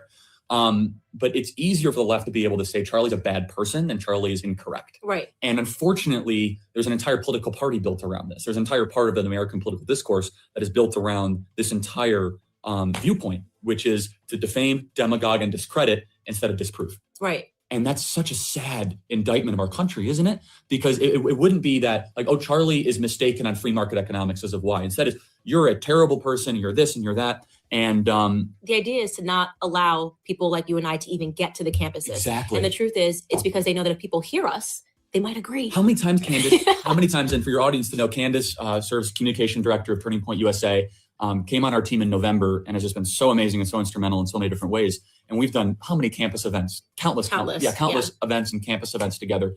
And how many times, Candace, did we go on campus and there was that student that said, I'll never forget it. So they always say the same thing one way or the other. You're a lot different than I was told you were going to be. Right. I mean, so they'll show up and they've got, the Black Lives Matter protesters seated At UCLA, for example. Yeah, seated in the front row, arms crossed. And then you've got your Antifa people that are planning some weird event. And there's people that are just all over trying to disrupt. And they come with an idea. I don't know what they're expecting for us to get on stage and say white power and to salute Nazis and to do something terrible. And then they hear us speak. And my whole thing is, hey, if you're Black, I believe in you. Yes. We can do it without government handouts. This is why we need to embrace conservative principles. This is how liberal principles and policies have failed us in the past 6 years. I believe in you. We can do this as a community. And their faces over time are just like, why did I hate this person? That's right. My favorite moment is because some students are programmed, almost rehearsed by their professors to hate us. And so they come in, and as UCLA, I'll never forget this. Candace, you said, I believe in you as a group of Black students. I believe in you. I think you can succeed without government. I think you can all be rich and wealthy. And one of the students essentially got up to the microphone and was like, stop believing in me. Essentially, no, I'm actually like trying to make your life better. Like, no, stop it. I want to be a victim. The absurdity of resistance, of empowerment. The left has done a number on confidence, and that's what I say in the Black community. The worst thing that they've done to the Black community is they stripped away our sense of self-confidence. Yes. And there was a sense of self-confidence. You know, I speak about my grandfather all the time growing up on a sharecropping farm, and he did it, man. Like, he did it from start to finish. He grew up in a segregated South. Video. You didn't see your grandfather on a sharecropping farm. You weren't alive. What are you talking about? The fact that she felt the need to lie about her family background is astounding. Her cousin has already debunked her about her lying about being put out of the house at age 14 years old. Her cousin had to debunk that. I don't know where Candace got that from. You know, her mom, my aunt made sure that her and her 3 girls, you know, were on the up and up. Her cousin debunked her on that. Your grandfather on a sharecropping farm and all that. What do you mean? I wish he would have asked her that. Like, wait a minute. What do you mean you saw your grandfather on the which sharecropping farm? Where? I wonder how she would have responded to that. And then she spent so much time trying to overtalk him. It's almost as if Candace is in competition with him. That's what I'm getting out of this so far. Like the energy she gives off, it's like she's being overly competitive. Well, you know, I can't be like him. Let me try to measure up and match him. She's not offering anything vital or crucial to this conversation. All she's doing is she's either interrupting, over talking, or she's making statements that she can't support with any evidence. She's trying to speak on behalf of all Black people, like the audacity. And yet, what has she done for any Black community? Because she used Blexit like a personal bank account. She spent more money in security than she did doing something for any Black community. We went over the tax filings for Blexit. I don't recall seeing any expenses poured into any Black community at all. I want to see video footage of Candace going into a Black community and helping the people in that community with anything. Providing money to get books and supplies and education for a school. I pick it. I want to see evidence that she actually contributed something positive to the Black community.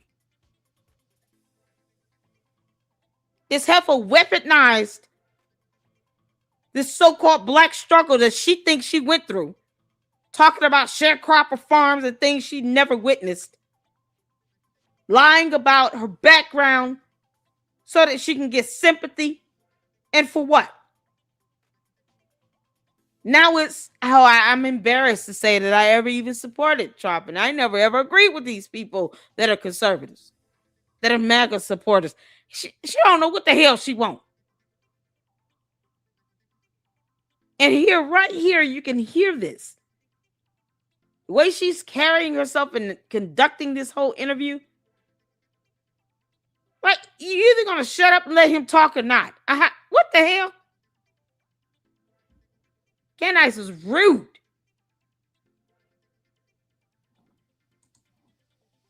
Talked about Right. it, yes. He never talked about racism. He never said I can't do something because I'm Black. He never said that society was stopping him. He just kept his head down and he worked his entire life, and he had conservative principles. He married my grandmother. He stayed married to her until her dying day in 2013. And that was the example that I had in my life. And now we have these kids who have lived through nothing. No, they have no adversity whatsoever. They can't do anything. Of course not. My skin's Black. I'm a woman. I'm gay. I'm lesbian. I can't do anything in this society. And the left. But yeah, she blames all of slavery of Black people on Jewish people now. All of a sudden, Ben Shapiro is racist. But he hired her. You can't make this up. Candace didn't do anything for any black community. And the leaders of BLM, at some point, they would have got caught up for spending money they shouldn't have been spending and end up in jail either way. They broke the law. But for her to sit here and harper in on this as if somehow she came and reached out to the black community. You know, and they tell us that in the black community all the time. They who? Tell us what? Funny how I still have my independent thought. Candace has nothing to do with this. Child, please. What the hell is wrong with this girl? Has programmed them with all of these excuses, and it's actually those excuses that are cancerous to their progress. That's right. And for the audience to understand this, Candace has been the most effective voice at challenging the victimhood narrative, because the way, unfortunately, the pyramid exists, I, as a white Christian male that's straight and grew up in the suburbs of Chicago, I'm not allowed to talk about this stuff. I mean, obviously I am, but they don't take it seriously. But as a black female who used to be a liberal that grew up in poverty and went through a tremendous amount of adversity in your life, all of a sudden they can't discredit you. Right. And when they do, they look like Looney Tunes. Right. And you're they are Looney Tunes. No, that's exactly right. You know, I get to And I'm being very nice by the term. I mean, you know what's so crazy? He doesn't even like he was fooled into believing that she went through some level of adversity. Y'all hear what he just said? All the stuff that she told him was never vetted. We still haven't seen evidence that Candace attended a college, let alone dropped out in the third year. And then she lies and says that she returned to school and went and obtained 2 degrees, neither of which have been shown or proven. If she lied on Russell Brand's interview, on Russell Brand's show, in that interview about being put out of the house at 14 and had to live with a boyfriend for 6 months, of course she lied to Charlie Kirk about her background. And unfortunately, he believed it because, I mean, how you vet it? How do you say, no, you're lying? That's not your background. That's not your upbringing. Most people are just going to naturally give you the benefit of the doubt if you say, yeah, I grew up in this area, blah, blah, blah. My parents, had to work hard every day. We didn't come from money. We struggled. They lived check to check. I mean, most people aren't going to just come out the gate and say, you're lying, unless they know you. But when someone did come out and debunk her cousin, why didn't that interview get a lot of traction? Her cousin debunked her. Candace's own cousin debunked her about her being put out of the house at 14, forced to go live with some boyfriend for 6 months. It said, I don't know where she got that from. So someone who knows her upbringing and background, actually came out and debunked her. And what's unfortunate is that cousin, that interview, should have a lot more views.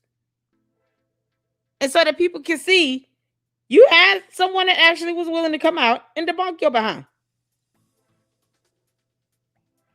And unfortunately, you started out lying to Charlie Kirk about your upbringing. And you didn't even go through half of this crap you told him. Because had he been able to talk to the cousin would have been able to debunk her and say, none of that is true. Because that's exactly what happened. I really wish he would have been able to talk to some of her relatives.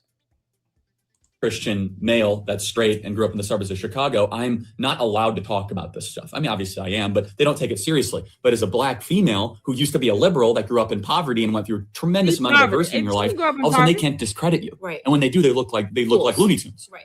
And you're they are Looney Tunes. No, that's exactly right. And I'm being very nice by the term Looney Tune, by the way. I'm watching you, Democrat Socialists of America, doing your opposition research. and watching you.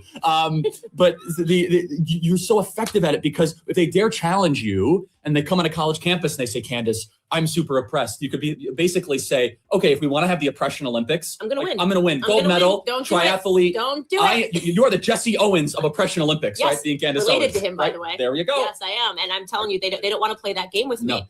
And so, but the media then Hold on. tries to effectively combat that by just. She said she related to Jesse Owens. Did she just say that? No reply. Did you hear that? Well, no reply. Did you hear that? She said she is related to Jesse Owens, Olympic gold medal winner. Did y'all hear that? Oh my God. But you're so effective at it because if they dare challenge you and they come on a college campus and they say, Candace, I'm super oppressed. You could basically say, okay, if we want to have the oppression Olympics, I'm going to win. I'm going to win. Gold medal, Don't do triathlete. Don't do it. You're the Jesse Owens of oppression Olympics, Yes, right? Being Candace related Owens. to him, by the way. There you go. Yes, I am. She said related to him, by the way. Did y'all know that? She said related to him, by the way. Did y'all know that what the hell? Candace, are you related to Jesse Owens? Girl, you gonna make people have to look that up and prove you to be a liar. The oppression Olympics. I'm going to win. I'm going to win. Gold medal, triathlete. Don't do it. You're the Jesse Owens of oppression Olympics, Yes, right? Being Candace related Owens. to him, by the way. There you go. Related to him, by the way. She said it. She literally said related to him, by the way. Google says, oh my God. Google says Candace Owens and the Olympic track field legend Jesse Owens are not related.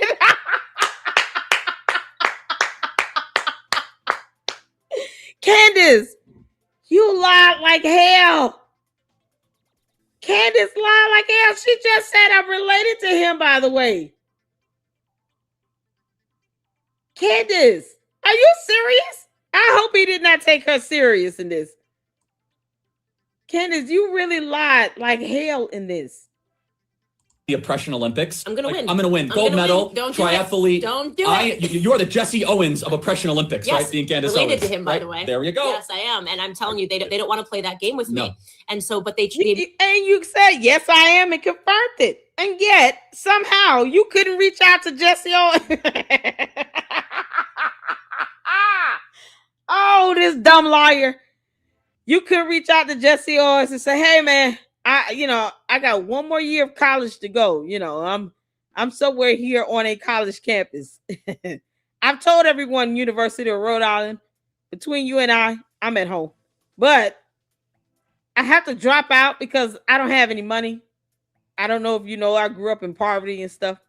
Can you send me some money to help me finish out school? Candace.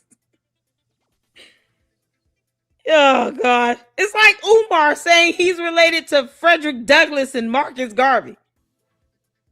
She is the female version of Umar Johnson. No lie. No cap. I had cereal. No milk. With the can. No milk. Candace, oh, you liar. You just said you were related to Jesse Owens. Oh, this is such a dumbass lie. And then double down on it. Cereal. No milk. You okay? Boy, this is mind-boggling. This is mind-boggling. She is female version of Umar Johnson.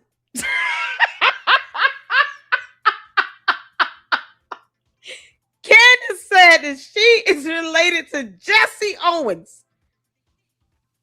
And Umar Johnson lies about being related to Frederick Douglass. And Frederick Douglass's descendants have told him time and time again, stop lying and saying that you're related to us. You are not. We have genetic testing to prove it. And he still does it. Because they think they get to say and do whatever they want without penalty. She lies with impunity. This heifer, female version of Umar Johnson, literally just lied and said she's related to Jesse Owens and then doubled down on it. I have cereal, no milk, jam, no jelly, no toast, no bread. Oh, God, Candace, you are pathetic. Media then tries to effectively combat that by just Oh smearing my me so you God. won't even get in the room to hear me, because That's they might, if they come here, Candace Owens speak, have the audacity to believe in themselves when they walk out of the room. Right. And imagine if we had a country where more people thought they could do it and someone doesn't have to do it for them. Right. And isn't that what has made America the most resilient country ever? That's how we've been able to incorporate people from all over the world, all different backgrounds, all different religious persuasions. And as Dennis Prager always says, we are the least racist, multiracial country ever to exist. And it's kind of that ethic and that ethos that you have self-reliance, that you have resilience through adversity. You're not going to blame somebody else for your problems. Right. The universities are teaching the exact opposite. Right. I want to talk to you about, you touched upon your faith in a little Yes. bit. And I think that that's something that we talk about Mhm. a lot. And can you just explain to the audience how you see God in all of this? Yes. You know, and how it's touched your personal life and driven some of your Yeah, conservative thank you beliefs? for asking. So I'm an evangelical Christian. So what does that mean? Ooh, you know, people, whoa, you know, people get freaked out when they hear that. Like, oh, I liked them up until now. I could just see, I could see the YouTube comments. They're signing up. You're like, at 17, 14, you lost me there, Charlie. Like, you know, I get that all the time. So what's an evangelical Christian? Okay, first and foremost, we believe in a God. Okay, maybe people can agree with Left is that. signing off now. Right, now they're all gone, right? You believe in the voodoo man. Okay, so we believe in a God that is ubiquitous, that is omniscient and all powerful. What does that mean? That means God is everywhere. God is all knowing. God is all powerful. God created us to be today. That we as human beings are actually first and foremost spiritual beings. Our chemistry is all just made by God, but we are actually spirits. I believe in a God. I believe in the Bible.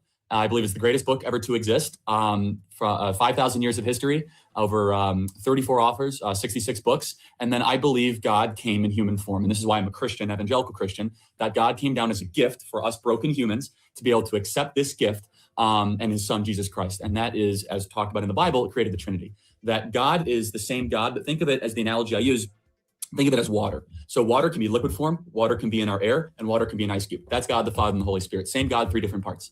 And so Jesus Christ was God in human flesh, who first and foremost taught us how to live, but secondly and most importantly, he was a gift to us, that if we accept him as our Lord and Savior, then we can have eternal life, and we are actually reborn, that something happens to your spirit, and that you go through a process where you become actually a different person. I know this might sound so bizarre and so weird for people to hear, but I've seen it happen in my own life and for other people. And so why does all this matter? And what we're talking about, we have to realize that there's something bigger than ourselves. Right. And I believe, and I see it, that people that are born again Christians or people like Dennis Prager that are Bible believing, Torah observing, Jews, they approach life in a much different way that maybe my opinion and what I do is not the most important thing in the world. Maybe I want to do good, not just feel good. Right. And so anyway, that's a short version of what I believe and why I believe it. And some people disagree vehemently with it, but that's what makes, discourse so much fun. Right. So. I think that there's something that you and I have touched upon privately and publicly at times. And it's about, you say, we're all on this quest for some form of spiritualism. I think in our truest form, we do believe that there is something bigger than us. It's the reason why I check my horoscope, right? If you say someone's going to read your palm, like you don't really know if that person can read your palm. Search for meaning, There's right? a search for meaning that we all sort of, we're interested in that. Yes. And yet when you say this might be weird, you kept saying that, right? This might be weird. Some of you guys watching, you're doing that because right now, the public discourse, you're not allowed to talk about God, are you? No, and so You're I'm not allowed to actually, do that. I'm actually, you're right. And so to kind of, the left has been so militant. I have to always preface this because I'm afraid I'm going to get deplatformed or discredited by saying these things. I mean, isn't that, think about how I shouldn't even have to say that. You shouldn't have to say that. Yes. You should be able to openly talk about God, but we've gotten to this place in society when you got The View and Joy Behar, who is mocking Jesus Christ, laughing at Jesus Christ, making fun of Mike Pence for being faithful to his wife. Faithful to his wife and believing in something other than what? Government. Yeah, but right? Exactly. Government. And this is so important too. Celebrities as the gods, right? The philosopher kings of our times are, Right. the people, the gatekeepers of Hollywood. The idolatry that takes place in Hollywood is a sin. It really is. And so the two things, the atheist left, which is, it's I repeat myself, because most people on the left are atheists. They are. Because they turn government into their God. They turn government into their church. We've talked about this a lot. But the idea that man is nothing more than a composition of particles and chemicals, that's only about 100 years old. That's formed from Darwinism. The idea through all the Eastern religions or all the Judeo-Christian that we're actually spiritual beings first, composed in just physical matter, that's thousands of years old. Right. And so the left, they make it seem as if it's very progressive, that we're just nothing more than the particles. I totally reject that. How many times, Candace, have we in our journey said that this is a God thing? 100%.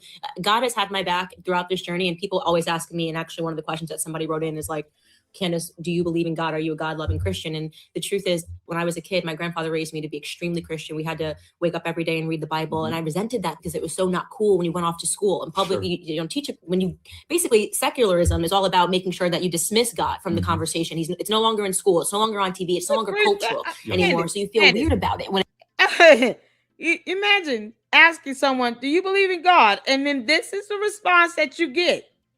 I resented my grandfather for making me read the Bible all the time, because it was not so cool in school and you got picked on and blah, blah, blah. Are you kidding? We had gospel choirs in my school before, I believe they call it Glee Club now. No, when I was in school, you were in the school choir. We sung it out. We didn't, like, what in the world? You were able to say your, grace and pray and all that good stuff.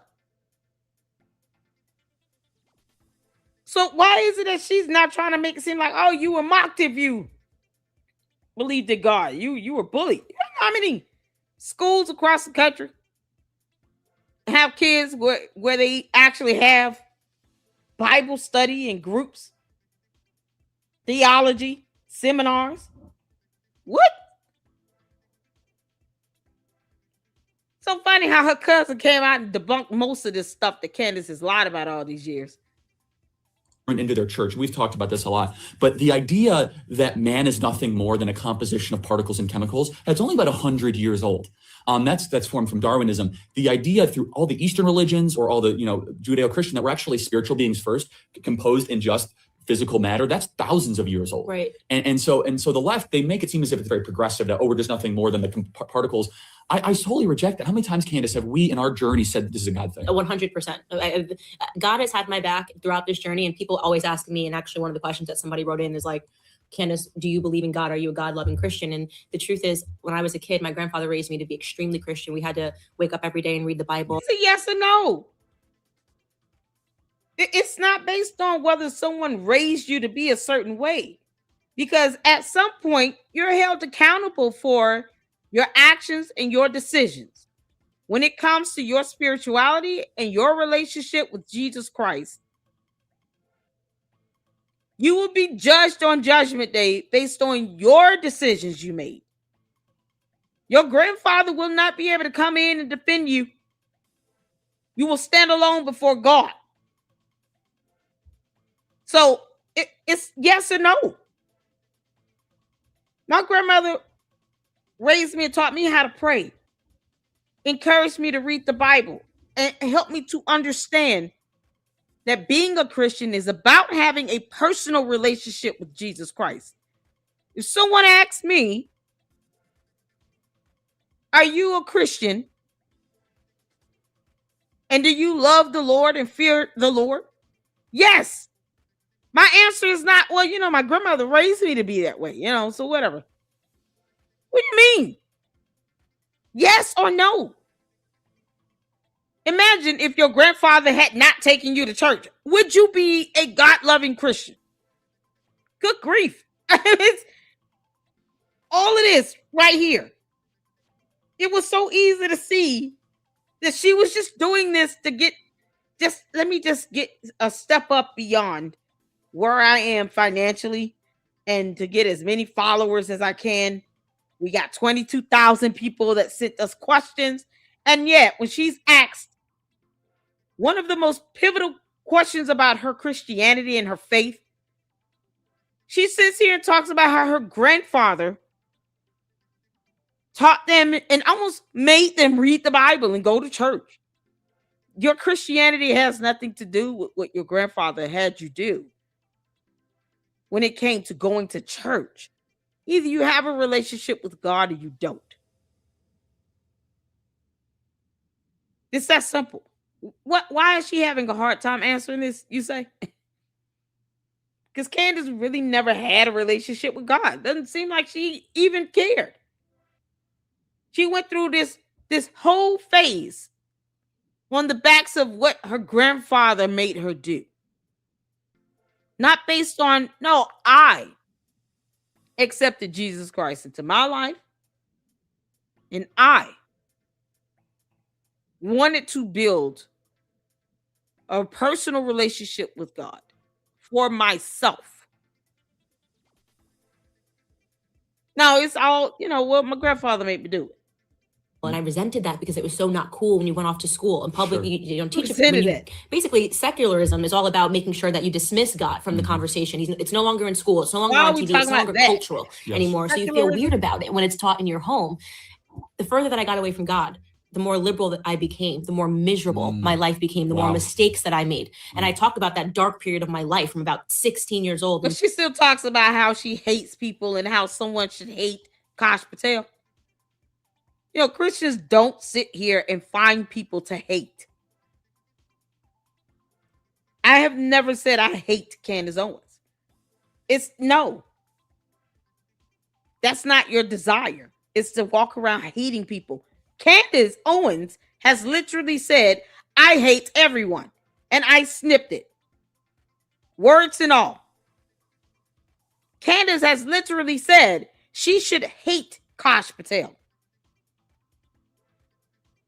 She encourages people to hate other people. And when she's asked if she's a God-loving Christian,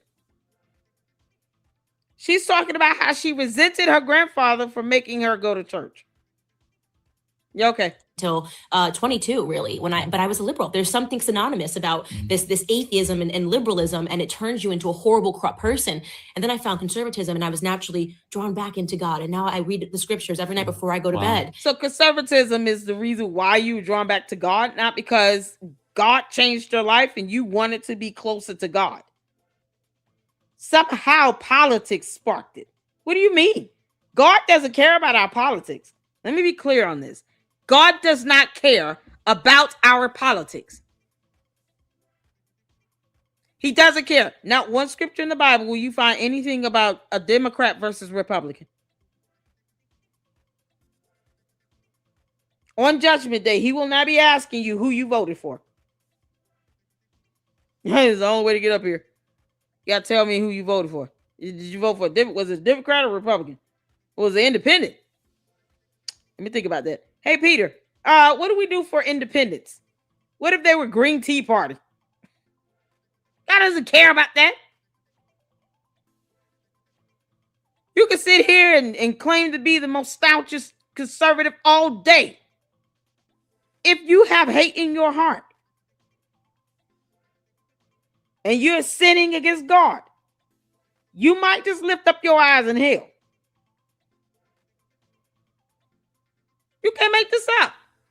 And I'm closer with my grandfather and having conversations with him. So can I ask you a question, Candace? No, it's my podcast. Oh, okay. No, I'm kidding. I'm sorry. Father, forgive me for I have sinned. So I let me rephrase that.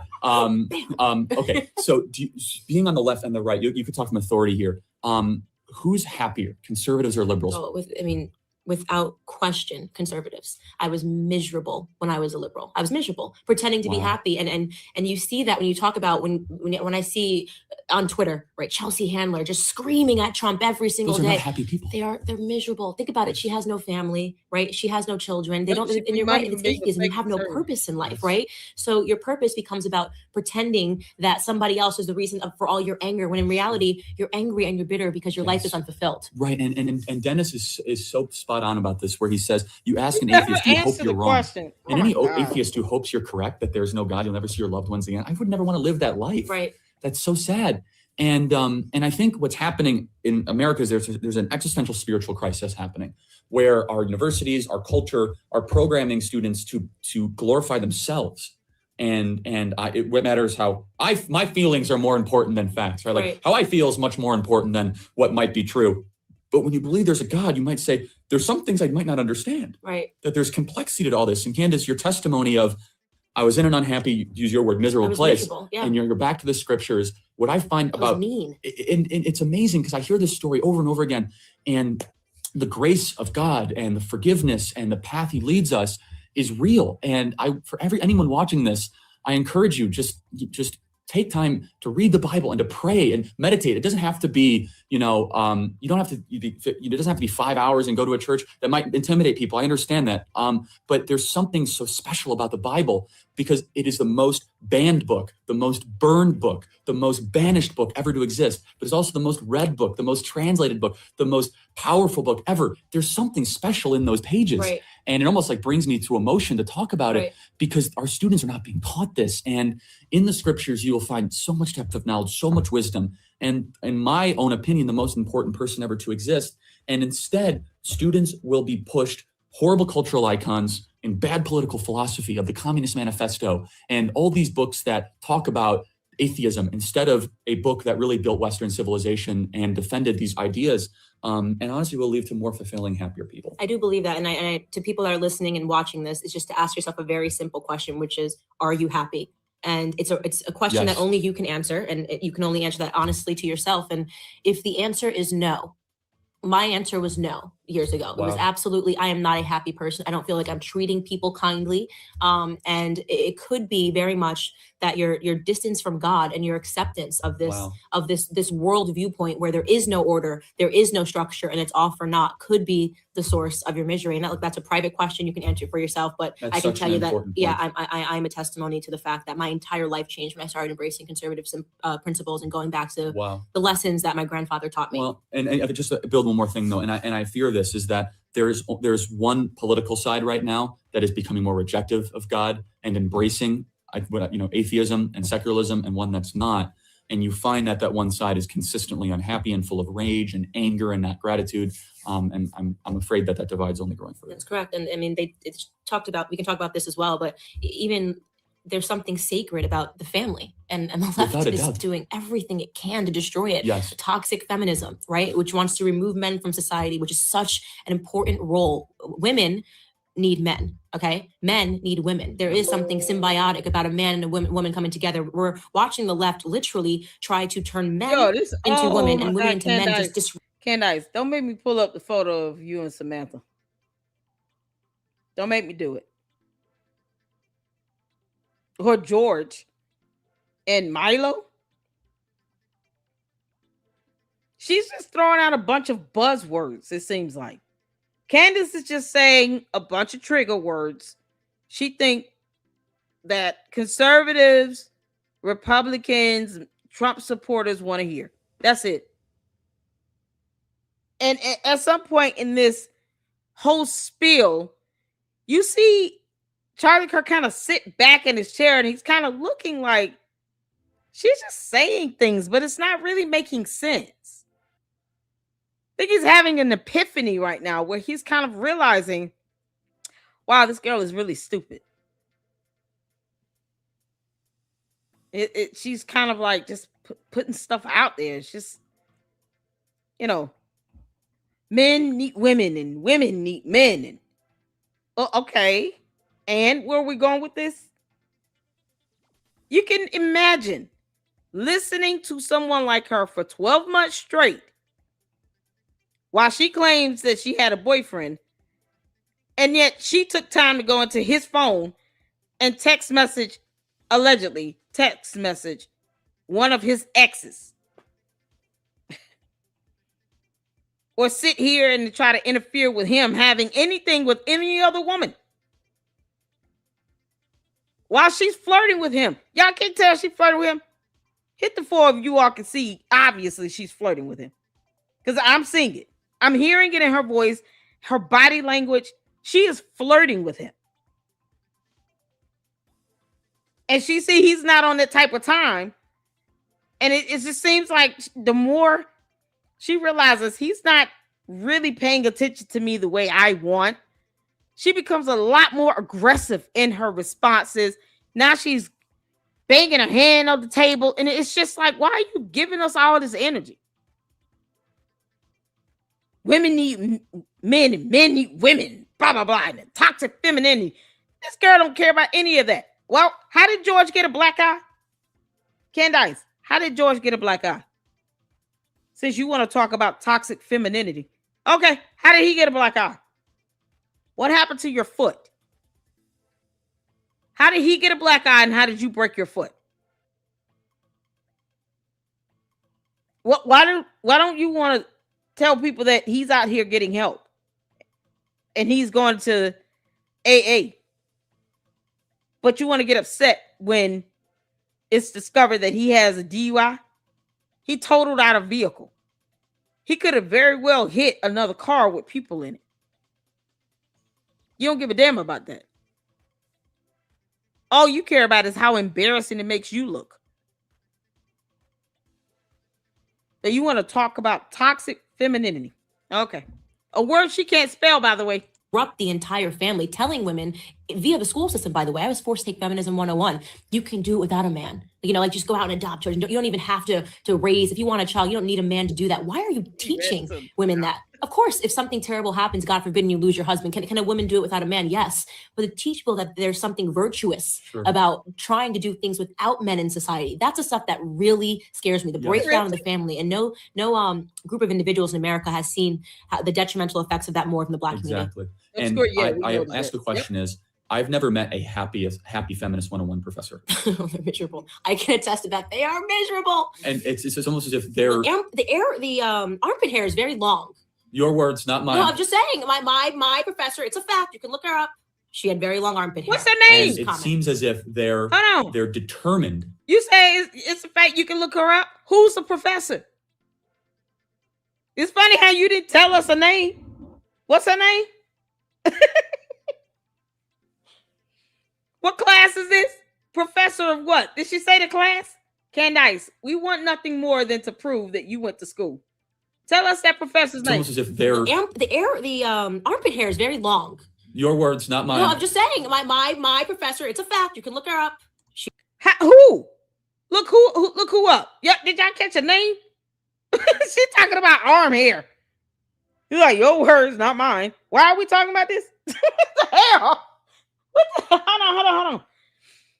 What's the name of the professor? We want to look her up. We want to verify that you went to school. Can you give us a name? Y'all know the name of this professor? Why she's talking about armpit hairs and shit. Why are you talking about that? That's the one thing she wants to focus on. Yeah, no. I'm not going to answer a question flat out if I'm a God-fearing Christian or anything. But I am going to go into detail about armpit hair length. I'm just going to stereotype anybody that claims to be a feminine person. It believes in, feminist ideologies and claim that their armpit hairs are very long because of reasons. And then give you an example of someone I will not name and dare you to look them up. Candace, don't dare us to a good time. Tell us the name of this so-called professor. What class does she teach? She had very long armpit hair. And it seems as if they're determined to use their position of influence to teach the anger they have within themselves onto other people. Correct. And as you always say, Candace, well, what was the answer? Hate men. Yeah. What do you want for lunch? Hate men. That's what I learned in class. No matter what it was, in Feminism 101, here's what you learn. No matter what it is that you're going through, you can blame it on a man. You lose your car keys in the morning. Why? The patriarchy. Yes, that's correct. That's exactly That's an right. A. You want to get an A in that class? That's an A. And that comes from a horrible position of resentment and anger and rage. And have women at times been, have injustices at the hands of individuals? Of course. Have men also had injustices at the hands of women? Yes. People wrongly accused of things, all sorts of things. Candace, how did George get a black eye? George, you have one opportunity to actually get out of that house, get the kids, and actually have Candace held responsible for something once in life. How did you get the black eye, George Farmer? You gonna ever tell us that or what? Because she's sitting here agreeing that there are times where women do things to men. Okay. George, you going to tell us how you got that black eye or what?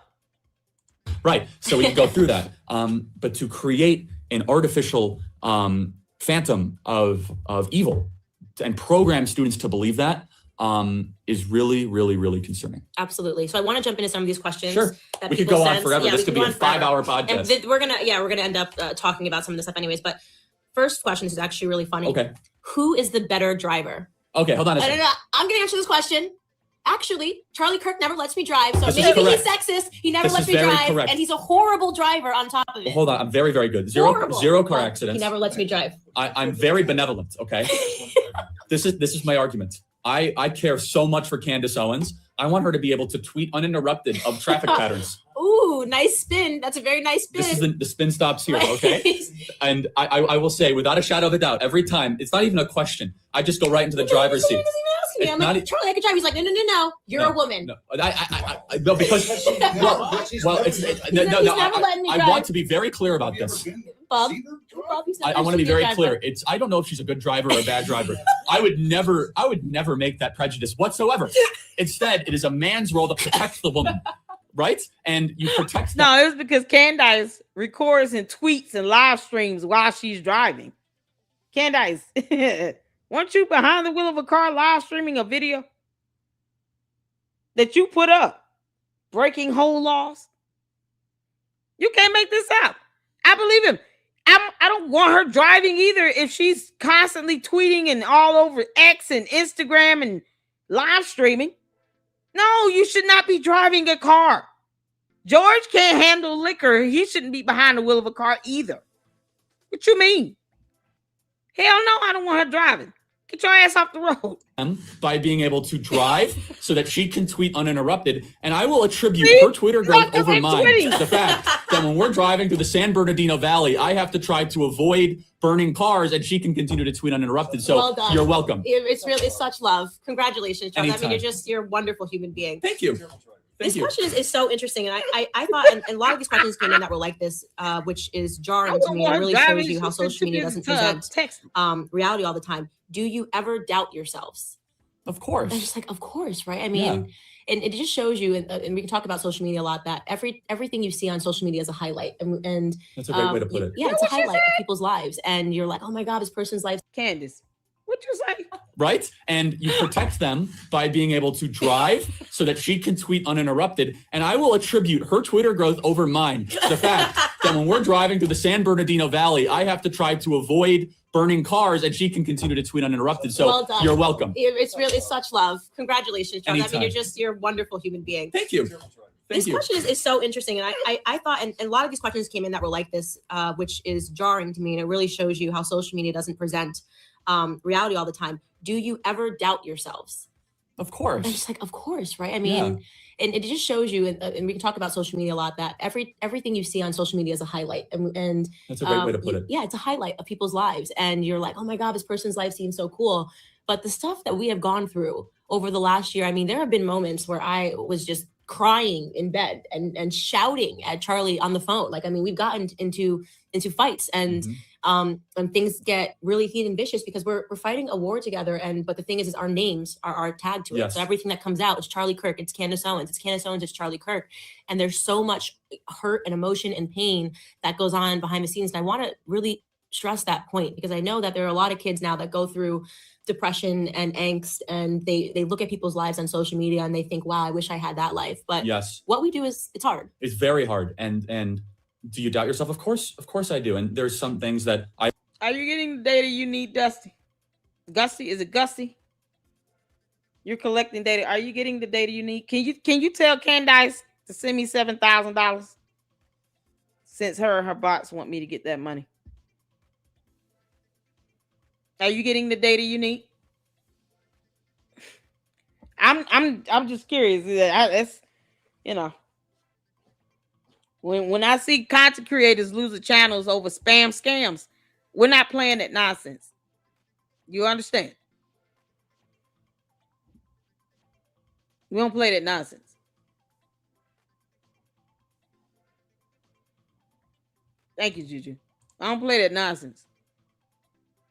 Don't come over here asking about, I don't care about no Tucker Carlson, crackhead Mickey Mouse. We don't talk about him like that over here.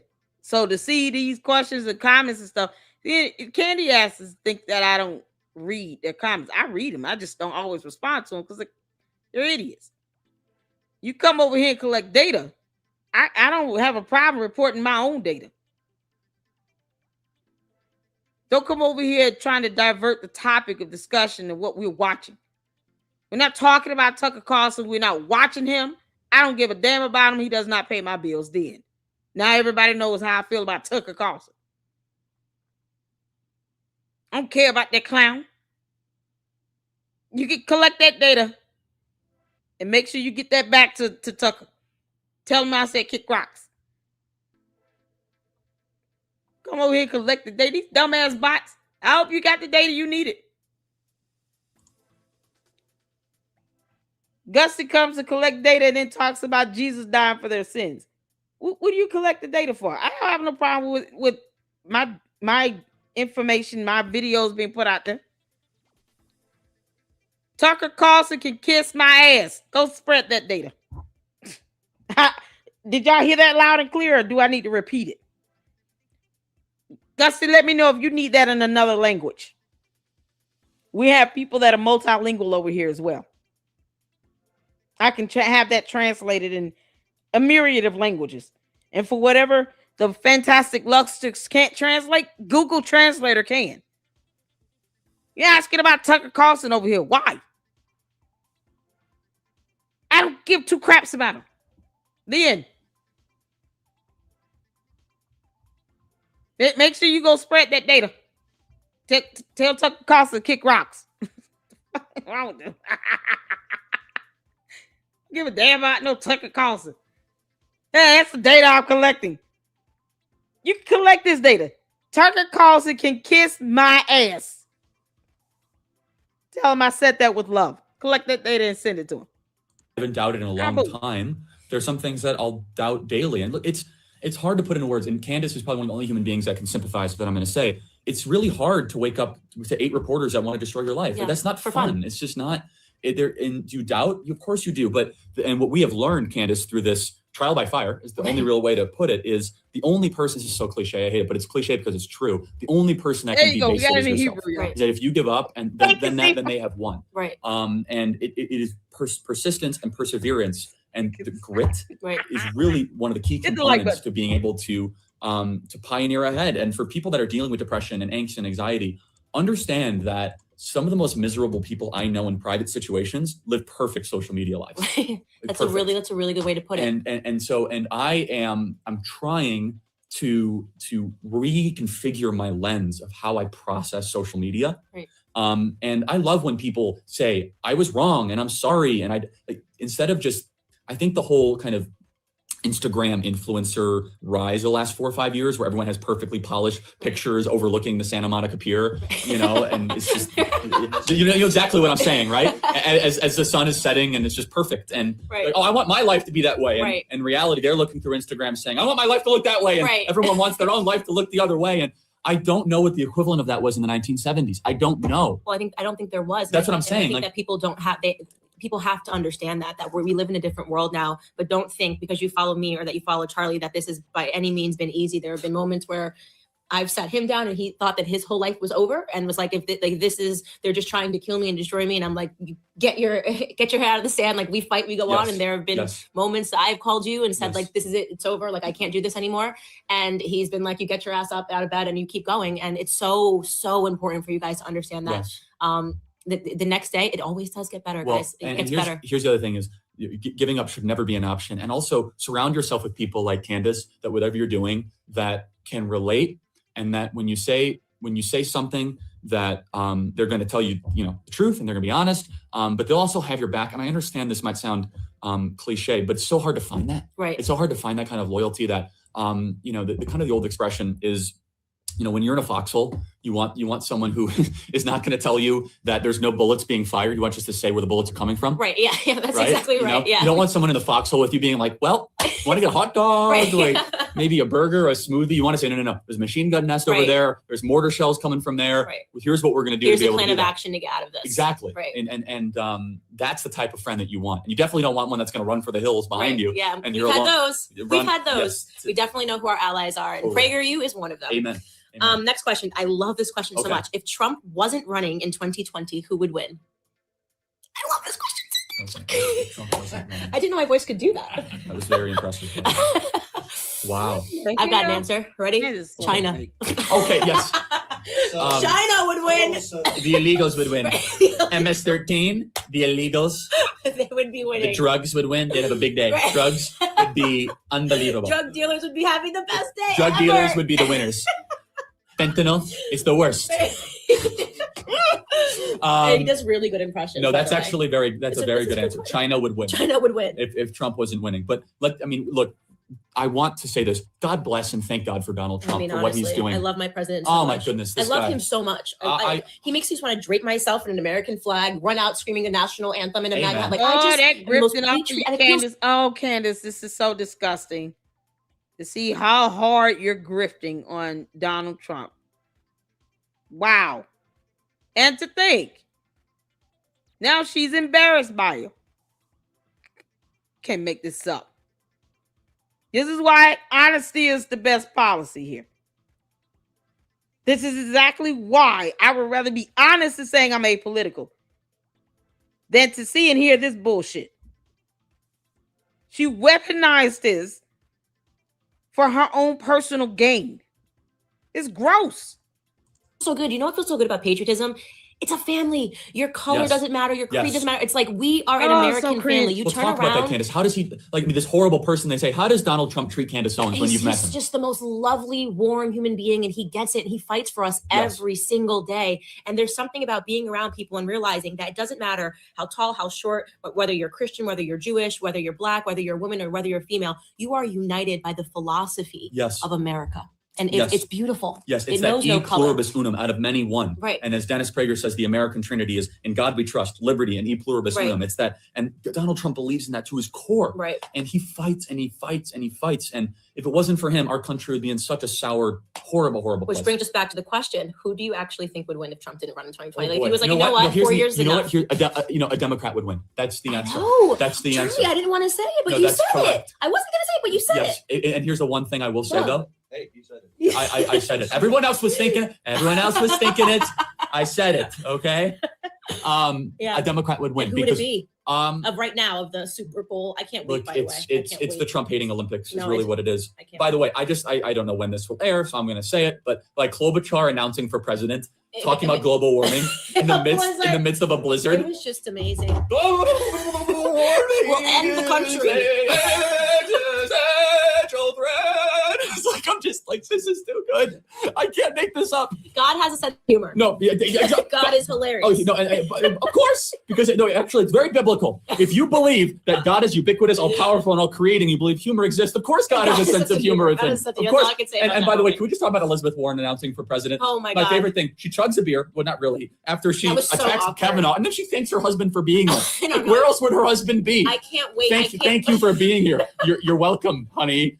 Did you take attendance earlier or something? Like, It's like I can't wait. Everyone's like, I just can't wait. It's going to be such a freak show. I can't. Oh, I can't wait. Cory Booker. I will- I am. No, you're not. Have a seat. yeah, you have Spartacus, you have Gillibrand, you have Pocahontas. It's just like it's so. It's like they're Coffee Man might run. It's like they're trying to make. They're doing it for Trump at this point. I mean, like he's It's- going to have so much fun. He's just got to be laughing every time they make it. Oh, no, he loves it. He can't wait. And it's great because then they're going to become even more radical. Yeah. And I think, Kamala Harris. oh, total snore fest, by the way. I mean, look, yeah, that's you. She's so forgettable. I mean, just like That's a great word for she's just Kamala Harris. forgettable. She's very She forgettable. talks and, like, It's kind of like you see the is she running? speech after 30 minutes. You're kind of like, did I just watch something? Did someone just speak? Did Yeah, I- she just is the most forgettable. I feel bad. I remember a rally of some sort. Yeah, really don't know what she's it. the Jan Brady. Yes, that's Yeah, that's you know? very very good. That's exactly right. She's just a Jan- That's very good. That was a cheap shot. But Yeah, that's very I'm very good. Just saying. I'm just saying. All But- right. Okay, go ahead. Okay. Next question. I want to get through these, as people always want to ask questions. Yes.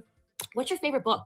My- By the way, just so you guys know, prefaces, Charlie was a total freak kid. He didn't really get into enough, but he was like one of those kids that had to send to like special school because he's like Special super school. smart. He's like reading Saul Alinsky's Rules for Radicals when he was 6. Backwards in Korean. No, I'm kidding. You answer the question, you dumb girl. Look, the Bible is my favorite book. That's Right. without being, without saying. But let me think outside of that. Free to Choose by Milton Friedman probably had the You're a big greatest. Milton Friedman Yeah, guy. had the biggest impact on liberty. So the Bible being my favorite book, but the book that had the most transformative impact in my life, not just because of the contents, but by the approach, was Free to Choose by Milton Friedman. And let me tell you why. It's because I was taught nothing but government-run economics and Keynesian economics. And to read a book that was so contrary that other people could think differently made me reconsider everything. Wow. Made me think How that old were you read it? I was in 8th grade. Okay. And it was written by Milton and Rose Friedman. Great. I was just like doing my thing. Yes. Like, I was in middle school. So And, it's totally weird. but But who does this in 8th grade? well, Milton Friedman, Free to Choose. It's a great book. And I was so moved by it because I thought, well, what else am I being taught that's a lie? Right. And then I just went on a vociferous quest Right. of,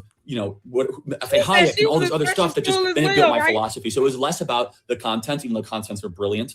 And it was more about, whoa. By the way, the greatest compliment that Charlie and I have ever received, well, I'm saying it for him, but that I've ever received was when people said that you two as a duo are like the modernized Milton Friedman and Thomas Sowell. They used to do the series together. That is an amazing compliment. Yeah, it's like, I mean, it's a higher compliment than I deserve, but I was just like, Thomas Sowell, what an unbelievable treasure. You know, he really is an American treasure. Right. And he apprenticed under Milton Friedman. Right. And he brought me to my conservative. Isn't that awakening. amazing? Yeah. So I totally get it. Okay. If you had to live in one country outside of the USA, what would it be? God forbid. That would be an absolute punishment. Oh my goodness. Israel. I would live in Israel. It's because you like the food. I love hummus. We went to the embassy opening in Jerusalem, and he just like had a field day over the food. It was the best day ever, every day. It was hummus and tzatziki, and I love platters of food. I don't know. There's something very uniting about having, kind of a communitarian way. Olivia, just because you want love to exist between these two does not make it obvious to the common man. We're not going into your alternate reality, girl. I don't see how these two had chemistry. She barely lets him talk. Chemistry for Candace is her dominating the conversation. Ask Candace, how did George get a black eye? And then let's see that those two have chemistry. We'll wait for that. We'll wait for that chemistry to spark between Candace and George Farmer. It's funny how the candy asses don't want to actually admit that she married another man. They prove our point by saying stuff like this. She was in love with him. You're proving my point. Do you understand? Olivia has proven my point that Candace was in love with him. Meanwhile, in the eyes of Charlie Kirk, Candace was nothing more than an employee that got a shout out from Kanye West and somehow bombarded her way to the top. He also fired her after 19 months. Yeah, because all that love oozing out. Yeah, he loved her so much, he fired her ass. And still married someone else and fell in love with that woman and had 2 kids with her. Don't you think if he actually loved her, he would have just been with her? You're not even thinking about, okay, what led to her being fired and why he chose to distance himself and did not pursue a relationship with her. You understand how stupid this sounds when I'm reading it out loud? You understand, Olivia? If he wanted to be with her, he could have been with her. He's such a rebel and all. He does whatever he wants, right? He could have been with her if he really wanted to. He didn't want to. He didn't even want her working for him. He would have kept her on for 19 more months if he really wanted her to work for him. He had no quarrels with firing her. He had no quarrels with her dating someone else, marrying another man. And he had no quarrels with marrying another woman. She was in love with him. She was obsessed. And now she's stalking his widow. It's disgusting, to say the least. Don't make us pull up the video of another woman kissing Candace all over the face. They had chemistry as well. I mean, that can be said about anybody when she's getting all close up on. What about the woman that she grabbed the ass of while she was pregnant? A lot of chemistry in that one. This is the same woman now. Same woman that she recorded a video of kissing all over her face, holding a glass of wine. It's the same woman. She leaned up on pregnant grabbing her whole buttock in her hand. Like that shit is cute. Yeah, all that chemistry oozing between her and Samantha. You got any words on that? I mean, if you want to talk about just chemistry between people, she has chemistry with other women. We going there? Because we can go there. George had chemistry with Milo in that photo. Holding his arm ever so subtle. Whispering sweet nothing is in his ear. I mean, we can go there. Lots of chemistry. They have chemistry with people they probably should not have chemistry with. Yet and still, Charlie Kirk fired her ass after 19 months. Want that to ring in your mind for a while. Let it simmer. Eating. I love Israel. I felt so spiritual there. Right. I felt in touch with God. I love the people. I love the background. I love everything about it. So if I had to live somewhere except the United States, God forbid, it would be Israel. Interesting. Okay, views on marijuana. So I have an interesting view. I reject the culture around marijuana. I think no one should do it, except I defend people's right to do it. I think it should be legalized and taxed. Just because I think something's a bad idea doesn't mean I think it should be illegal. Right. And there's lots of things that are legal that I think people shouldn't do, but I think they should be legal. I do believe in freedom, but I also believe in self-responsibility. That also means I think people that get government benefits should be drug tested, stuff like that. Right. So yeah, I am more open-minded than most on marijuana. But I think I've seen it screw up a lot of people's lives. Let me put it that way too. Yeah, but the fact that you've seen it screw up a bunch of people's lives is proof that like prohibiting it doesn't. That's exactly right. You know what I mean? That's how I came to this. That's my point. Yeah, and everyone that I know has smoked marijuana. You can get it at any time. Yeah. And so we spent hundreds of billions of dollars trying to enforce and make something illegal ineffectively. Yeah, it's like prohibition. The prohibition era. Totally. People are still going to do it. So in my opinion, like I totally agree with you. People should be free to choose whether they want to do it. I think it's really stupid. I totally agree. You should be free to choose these things that are dumb. Yeah, I mean, yeah, exactly. You should totally have the freedom to choose things that are dumb. Okay, who is, I already know this. You kind of already touched on this. Your all-time favorite historical figure, is it Milton Friedman or is there someone else? Jesus Christ? Yeah, I would say, I gotta always say Jesus Christ probably. Wow, that is a great question. Historical figure. So just for to make it fun, let's just say before 1850. Okay, he's amending your question. Whoever this is. Susie from Buffalo. I'm so sorry. Yeah, exactly. It's amazing, stunning. Right? It's the Mensa. I mean, I'm kidding. So I love the American founding fathers. Ben Franklin, I always really enjoyed. George Washington, Abraham Lincoln, Thomas. You come up in my chat, these dumb bots come up in my chat asking me, who am I? I run this. Who are you? Why is your username a year? 1977 Payelos? What is that? Pawilos? Who are you? The audacity. I tell you exactly who you are not. One who pays my bills. Child, you don't kick rocks. Jefferson I think are too cliche. So one I really enjoy that I just love learning from is Julius Caesar. I think he's one of the most interesting historical figures. If you want to talk about someone who lived a full life, right, it's Julius Caesar. From conquering northern Germania to surviving and winning a Roman civil war, right, to an unusual alliance and quelling a rebellion with Cleopatra, to eventually ending the Roman Republic, to starting the Roman Empire, and then seeing the people that he benefited the most turn against him. Right. I think there's something very tragic and very interesting about that. So I think it's one of the most interesting, and you could learn, if there's something to learn about humanity, you could learn it through the prism of Julius Caesar. Interesting. It was nice. She knows nothing about that. Candace, she has no idea what he's saying. She doesn't know anything about Julius Caesar. Because Candace doesn't know anything about history. It's like, interesting. You can't make this out. Candace, you're so stupid. You said that's really good. Okay, this is one we're going to both have to answer. What do you disagree with Trump on? You first.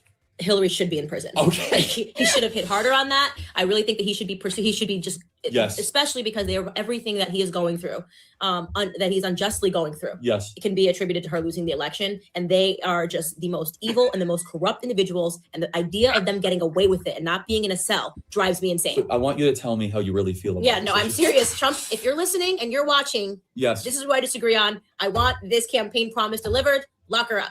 So I totally no, and it didn't happen. Candace, you might want to not want to wish that so quickly when you actually, admitted that you're stalking someone, and that's a real crime as well.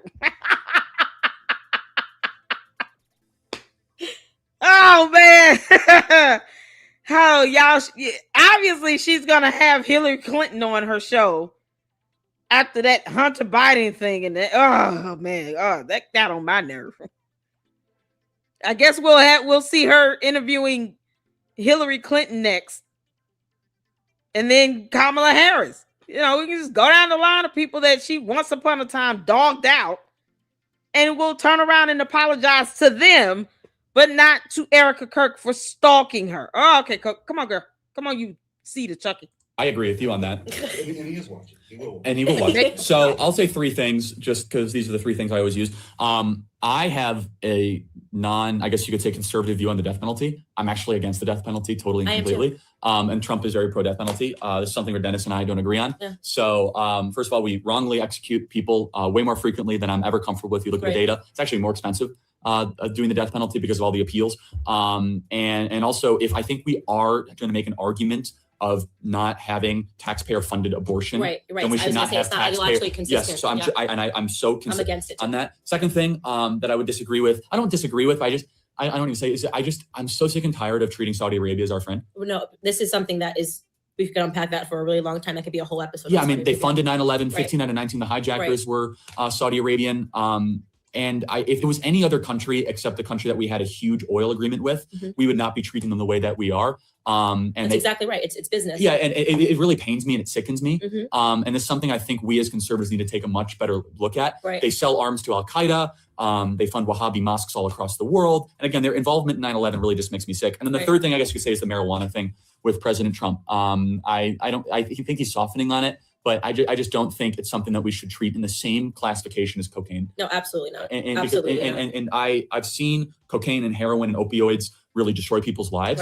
I think we should I think we should go harder after the pill pushing pharmaceutical companies than after marijuana dispensaries. And I think that there's pharmaceutical companies that are pushing opioids on people. That's no different than drug dealers on the side of streets. Yeah, that's exactly right. I actually totally agree with that. So those are my 3 things. Points. Yeah, I actually totally agree. She has no idea what he just said. Candace has no idea what he just said.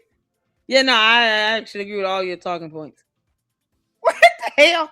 Yeah, you will say that when you don't have one of your own. She can't come back with any stats or, evidence or, documentation, nothing. Just airheadish nonsense and blah, blah, blah. She's just agreeing with everything he says. I'm just curious to know her thoughts on Julius Caesar again. Candace has no idea who that is.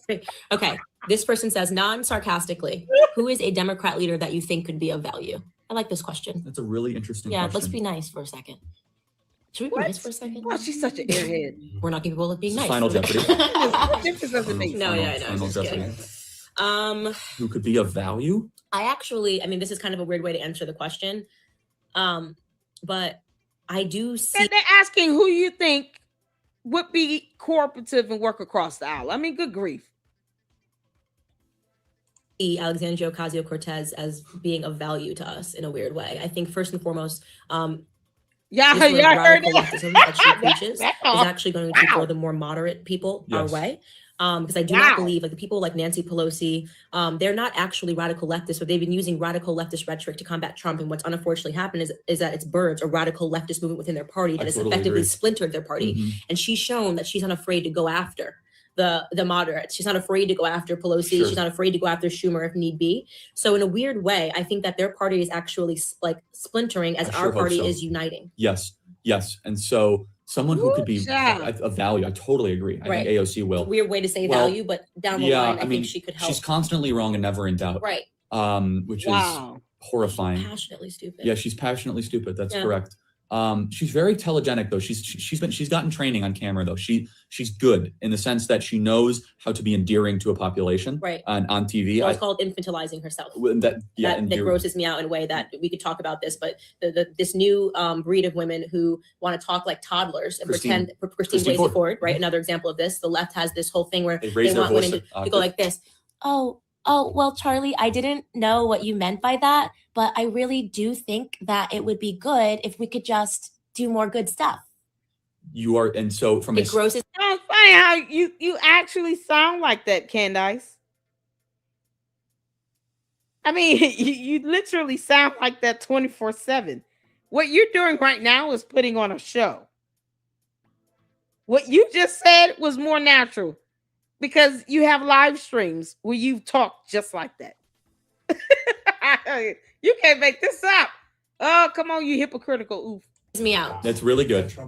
And Yeah. from a scientific point of view, for when people hear that, they back away. They do, and they won't ask her tough questions because That's right. because a man does not want to attack a toddler female. Nor So should they, the strategy behind it, this is the truth. The strategy behind it is actually sickening. There's something about it that grosses me out, and I hit hard Yeah. on it. Yeah. And we need to, when we go on college campuses, talk more about it, in my opinion, because if she sat across from me, she knows I'd go right in, which is why she doesn't want to debate me. She doesn't want to debate you. No. She doesn't want to debate any conservative. Hey, actually, it's so interesting you say this, Candace.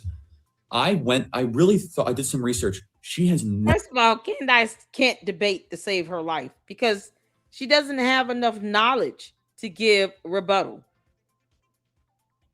All she has been doing is over talking him, and when he does speak about something that involves having some base level of knowledge on the subject, all she can say is, I totally agree with you. Yeah, I totally agree with you. I totally agree with everything you said.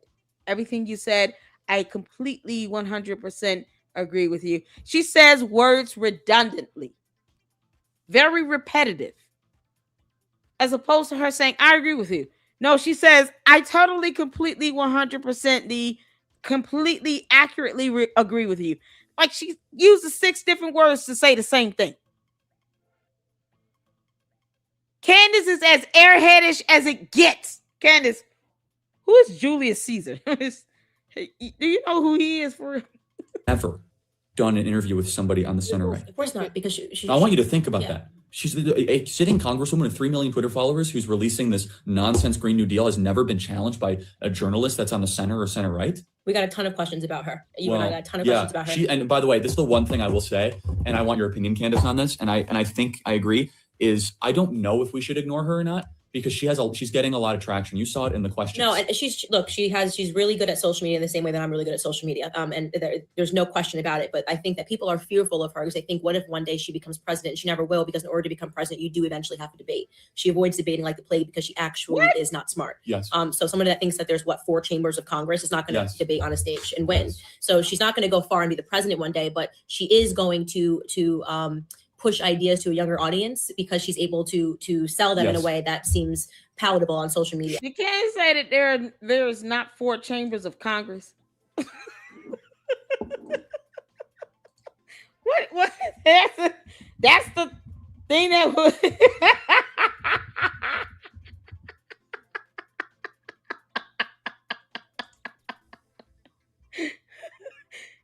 Candace, who said there was 4 chambers of Congress? I think Candace.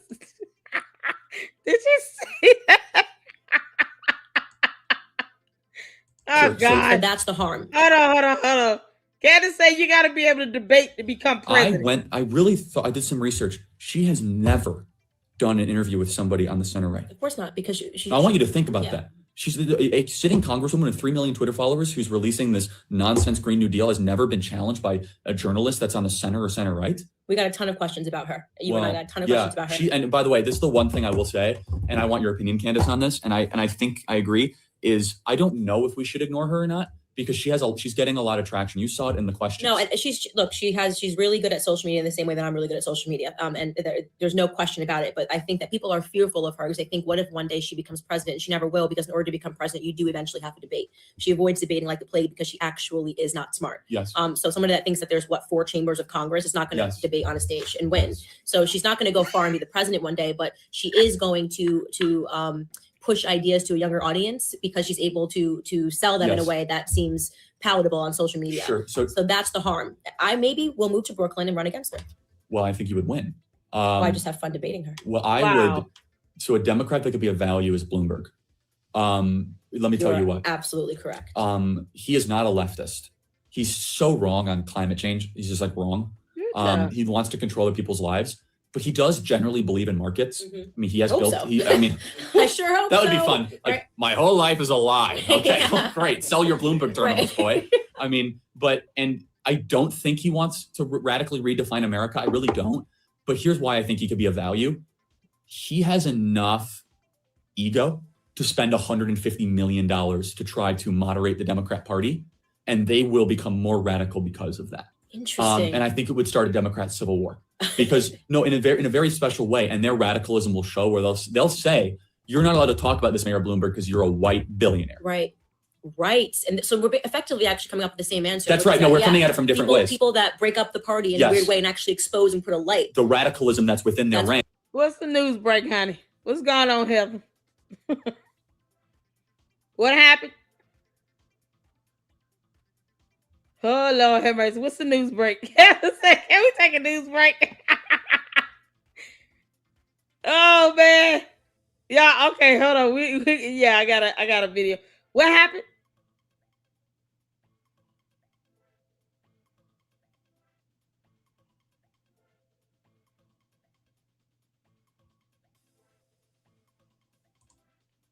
The suspect's condition is unknown at the time. Oh, Lord. This just happened.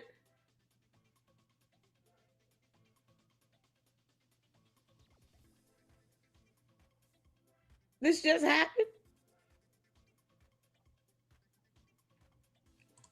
You sacked me on X. Oh, boy.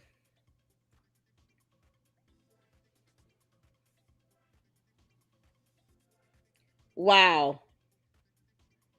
All right, y'all. Hold on. Let's take a news break. People doing stuff. What the heck? This is what happened around 6 o'clock. National correspondent Chad Pergram. He had been following this breaking news story and has all the details on what happened. We're so grateful, Chad, we have you by phone. Can you break this down for us? Well, Tommy, this is what always happens when we have something like this. I always start to check in on the security situation at the White House, but this is what happened around 6 o'clock this evening. I'm told that a gunman came up near the White House on the west side, what is described to me as Gate 17. This is kind of near 14th Street on the west side of the White House, and came up and brandished some sort of a pistol. We don't know what type of pistol it was, but he then fired toward the White House 3 times. And the United States Secret Service, they returned fire. We don't know how many shots that they got off. And they apparently took the gunman down. Now, sometime in this gunfire exchange, a civilian on the street was struck by this gunfire, and we do not know the condition of that person right now. But the important thing to know is that the gunman who came up with the pistol and was taken down by the Secret Service, and we don't know his condition right now, but he never got inside the perimeter of the White House. And this is according to a senior administration official with direct knowledge of what went down at the White House this afternoon. This was right around 6 o'clock Eastern time. So, Chad, so if I'm hearing what you said correctly, this was somebody who was just firing in the direction. Yeah. Candace probably. Candace, where's George? Where's George, Candace? Crazy how she does this interview with Hunter Biden, says she's embarrassed at having supported Trump, and then talked about, and to a point where it was just, insulting, right? All these attempts on his life and blah, but he's had attempts on his life. Whether you like him or not, you can't eradicate the reality that he's actually had attempts on his life. Where the hell is George at? Anybody heard from him? We might need to find his ass for real. He really quiet. Candace, did you send George up there to the White House to do this? Can't make this up. They literally went to the White House to try to open fire. What in the world? And forgot about Secret Service having more guns than them. This is insane, man. Oh, what child? Boy, this is man, just never ending. Candace wants to talk about not being able to debate. let's get a palate cleanser. Candace, you said that if you can't debate, you shouldn't be president. Okay. Let's see how well Candace has failed to debate. She learned nothing from Charlie Kirk. She's talking about, oh, we practiced for hours on debating and all this stuff. Okay. This is the best she could do here. Let's get a palate cleanser, and then we're going to finish this up with the interview because I got to get my kids. So let's get a palate cleanser. Y'all ready? Why, and you already said you can't provide evidence, is that Tree of Logic was paid. I 100% think that she's paid. There's no way. Who But paid her? if I say that I think something is paid, that is at my discretion. I can say I That's at your can't. I discretion. cannot present to you a fact, and you can't present to me not a fact. Okay, You- so you made we're the both. claim. We're both. I'm You made the speculating, and you're claim. saying it's not true. You saying it's not true could be a lie. Okay, well, I didn't say it wasn't You true. can't prove I it's didn't not say- true, and I can't prove it's true. Okay, you But are you admitting made that. it Hold on. You can't prove it's not true, and I can't prove it's true. Because that's her philosophy in life. Let me make statements that no one can prove to be true or false. Because let's say it's something that I'm claiming occurred between me and the person that is no longer with us here on earth. That other person is not here to defend themselves. So who else would corroborate this story? That's Candace. Let me make statements and say, you know, Charlie Kirk and I went out on this drive and he said this and I did that. And it's so fantastical because, you know, it's a word she understands but can't define. But it's so fantastical. The only other person that could even merely debunk that would be Charlie Kirk, and he's no longer here to debunk anything. That is how Candace sees the truth. As long as it's something that you can't prove is false, I'm going to keep saying it. This is an example of how Candace Owens debates. It's on you. You made the claim. It's on Well, I think It's on me. you're admitting you speculated, so Yes, it's it's on. very weird that Richard Spencer did this so early, and that this Yeah. person made this video, which was a complete lie, saying that. And by the way, you're not talking about any of the lies you told in that video. It's amazing Candace, to me. Candace, you're it is- so hell bent on the Candace, truth and first of saying all- I'm a first- liar, but you're not talking about any of the lies she told.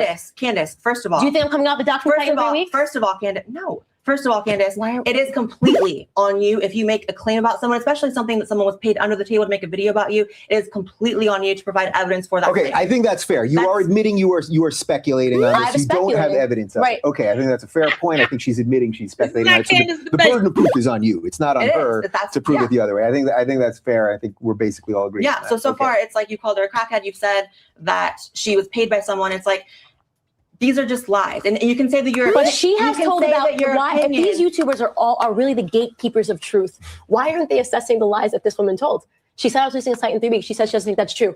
She spent time, 40 minutes to be precise, talking about all of my untruths, cherry picking every single thing that I have said about the person. But the person, all of your untruths. So you're admitting that you lied. So as opposed to you telling the truth, you're pissed off that she pointed out your lies. 40 minutes cherry picking all of my untruths. Candace, this is why I love this closed caption thing here. Because we get to see every word that you say. Yeah. 40 minutes to be precise, talking about all of my untruths. Who says that? Who uses the word untruths? And the candy asses claim she's so smart because their level of stupidity knows no bounds. It's endless. So Candace has no problem using the word untruths as opposed to just saying lies. But she gets mad at you for pointing out the fact that she lied. How dare you call me a liar? Pointing out all of my untruths. The audacity. cherry picking every single thing that I have said about the You're person. But focusing the on this person, one person's video. you're defending her. You're up here defending her, so we can't not. Yeah, we're going to defend her because you just admitted that someone was able to cherry pick all of your untruths, aka lies, because you lied. Candace here admits that she lied and owns it. And the candy asses will go back as if they can't understand English, because words are hard for them. What has she lied about? She just literally said herself, you spent 40 minutes talking about all of my untruths. You don't admit that you made an untruthful statement or lied unless you actually lied. This is not normal choice of words that people use when they're having a conversation. You sat here and talked about all of my untruths. Why can't you just say the word lie? That's what it is. Someone pointed out Candace lied like hell. And she's mad about that as opposed to her actually lying. Like, she has no quarrels with lying. She just doesn't want you to point them out. Because people don't admit to this. How dare you sit here and point out all my lies? No, most people say, you accuse me of lying, right? Now, 40 minutes to be precise, talking about all of my untruths. How dare you? Cherry picking every single thing that I've said about the person. But the person, you're defending her. You're up here defending her. So we cannot not talk about it. If all you're going to do is sit here, if all you're going to do is sit here and defend this person, then we need to talk about the fact that this person has told lie after lie after lie. Candace just yelling and screaming and over talking simply because she lied and she doesn't like the fact that the person picked out all of her lies. And then, oh, how dare you defend the person that I lied on? Like she gets mad at us defending Erica Kirk because she keeps lying on Erica Kirk. Candace knows that she lies, but she thinks that no one will be able to prove that she lied. Girl, you're so stupid. Defamation per se will still get your ass hemmed up in court. Candace, you better start reading a law. After lie, but you don't care about any of those lies. You're focused on me. Why? Because I'm new. I'll tell you what. Because I'm new. Because you're new. Yeah, this is all envy, dude. This is YouTube high school drama, dude. Candace, it's very easy to say, oh, it's because they're jealous of you. When in reality, it's much less about tree of logic and what she did or did not say. I didn't watch the full video. I'm sure she did say things that are incorrect. That doesn't mean some of it wasn't correct. It's much more about the fact that you're willing to tell lies about people in the wake of this happening. The fact that you said that she was paid by someone. I didn't make a video about her trying to take down. No, you didn't post it to your Patreon supporters that she was paid to make a video about you. That's a lie. It's a lie. All right, fair enough. And well, we don't know it's a lie, but you are admitting we are admitting that it's speculation. There is no proof of it. Okay, it wasn't I think. It wasn't I'm speculating. So out of curiosity, why do you feel the need to always point out in videos, on streams, I should say, on a stream, on a phone call, via right now sitting down, your focus has been me. Why aren't you because you're sitting across from me, Candace? Game over. Okay. So y'all can see, this is how Candace debates. Why the hell should she ever become president? Yeah, I just thought I would bring that up. Ranks. Yeah, exactly. And because Mayor Bloomberg, he lives in the Democratic Party in the 1970s. Right. He doesn't. I don't even think he realizes what the Democratic Party has become. No. And actually, starting like Howard Schultz is like he doesn't. Coffee Man has no idea what's going on right now. He's like, I research my positions. I try to be moderate. He's getting like booed, like screw you, Coffee Man. It's like. And so I would love to see both Howard Schultz and Mayor Bloomberg and even Tom Steyer have a billionaire contest of who could finish third in Iowa. Right. I love it. This goes right into the next question, I think, pretty well. Are there any areas where capitalism does not work? Well, I think capitalism is wrongly blamed for certain societal injustices. The answer is, are there externalities in a market that sometimes need to be addressed? The answer is, of course.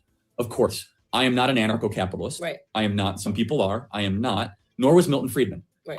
There are certain people that wrote on anarcho-capitalism throughout the 20th century. I am not one of those people. So you and I both believe in the Sherman Antitrust Act. Right, exactly. I mean, that shows you when capitalism goes too far and that we don't have limited government, which we do believe in at Turning Point USA. We believe in a limited small government to protect us from, this radical capitalism, which is when the Baron robbers came in and they were able to create these monopolies, which kept people out, and that actually isn't fair capitalism. The little guy can't compete with the big guy because they just keep swooping up all the smaller companies. Yeah, and I don't think we should worship capitalism. I think we should have a reverence for markets. Right. And markets are embedded in the idea of markets are entrepreneurs. That's correct. And so whenever competition. Right. So let's use Google for example right now. Should be broken up. Yeah, I agree with you. So why do we want that? Well, first of all, the Sherman Antitrust Act you went after Standard Oil for owning 47% of the oil market. Okay. Prices were going down and all that, but still they said there was something wrong with it. I agree with that. Okay. Google has 88% of the search market right now. I don't know how they're not being touched. Google and PragerU is fighting like hell against Google, and good for you guys for doing that. This is why I love PragerU. Totally. To stand up to Google is a big deal. And So if you believe in equal application of the law, which is a conservative value, it shouldn't be like, okay, Standard Oil and Microsoft in the 1990s. You remember Microsoft went through a huge Sherman Antitrust Act lawsuit against Apple. And essentially they were broken up. They had to give money to Apple and actually led to the rise of Apple significantly in the 1990s. Nevertheless, I think, here's what I will say though. I will say capitalism gets blamed for a lot of the ails of cronyism. right. Yes. I will say we that. are both totally against crony capitalism. Totally against it. Right. And so the left will misrepresent capitalism as cronyism. Right. Insider access deals, we hate. Inefficient corporations bailing out Wall Street. Bailing out the auto industry Right. and bailing out the banks. Against it. Totally Totally against against it. And by the way, I think that some of the Wall Street bankers, based on the laws that are written, should have went to prison. Right. I mean, they, Of course they should have gone. I mean, what's the movie? The Big Short. The Big Short. Yeah. Nobody got in trouble. No one went to prison. No one went to prison. Well, and by the way, Fannie and Freddie people should have went to prison Right. too, which are the government agency. I mean, so look, I think we can have some agreement with people on the left with stuff like that. But where I really reject, and it really makes me angry, is when they say, well, this is because of capitalism. Well, look, there's nothing capitalistic about Amazon searching for $100 billion contract from the Department of Defense. That's not capitalism. No, that's cronyism. Yeah, that's cronyism. It's Jeff Bezos, who owns the Washington Post and buys off all these politicians, that he gets a $100 billion contract. Right. He's someone that should be investigated. Why has this young generation taken such an entitlement belief? Wow. What a great question. I have a theory on it. So I'll do my theory, and I'd love to hear yours, if that's okay. Yeah, of course. So I think you have to ask yourself, why would someone want to be entitled to something? Well, you get entitled. You want to believe you're entitled to something if you believe you're a victim. And where does victimhood come from? It comes from... Candace plays the ultimate victim that believes she's entitled to everything and doesn't care how she acquires any of it. Candace actually believes that she is entitled to everything and plays the victim if she doesn't get what she wants. Oh, it's because I'm black. It's because I'm poor. It's because of Jews. Wow, boy. Funny how this whole interview just kind of showed who Candace really was from the very beginning. The softening and the weakening of an entire generation. Correct. And so when a generation never has to go through any sort of what's the Nothing. We didn't. No Great Depression. No That's war. exactly right. We've lived through nothing. That's what I'm Millennials in America are the most spoiled individuals on the They face have of it the better planet. than anyone else in the history of the world. Which In the history of the Which is world. why they feel they're suffering so much. That's right. That's Right? right. They've never been through any sort of what's the word I'm looking for. Tragedy. Adversity. That's the word I'm looking Adversity. for. My goodness, Yeah. it took me 2 minutes to get there. They've never been through any sort of adversity.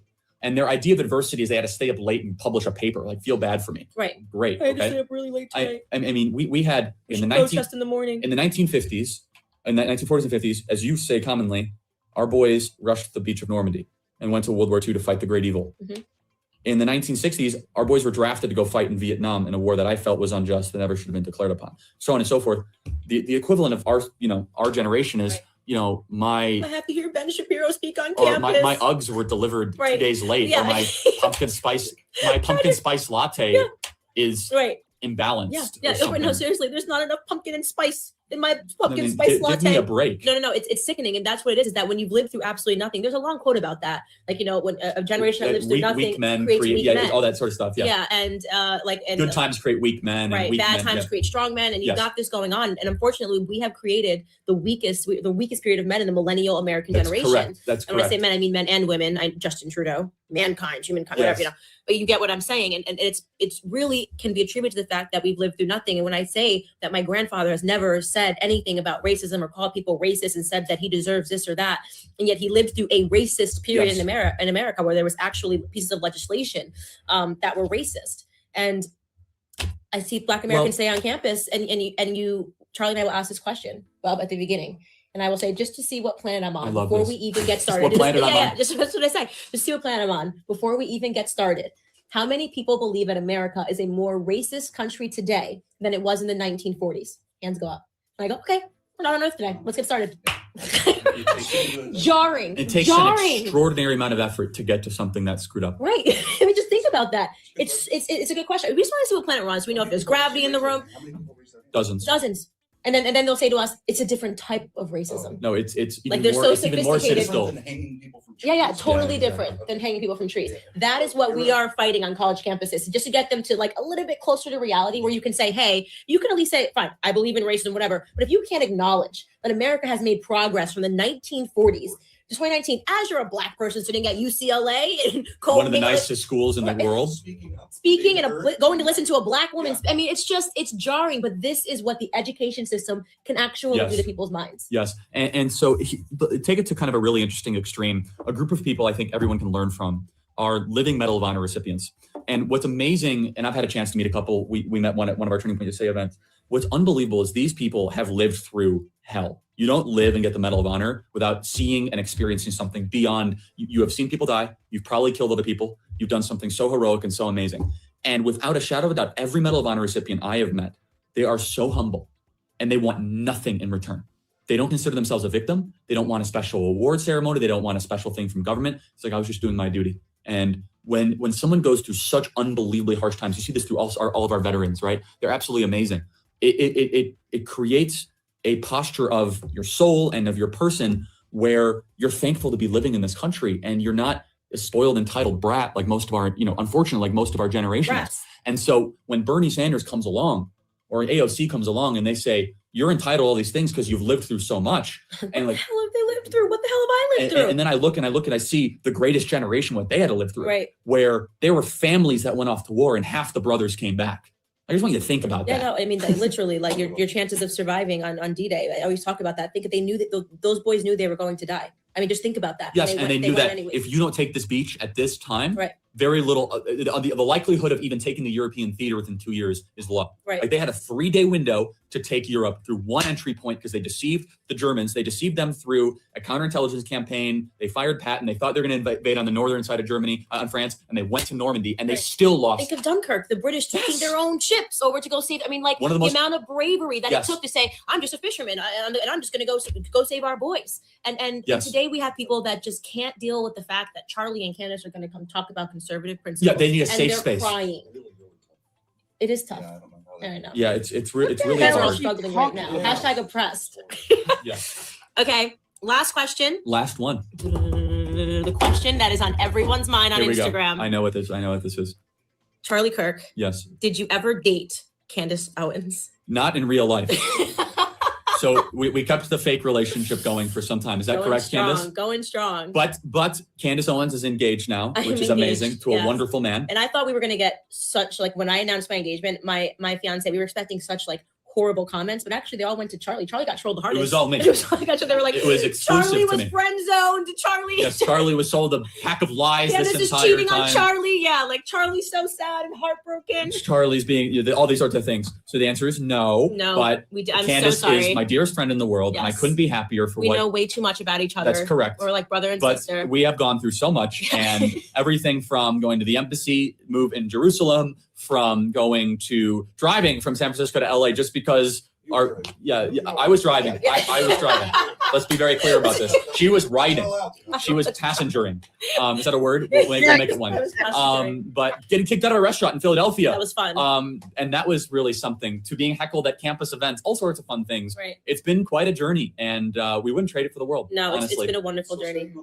So we have a section now. She didn't make fun of it. From all the staff while we're in here. Oh my God, Yes. that's All of a sudden, amazing. boom, here it comes in. Are they watching? Yeah, some of them are watching, and I got to get these questions in, or I may not be here next week. So Okay. These are important ones. Okay. So on that thing, one of them is actually, do you date? What's your Oh, I hold those. I hold it very close to my chest, but I am in a relationship. The world will know soon enough. Yeah. But I am unavailable. I will say this. I will yield to my Charlie, attorney. Yes, Charlie dates. Charlie has a girlfriend. I absolutely love her. I adore her.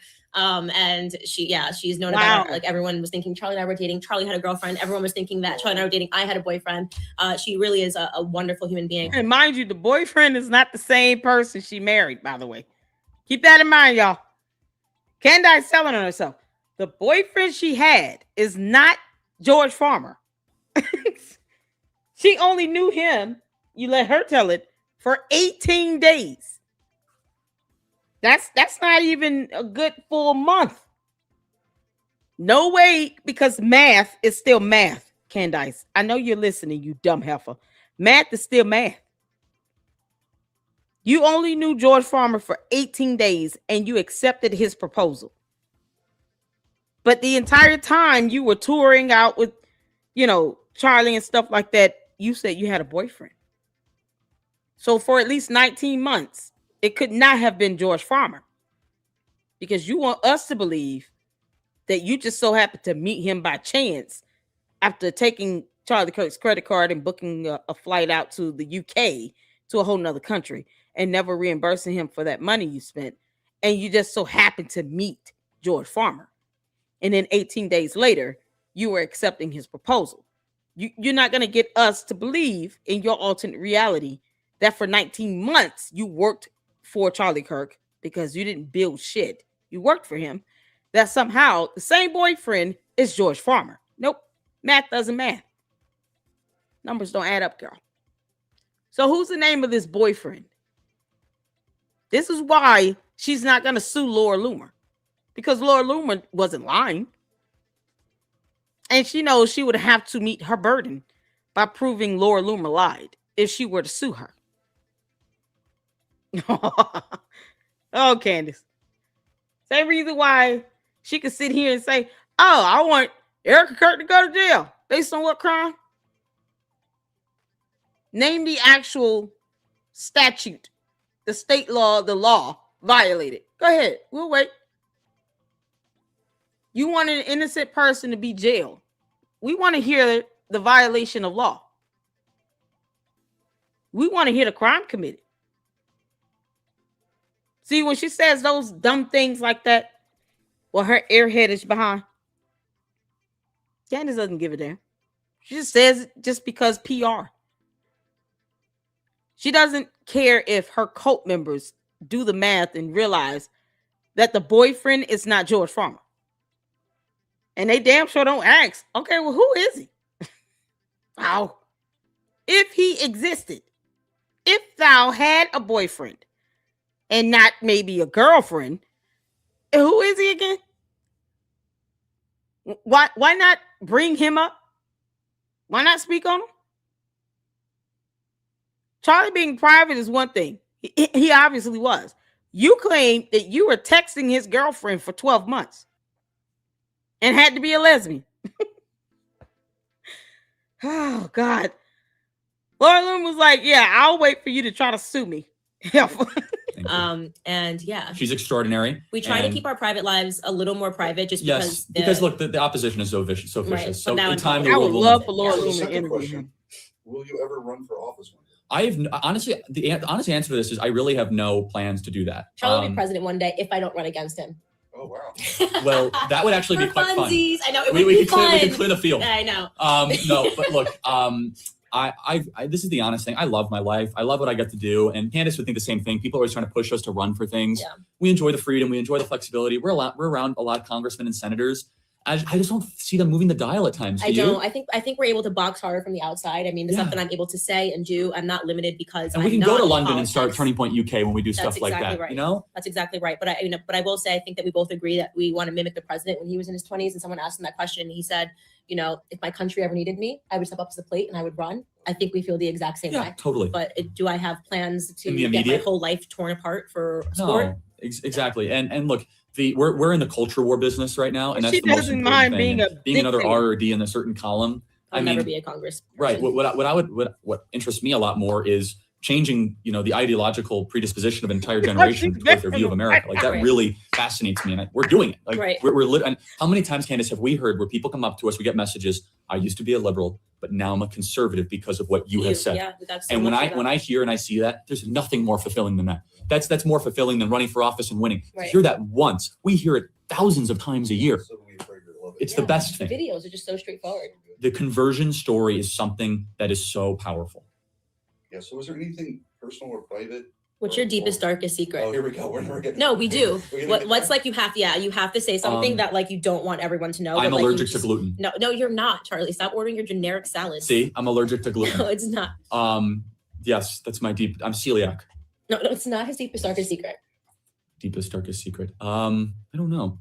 have to think about that. Why would he tell that? Personally or professional, that you were on one side at one time in your life and you switched over and went? Mine would be the abortion. And why? Yeah, talk about that. Yeah, I was adamantly pro-choice in my youth because the school system taught me that I should be pro-choice, and they presented it like it wasn't.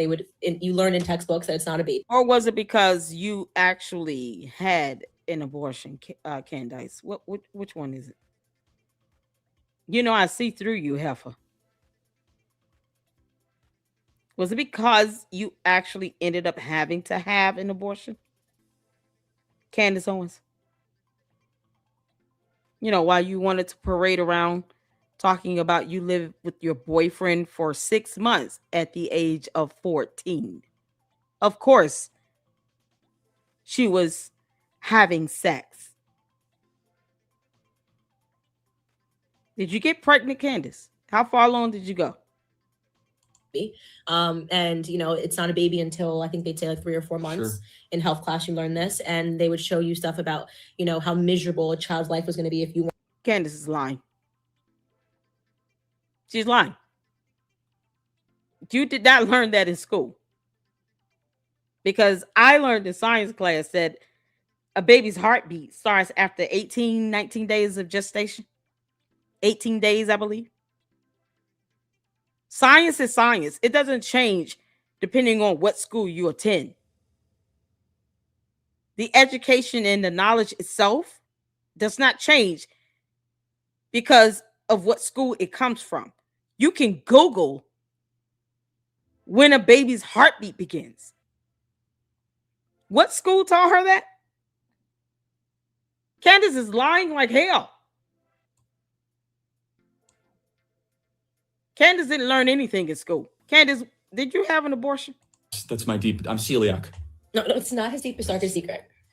Deepest, darkest secret. She wanted him to share something that he didn't want to share. Okay, so was unbelievable. Personally or professional, that you were on one side at one time in your life and you switched over and went? Mine would be the abortion. And why? Yeah, talk about that. Yeah, I was adamantly pro-choice in my youth because the school system taught me that I should be. Yeah, she just blamed it on the school system. No, the school system did not teach you that, because it's not in any science book. Candace, how far along were you when you had an abortion? It's funny how she jumped quickly to that topic, right? You were trying to have Charlie shame himself by telling his deepest, darkest secret just so you could say something about abortion, Candace. And then you still blamed it on the school? You know, the school system that you sued because you said someone sent some text messages that were racially charged. NAACP had to step in and help you get a settlement. From the same school system you're blaming of teaching you that it's okay to have an abortion at 4 months or 3 months gestation. Who taught you that again? Pro-choice, and they presented it like it wasn't. You learn in textbooks that it's not a baby, and you know it's not a baby until I think they'd say like 3 or 4 months. In health class you learn this, and they would show you stuff about, you know, how miserable a child's life was going to be if you weren't financially stable enough. So there's a little brainwashing that takes place, and so I felt like, in, you know, the whole my body, my choice, and like if the right thing to do was to not have the baby since you know it's not a Candace, how far were you when you had an abortion? How far? I told you, Candace, I see through you, heifer. How far along were you? If Candace is pregnant again, she is overly fertile. Candace, how far were you?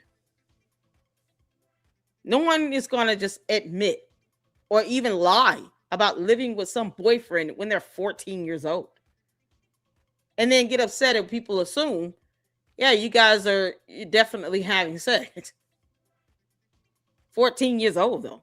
How old was he? You said you had a boyfriend before you got married to George Farmer.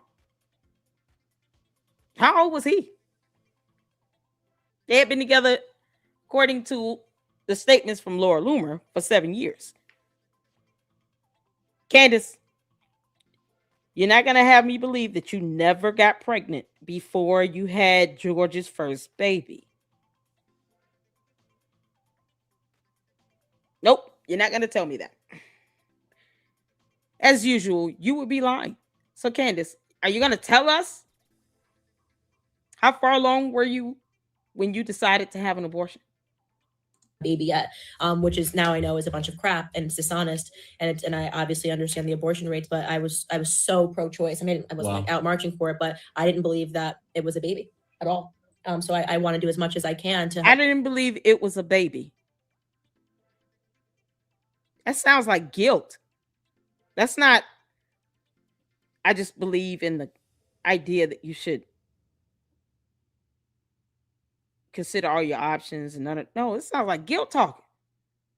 Candace got a little guilt talking in her. I told you I see through you, heifer. Keep sending your dumb candy ass cult members to do data collection over here. Yeah, take this back to your cult leader. Candace, your guilt is screaming out loud. You forced yourself to believe that it was not a baby when you had an abortion. How far along were you? About that. Yeah, I was adamantly pro-choice in my youth because the school system taught me that I should be pro-choice, and they presented it like it wasn't. You learn in textbooks that it's not a baby, and you know it's not a baby until I think they'd say like 3 or 4 months. Sure. In health class. You learn this, and they said who? What book said this? You said you were homeschooled for 6 months. So why are you blaming all of this on the school? How much more of this guilt are you going to just carry on with this? Y'all can't tell Candace is telling on herself. I can. I see straight through this. They would show you stuff about, you know, how miserable a child's life was going to be if you weren't financially stable enough. So there's a little brainwashing that takes place. And so I felt like, in, you know, the whole my body, my choice. And like, if the right thing to do was to not have the baby, since you know it's not a baby yet, which is now I know is a bunch of crap and it's dishonest. And I obviously understand the abortion rates, but I was so pro-choice. I mean, I wasn't like out marching for it, but I didn't believe that it was a baby at all. So I didn't believe it was a baby at all. It has nothing to do with a book or a protest or a march. I didn't believe it was a baby. It what? Candace, it what? You didn't believe it was a baby at 3 months? What book told you that it wasn't? That's a whole trimester. Are you stupid?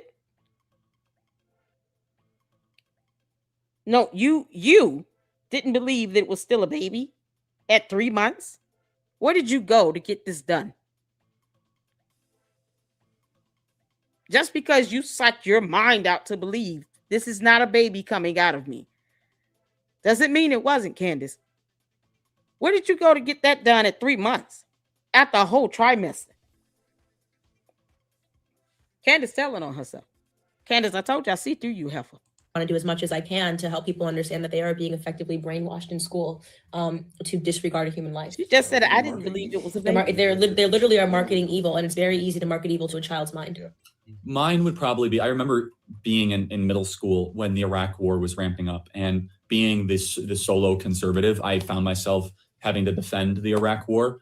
And I would always, it's great and all this. And I've had a total transformation. I think it's one of the biggest mistakes in American history that we invaded a sovereign nation that was essentially holding Iran in check, right. That we spent $1 trillion, lost 5,000 American lives, and the country's worse off now than it was before we got into it. Right. And I think what it did is it allowed me to go on a path of maybe I don't have to agree with everything that Republicans and conservatives do, right. That we can think independently, that you can have your own viewpoints on things. And so that would be one. And I think this, I could say the same for Afghanistan. I don't see the point in fighting multi-decade senseless right. wars for sand and death when our country's $20 trillion in debt, veterans come back with PTSD, and we're fighting over, goat herder operations in northern Afghanistan that have no resonance at all to our country at all. Like what happens in Afghanistan right now, I don't see how that impacts right. us whatsoever. So that's something I've changed on. I'm going to wrap this by asking you one question. And I always say to everyone at the end of these episodes, which is that if you could leave one thing on the table here that could launch a vibration, one idea yes, that you could leave to the entire world, what would it be? But here's the thing. You have 2 minutes. And I'm going to stop you and the show ends right when I say right. Bub will stop you. You get 2 minutes Ready? to launch a vibration. Hold on a second. No, I this is too much. This is like I need like an attorney or something for this. In 8th grade, you were reading books. No, this is too much. My whole life has come to this moment. Is there notes or something? I didn't come prepared to this. Hold on. I got it. Go. Okay. Hello, people. Hello, world. Hello, world. I'm supposed to leave a vibration for you right now. Can I get my 2 minutes back? Okay, here's the thing. This shit raising one the thing I eyebrows would at love him. to be released into the ether is so don't defend something just because your quote unquote ideological or political team does it. I said this earlier, but thinking independently, thinking for yourself through a series of core principles. But I will also say this is that in modern day time right now, there's an entire industry that is programmed to hate our president a lot more than love our country. And that really bothers me. It bothers me in a variety of different ways because I see people that want to see the downfall of America just so that they could be proven right. And I never was that way under Obama. I wanted him to succeed every single day. I thought his ideas were horrendous and I thought his principles were very lackluster. But the ether, what I want to throw into the ether now is for people out there, it's okay to support Donald Trump and it's okay to support a country that is vibrant and doing amazing because of his policies, even though you might disagree with some of his approaches or things, that you can break out of just the political paradigm that you're held hostage to and think for yourself. Signing off, world. I want to go back to you saying, I didn't think it was a baby. Veterans come back with PTSD and That you could leave to the entire world, what would it be? Where is it? That's I'm celiac. Brainwashing that takes place. And so I felt like the whole my body, my choice. And like if the right thing to do was to not have the baby since it's not a baby yet. Which the right thing to do was to not have the baby since it's not a baby yet. Is what Candace forced herself to. She didn't even have to force herself to believe this. She just believed it. Do tell, Candace. Just now I know is a bunch of crap and it's dishonest. Yeah. And I obviously understand the abortion rates, but I was so It has nothing to pro-choice. do. Abortion rates have nothing to do with you deciding to have an abortion because you didn't think it was a baby. I was out marching for it, but I didn't believe that it was a baby at all. That's what she said. I didn't believe it was a baby. You're talking about an ideal versus an actual experience where you knew you were getting rid of a baby. Who ends with that? You're supposed to be talking about a concept. I didn't believe it was a baby. Was it a boy or girl? Candace, you 3 months, 4 months, and you didn't believe it was a baby? Man, the way this ends with her answering and saying that. Candace, I told you I see through you. So you were 3 or 4 months when you decided to have an abortion because you didn't believe it was a baby. Because otherwise, anyone can go out and march and protest about any idea, whether you're pro-choice or pro-life. But no one will end a statement by saying, I didn't believe it was a baby. They're going to be like, wait a minute, what are you talking about? That's so left field.